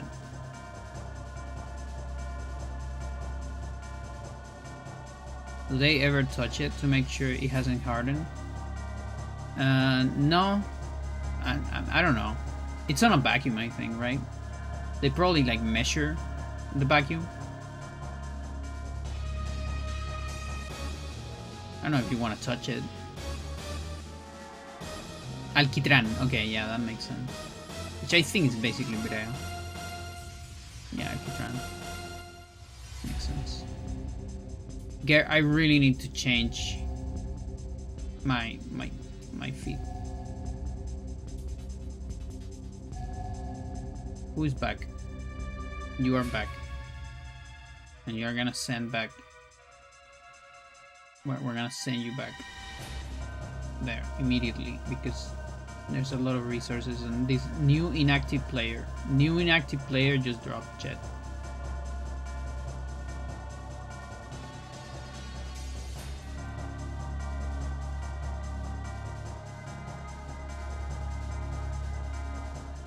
Very good.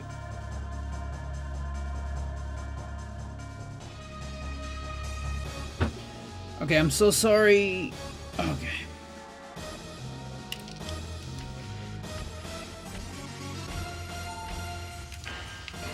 No, I'm not sorry, Gary. These are my legs. These are not your legs. What the fuck?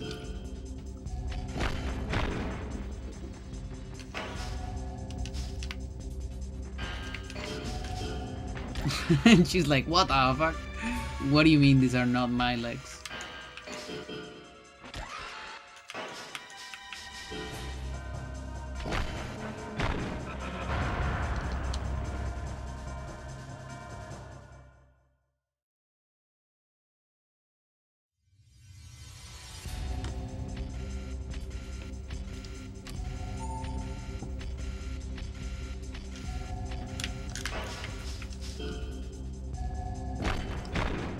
Left arm.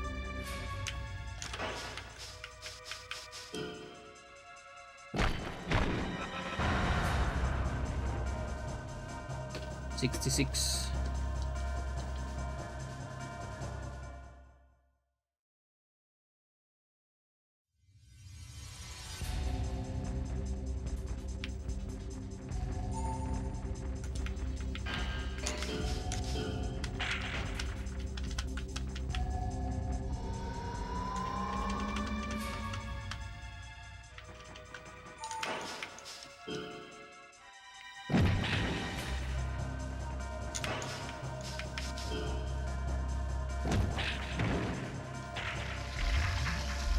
I haven't checked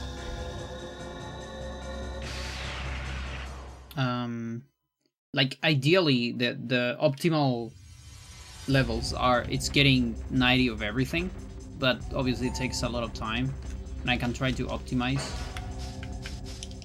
how I get there. Like the most important thing is to get arm into 80, right arm in particular.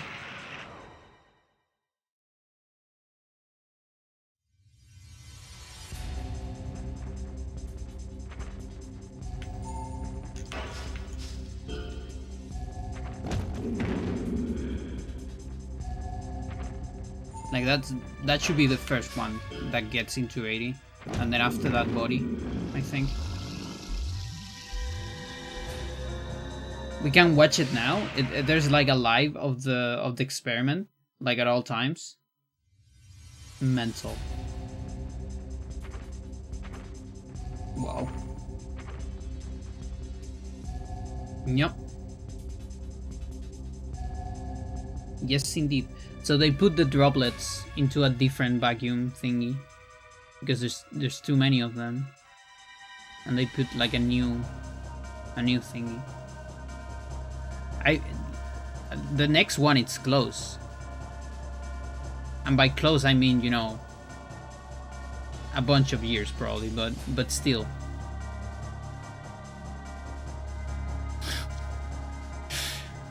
Oh my god.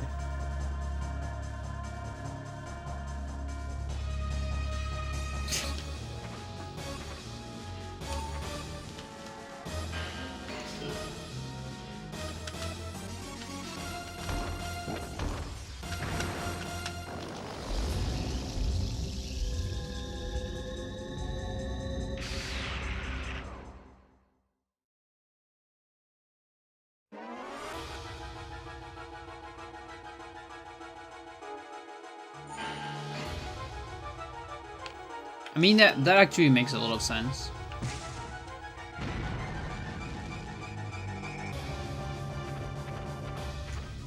Like, how do you call those streams? It's like passive streams? You know, like when people have dogs and they just put a camera on the dogs. And people go and watch the dogs. I've seen a lot of those. I've seen with ducks. I've seen it with... There's a person that has shrimps. Like very specific species of like blue shrimp. They like type right. They're like close to the sand in the aquarium and just doing this all the time. Like searching for things, and I think they like eat like microorganisms or something. They're just typing all the day. Just like this.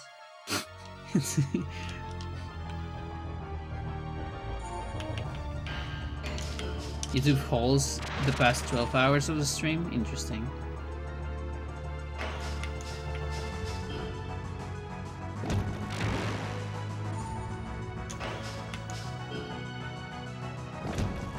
Yeah, we need to step up the right arm, chat. I mean, maybe when...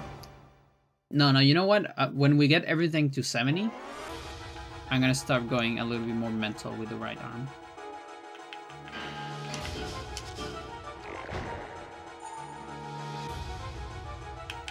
For now, I'm still gonna go slightly equal.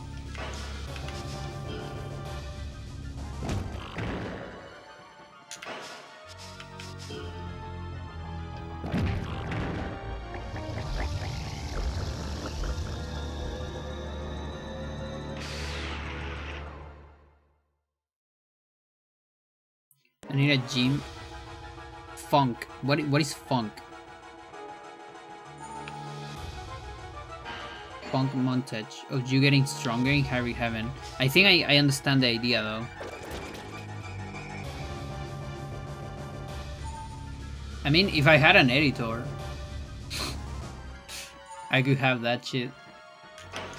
But you can actually go to all my streams and yeah, like grab little clips of different fights. Like especially on Ultimate, I feel like you can grab a lot of levels and you will see, you know, the damage getting stronger.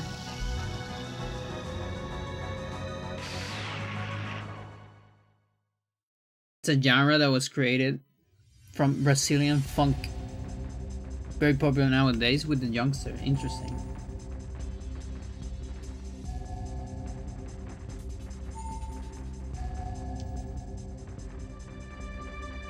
I just imagine, like, you know, like a montage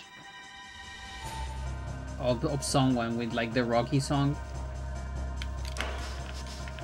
like punching a sandbag. Is that it, chat?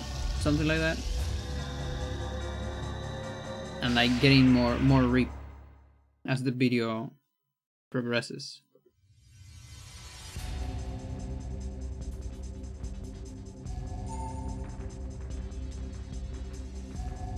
That's the right idea, but not the vibe. What is the vibe?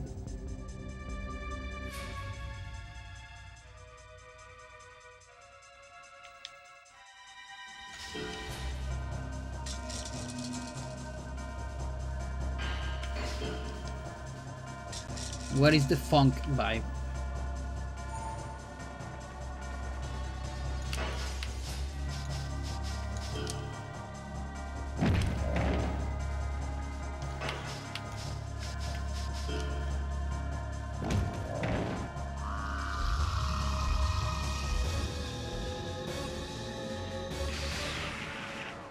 It's hard to explain in text, but send me one.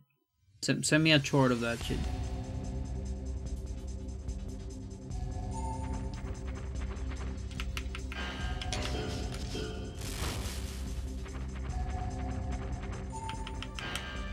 Like, my algorithm is already fucked up because I search a lot of roundhouse kicks.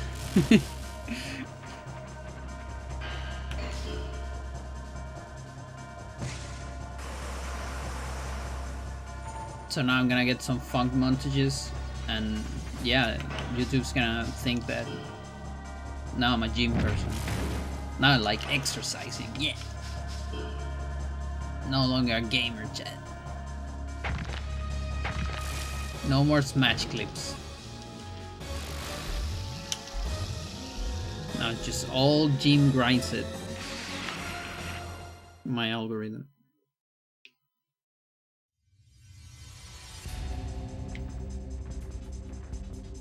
Just because I wanted to do a high rehab and kick.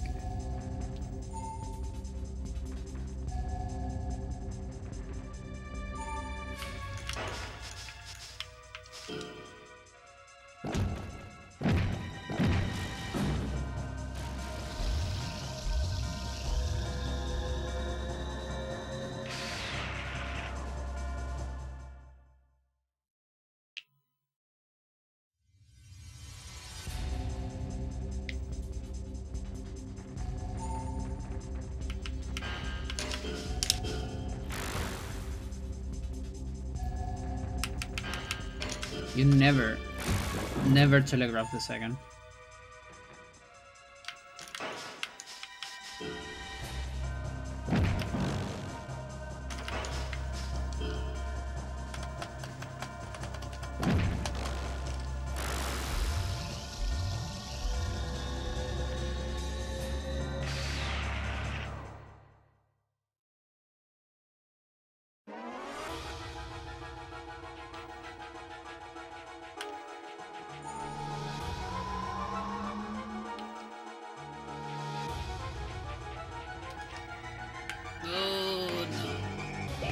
Okay, weak. Again, I really need. I want Classic to explain me why that week is 94 and not 0.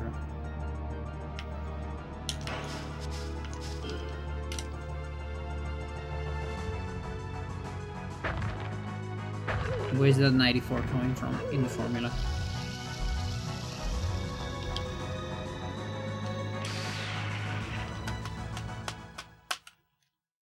Because the weak multiplier times 0 happens after adding the constants, I think.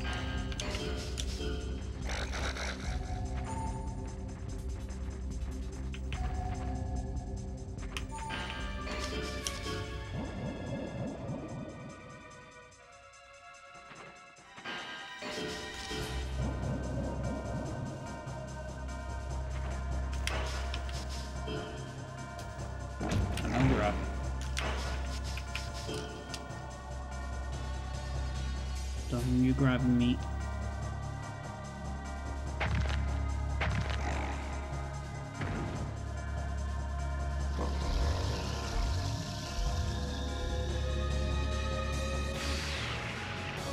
Don't you go falling now.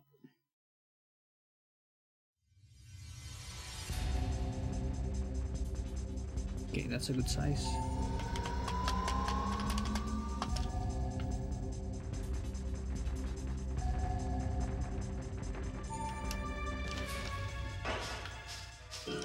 Does this kill you now? With 6-7 body? It does. the power of 6-7.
Yeah, the corners of the Battle Charger are very tricky.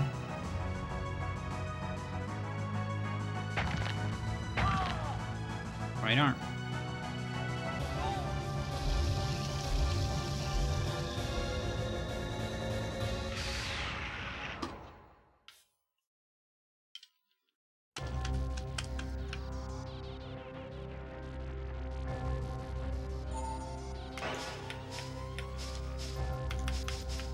Cause you see, they're like a little spiky. Just a tiny bit. It's not just like a flat surface. It actually has like a little bit of something.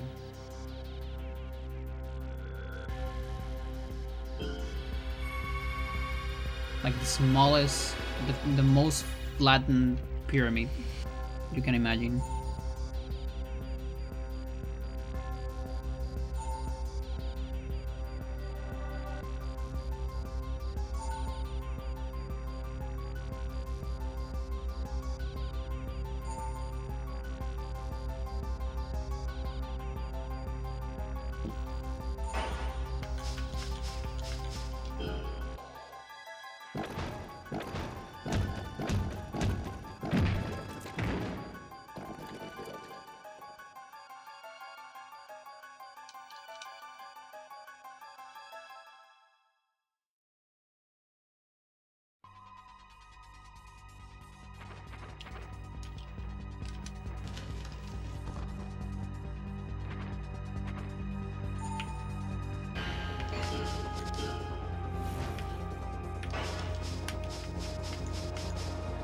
This one.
Okay, we got some levels.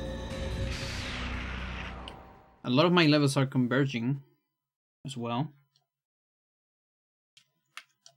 As you can see here. So I want to get everything to 70. And from there, we're going to start going more specific on right arm, I think.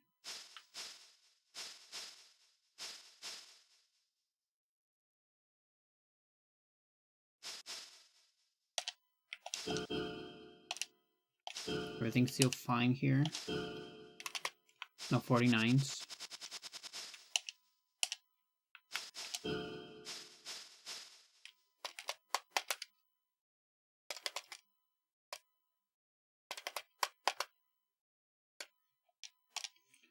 Okay.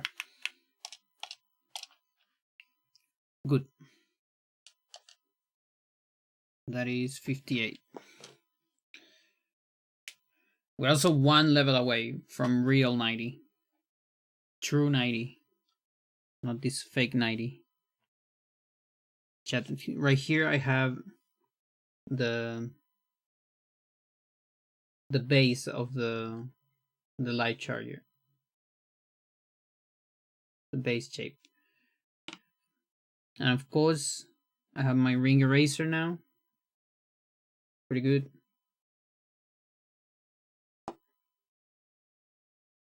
So beware.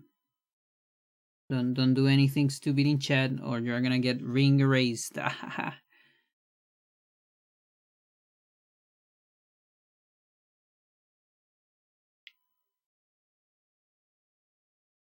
But yeah, I need to figure out the other colors.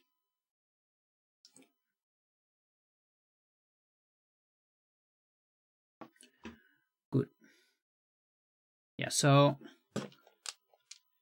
I might see you tomorrow. Refreshers maybe want to eat Starburst. What is that?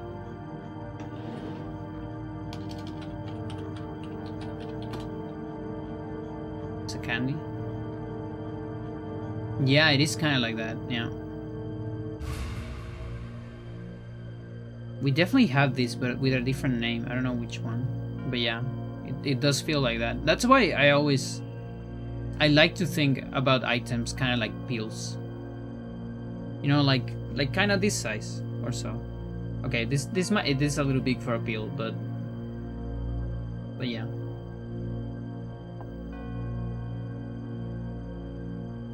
You swallow it. Swallow it.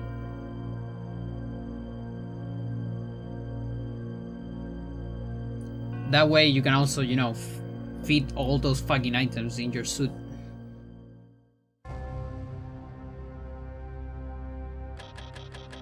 Johnny definitely doesn't have a backpack.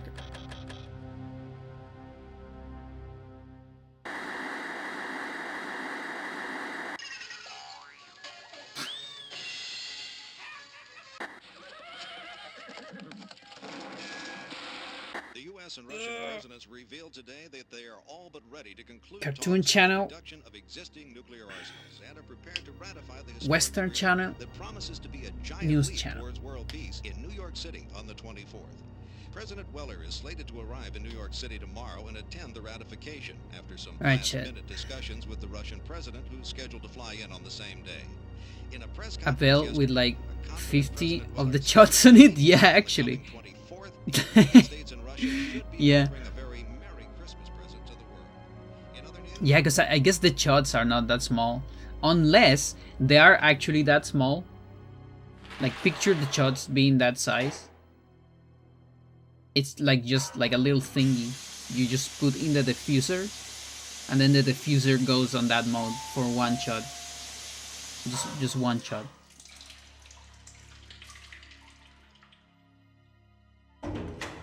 Alright, chat, I'm gonna send you to Frank. We shouldn't be seen talking, so I'll be brief. Let's go over this one last time. The substitution of the president will be executed the day after tomorrow. So Frank's doing Hades 2. You are not to leave the president's side no matter what. It was just here in chat a little bit ago. When there's no one but our operatives around him. If we miss this, have a good night, and I'll see you maybe tomorrow.